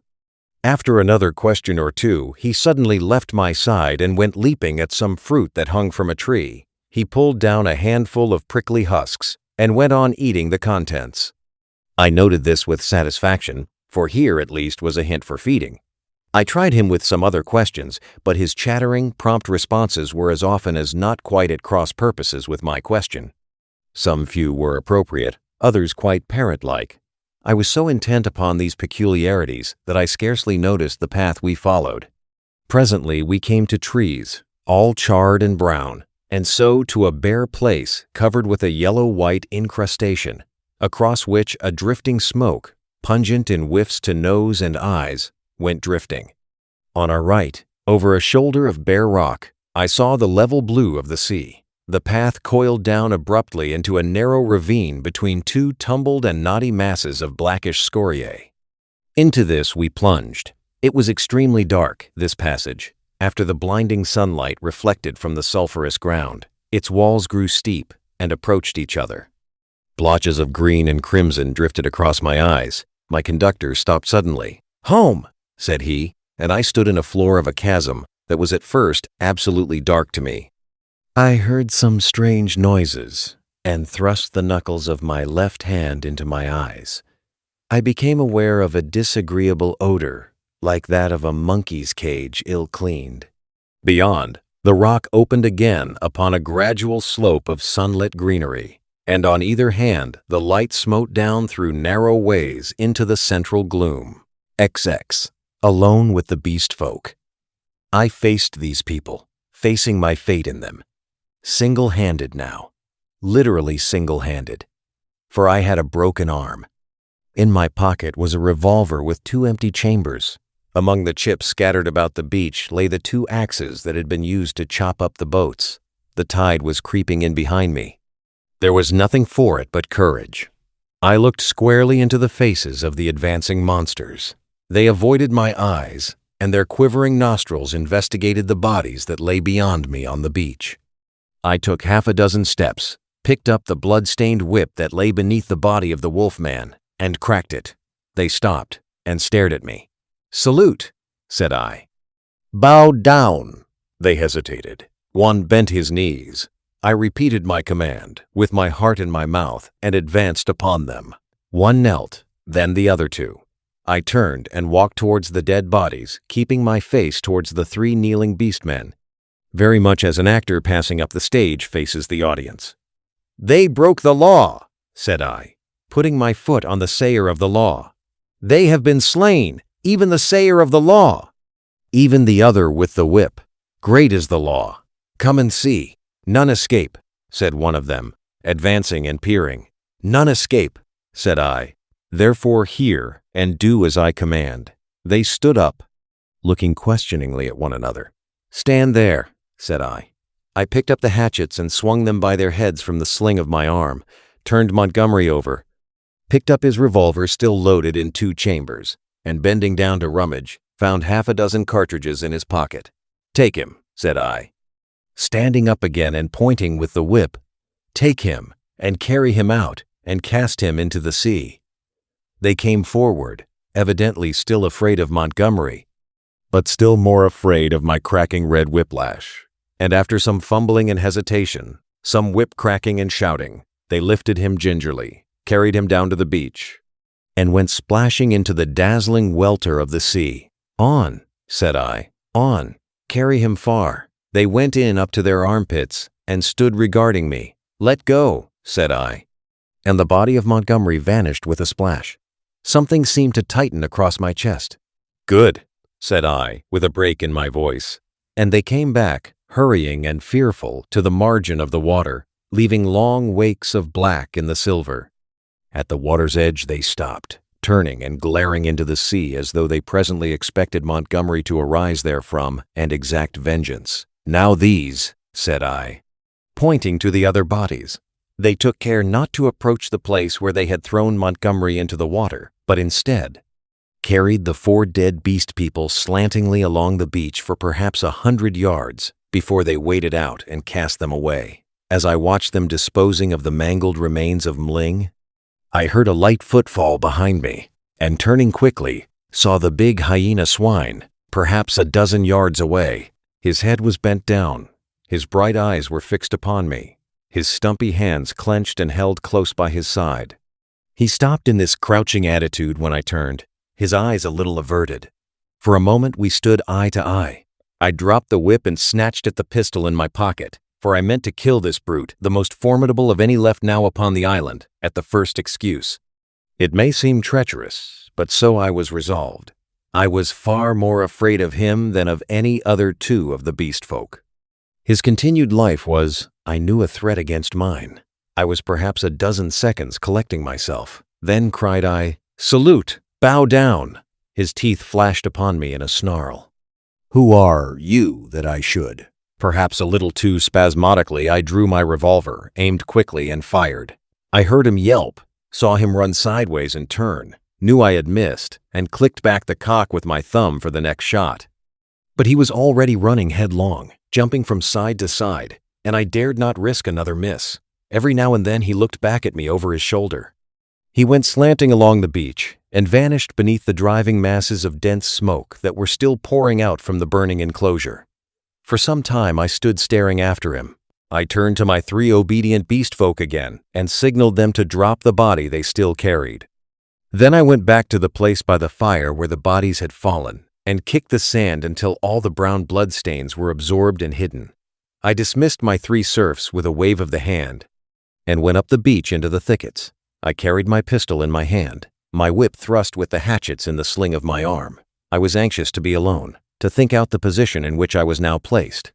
A dreadful thing that I was only beginning to realize was that over all this island there was now no safe place where I could be alone and secure to rest or sleep.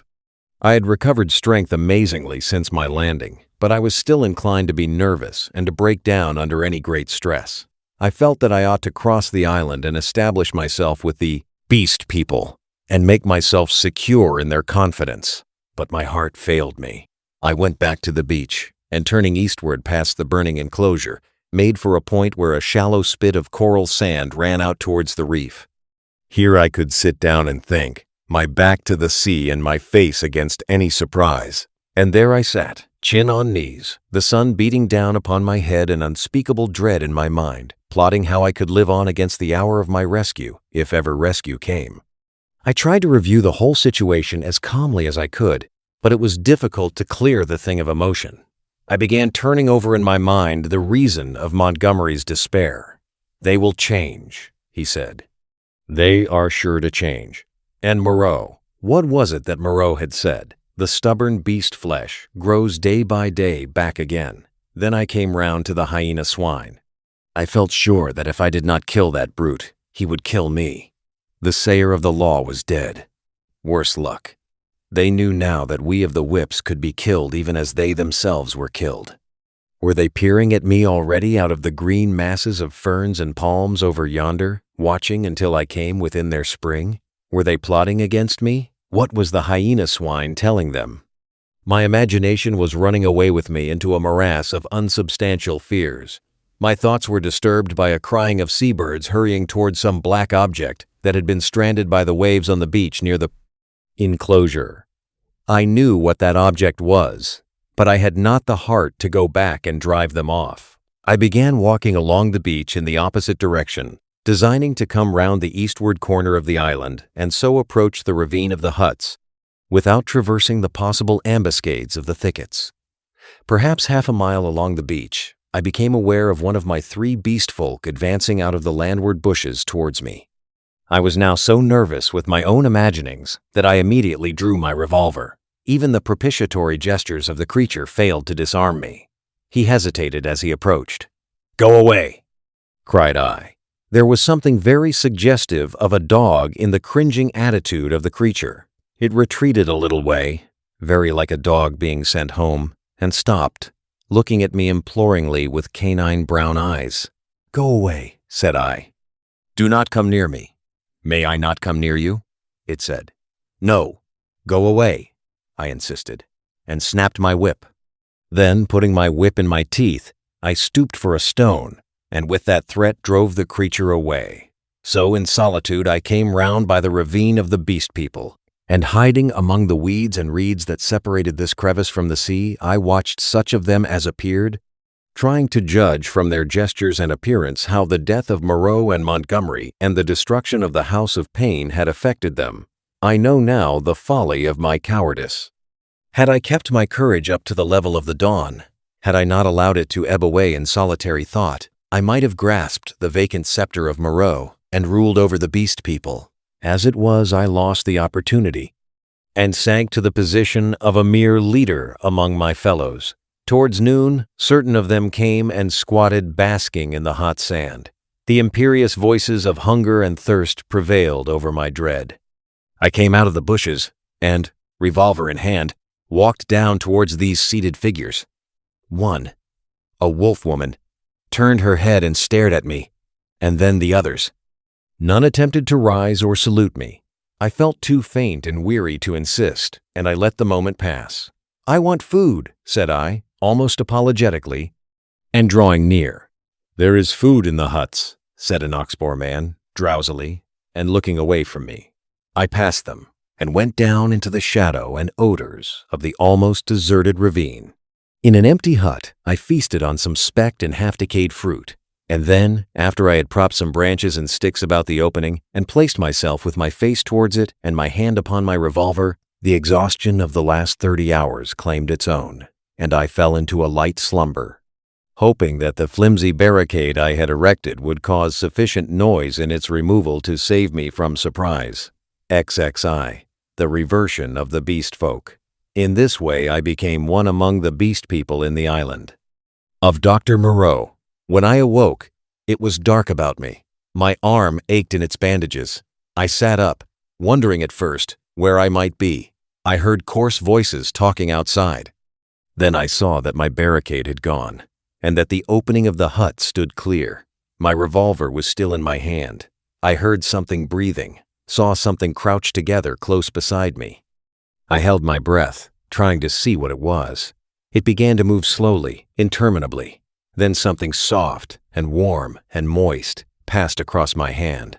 All my muscles contracted. I snatched my hand away. A cry of alarm began and was stifled in my throat. Then I just realized what had happened sufficiently to stay my fingers on the revolver. "Who is that?"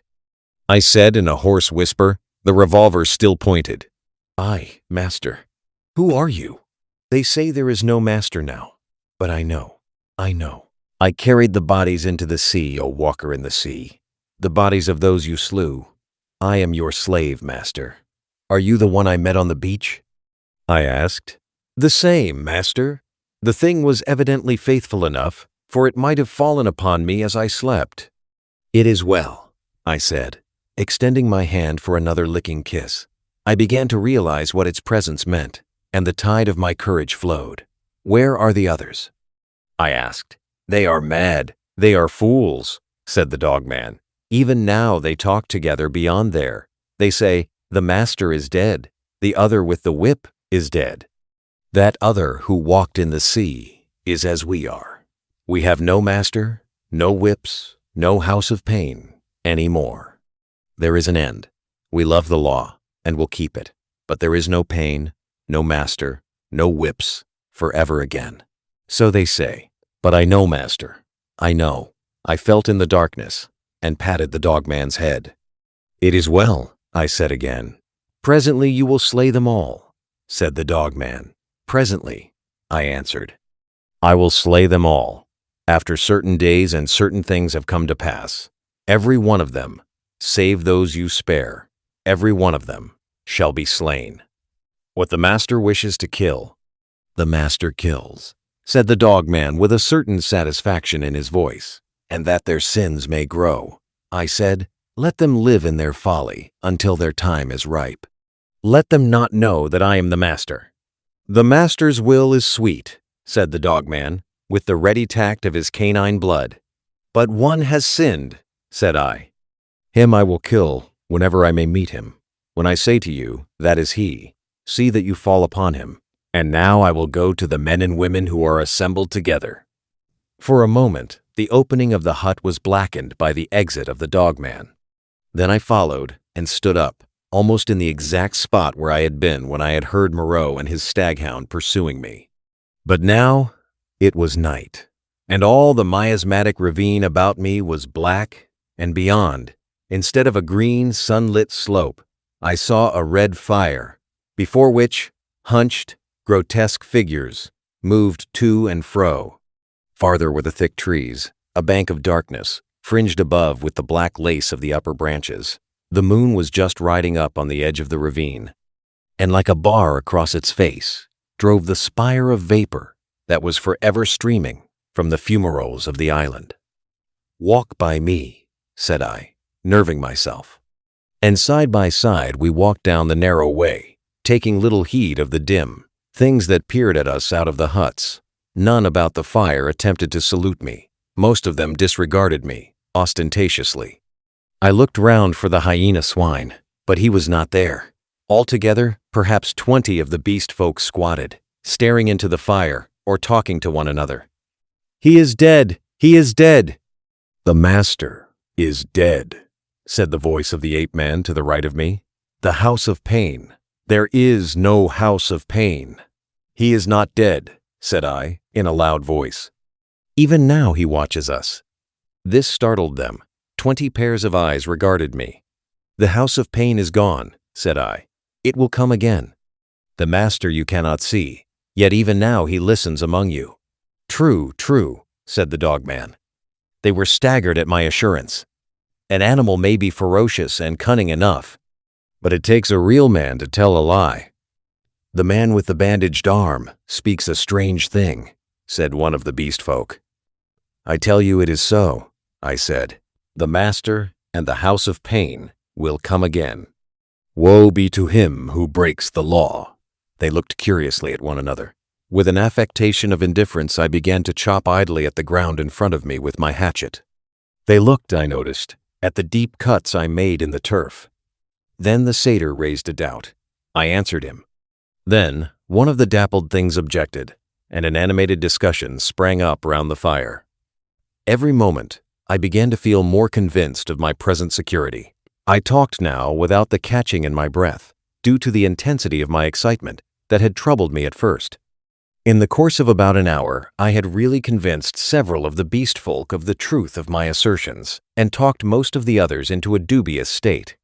I kept a sharp eye for my enemy, the hyena swine, but he never appeared.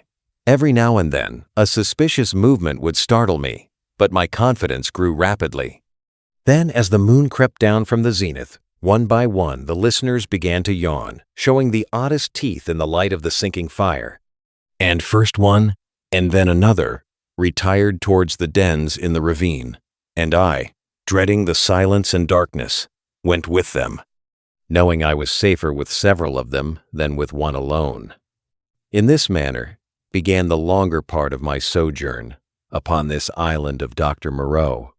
But from that night until the end came, there was but one thing happened to tell, save a series of innumerable small unpleasant details and the fretting of an incessant uneasiness.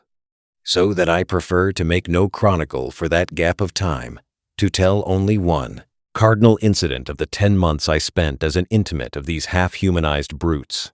There is much that sticks in my memory that I could write, things that I would cheerfully give my right hand to forget. But they do not help the telling of the story. In the retrospect, it is strange to remember how soon I fell in with these monsters' ways and gained my confidence again. I had my quarrels with them, of course, and could show some of their teeth marks still, but they soon gained a wholesome respect for my trick of throwing stones and for the bite of my hatchet. And my St. Bernard man's loyalty was of infinite service to me. I found their simple scale of honor was based mainly on the capacity for inflicting trenchant wounds. Indeed, I may say without vanity, I hope that I held something like preeminence among them. One or two, whom in a rare access of high spirits I had scarred rather badly, bore me a grudge, but it vented itself chiefly behind my back, and at a safe distance from my missiles, in grimaces. The hyena swine avoided me, and I was always on the alert for him. My inseparable dogman hated and dreaded him intensely. I really believe that was at the root of the brute's attachment to me. It was soon evident to me that the former monster had tasted blood and gone the way of the leopard man. He formed a lair somewhere in the forest and became solitary. Once I tried to induce the beast folk to hunt him, but I lacked the authority to make them cooperate for one end. Again and again I tried to approach his den and come upon him unaware, but always he was too acute for me, and saw or winded me, and got away. He too made every forest pathway dangerous to me and my ally with his lurking ambuscades. The dogman scarcely dared to leave my side. In the first month or so, the beast folk, compared with their latter condition, were human enough. And for one or two besides my canine friend, I even conceived a friendly tolerance. The little pink sloth creature displayed an odd affection for me, and took to following me about. The monkey man bored me, however. He assumed, on the strength of his 5 digits, that he was my equal and was forever jabbering at me, jabbering the most errant nonsense. One thing about him entertained me a little. He had a fantastic trick of coining new words. He had an idea, I believe, that to gabble about names that meant nothing was the proper use of speech. He called it big thinks to distinguish it from little thinks, the sane everyday interests of life. If ever I made a remark he did not understand, he would praise it very much, ask me to say it again, learn it by heart, and go off repeating it, with a word wrong here or there, to all the milder of the beast people. He thought nothing of what was plain and comprehensible. I invented some very curious big thinks for his especial use. I think now that he was the silliest creature I ever met. He had developed in the most wonderful way the distinctive silliness of man without losing one jot of the natural folly of a monkey. This, I say, was in the earlier weeks of my solitude among these brutes. During that time they respected the usage established by the law and behaved with general decorum. Once I found another rabbit torn to pieces by the hyena swine, I am assured, but that was all. It was about May when I first distinctly perceived a growing difference in their speech and carriage, a growing coarseness of articulation, a growing disinclination to talk. My monkey man's jabber multiplied in volume but grew less and less comprehensible, more and more simian.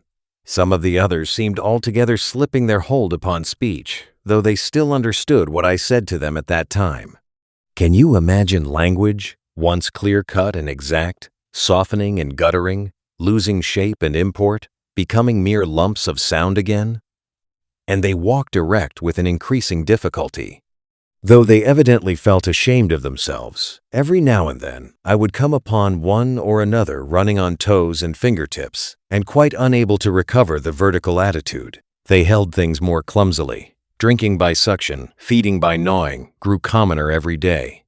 I realized more keenly than ever what Moreau had told me about the stubborn beast flesh. They were reverting, and reverting very rapidly. Some of them the pioneers in this. I noticed with some surprise, where all females began to disregard the injunction of decency, deliberately for the most part. Others even attempted public outrages upon the institution of monogamy. The tradition of the law was clearly losing its force. I cannot pursue this disagreeable subject. My dogman imperceptibly slipped back to the dog again. Day by day he became dumb, quadrupedal, hairy. I scarcely noticed the transition from the companion on my right hand to the lurching dog at my side. As the carelessness and disorganization increased from day to day, the lane of dwelling places, at no time very sweet, became so loathsome that I left it, and going across the island made myself a hovel of boughs amid the black ruins of Moreau's enclosure. Some memory of pain, I found, still made that place the safest from the beast folk. It would be impossible to detail every step of the lapsing of these monsters, to tell how, day by day, the human semblance left them, how they gave up bandagings and wrappings, abandoned at last every stitch of clothing, how the hair began to spread over the exposed limbs, how their foreheads fell away and their faces projected, how the quasi-human intimacy I had permitted myself with some of them in the first month of my loneliness became a shuddering horror to recall. The change was slow and inevitable. For them and for me, it came without any definite shock. I still went among them in safety because no jolt in the downward glide had released the increasing charge of explosive animalism that ousted the human day by day.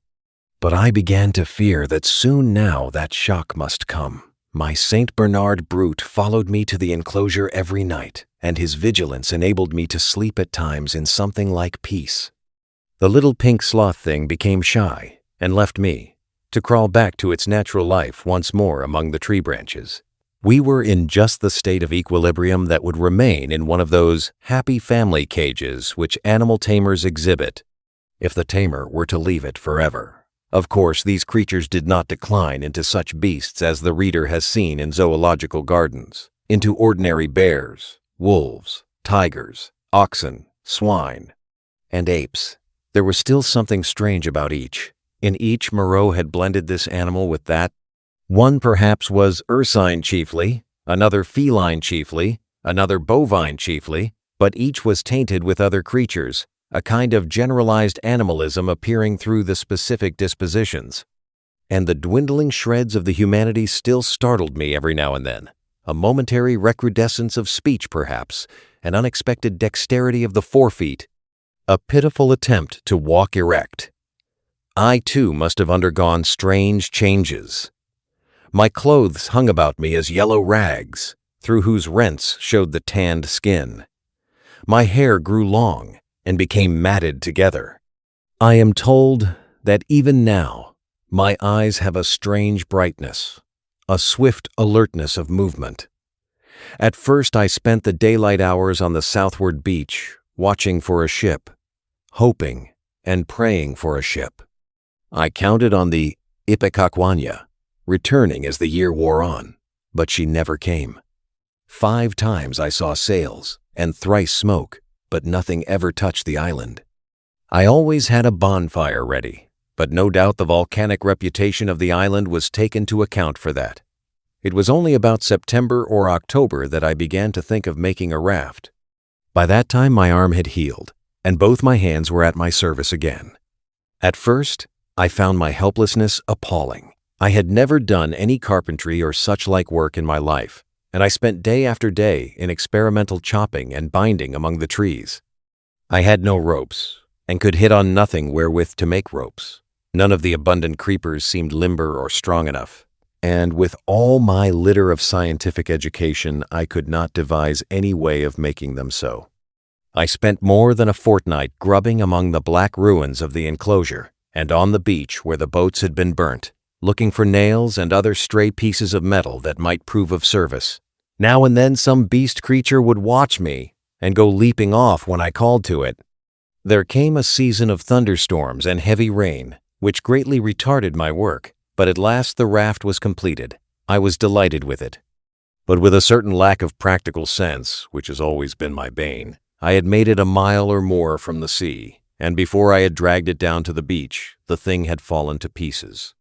Perhaps it is as well that I was saved from launching it, but at the time my misery at my failure was so acute that for some days I simply moped on the beach and stared at the water and thought of death. I did not, however, mean to die, and an incident occurred that warned me unmistakably of the folly of letting the days pass.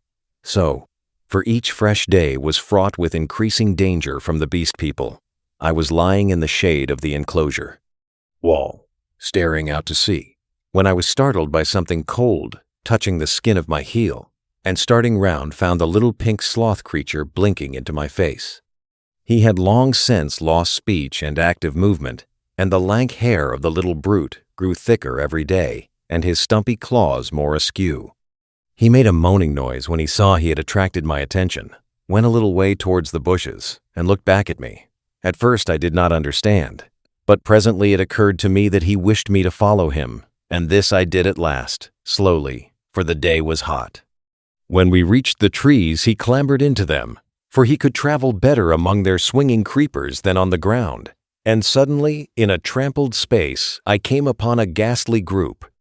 My Saint Bernard creature lay on the ground, dead, and near his body crouched the hyena swine, gripping the quivering flesh with its misshapen claws, gnawing at it, and snarling with delight. As I approached, the monster lifted its glaring eyes to mine. Its lips went trembling back from its red-stained teeth, and it growled menacingly. It was not afraid and not ashamed. The last vestige of the human taint had vanished. I advanced a step farther, stopped, and pulled out my revolver. At last I had him face to face. The brute made no sign of retreat, but its ears went back, its hair bristled, and its body crouched together. I aimed between the eyes and fired. As I did so, the thing rose straight at me in a leap, and I was knocked over like a 9-pin. It clutched at me with its crippled hand and struck me in the face. Its spring carried it over me. I fell under the hind part of its body, but luckily I had hit as I meant, and it had died even as it leapt. I crawled out from under its unclean weight and stood up trembling, staring at its quivering body. That danger at least was over. But this, I knew, was only the first of the series of relapses that must come. I burnt both of the bodies on a pyre of brushwood, but after that, I saw that unless I left the island, my death was only a question of time. The beast people by that time had, with one or two exceptions, left the ravine and made themselves lairs according to their taste among the thickets of the island. Few prowled by day. Most of them slept, and the island might have seemed deserted to a newcomer. But at night, the air was hideous, with their calls and howling. I had half a mind to make a massacre of them, to build traps or fight them with my knife. Had I possessed sufficient cartridges, I should not have hesitated to begin the killing. There could now be scarcely a score left of the dangerous carnivores. The braver of these were already dead. After the death of this poor dog of mine, my last friend, I too adopted to some extent the practice of slumbering in the daytime in order to be on my guard at night.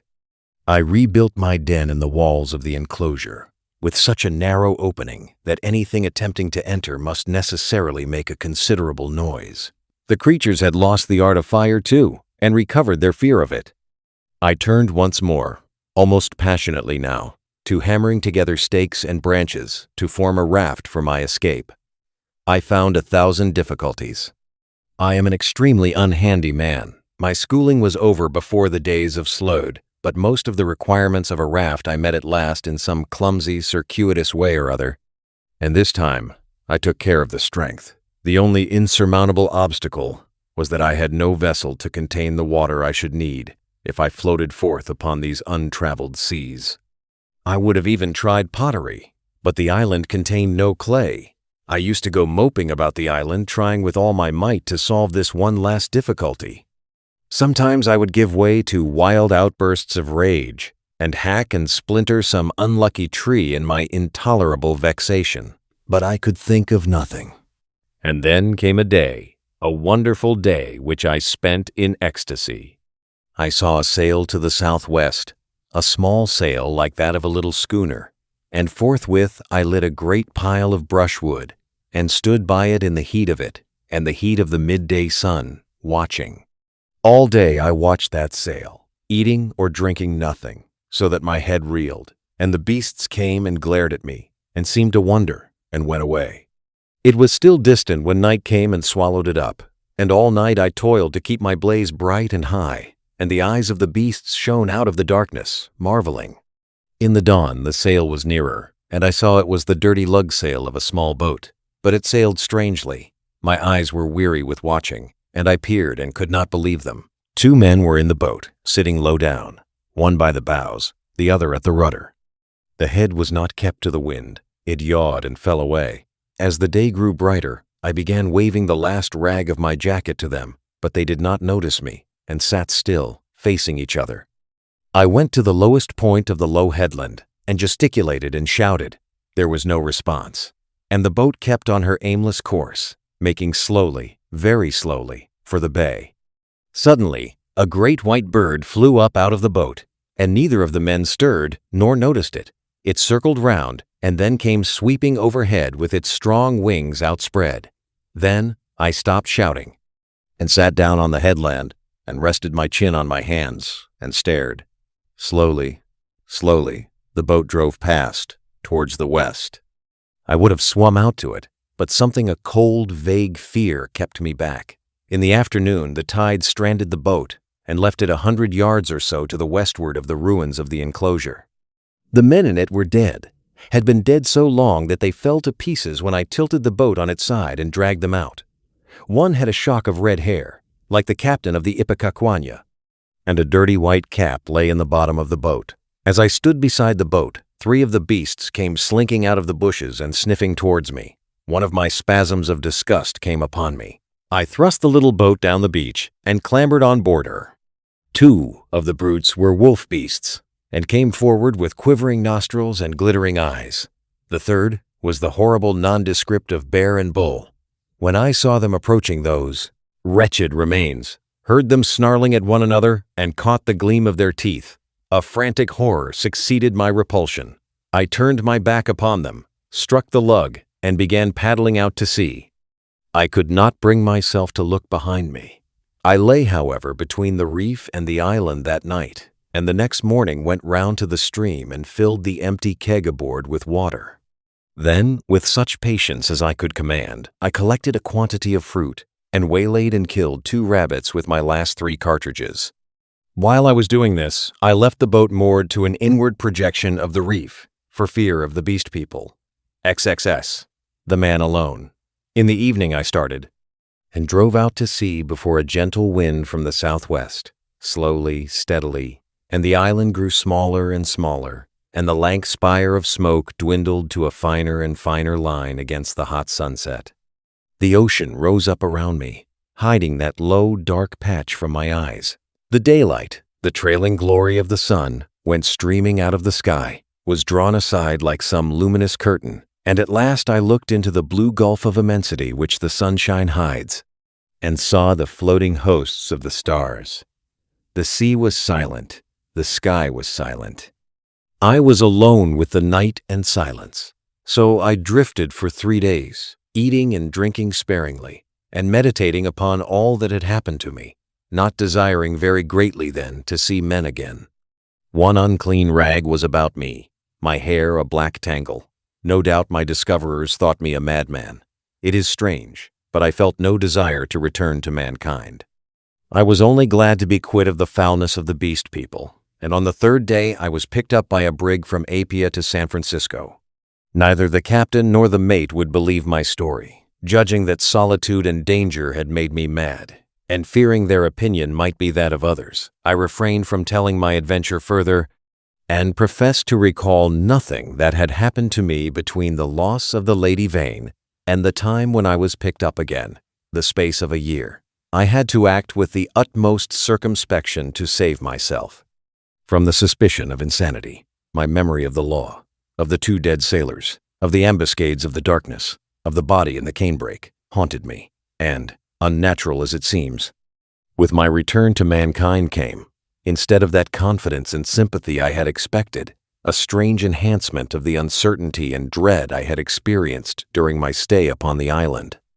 No one would believe me. I was almost as queer to men as I had been to the beast people. I may have caught something of the natural wildness of my companions. They say that terror is a disease. And anyhow, I can witness that, for several years now, a restless fear has dwelt in my mind. Such a restless fear as a half-tamed lion cub may feel. My trouble took the strangest form. I could not persuade myself that the men and women I met were not also another beast people, animals half wrought into the outward image of human souls, and that they would presently begin to revert, to show first this bestial mark and then that. But I have confided my case to a strangely able man, a man who had known Moreau and seemed half to credit my story, a mental specialist, and he has helped me mightily, though I do not expect that the terror of that island will ever altogether leave me. At most times it lies far in the back of my mind, a mere distant cloud, a memory, and a faint distrust. But there are times when the little cloud spreads until it obscures the whole sky. Then I look about me at my fellow men, and I go in fear. I see faces, keen and bright, others dull or dangerous, others unsteady, insincere, none that have the calm authority of a reasonable soul. I feel as though the animal was surging up through them, that presently the degradation of the islanders will be played over again on a larger scale. I know this is an illusion, that these seeming men and women about me are indeed men and women forever, perfectly reasonable creatures, full of human desires and tender solicitude, emancipated from instinct and the slaves of no fantastic law, beings altogether different from the beast folk. Yet I shrink from them, from their curious glances, their inquiries and assistance, and long to be away from them and alone. For that reason, I live near the broad, free downland, and can escape thither when this shadow is over my soul. And very sweet is the empty downland then, under the wind-swept sky. When I lived in London, the horror was well nigh insupportable. I could not get away from men. Their voices came through windows. Locked doors were flimsy safeguards. I would go out into the streets to fight with my delusion, and prowling women would mew after me. Furtive, craving men glanced jealously at me. Weary, pale workers go coughing by me with tired eyes and eager paces, like wounded deer dripping blood. old people, bent and dull, pass murmuring to themselves, and all unheeding, a ragged tale of gibbing children.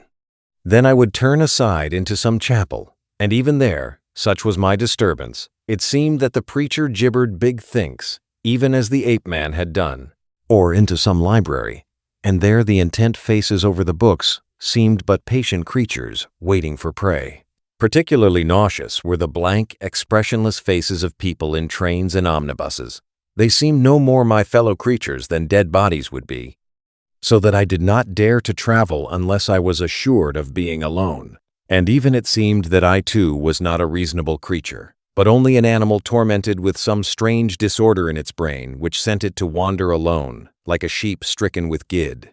This is a mood, however, that comes to me now, I thank God, more rarely.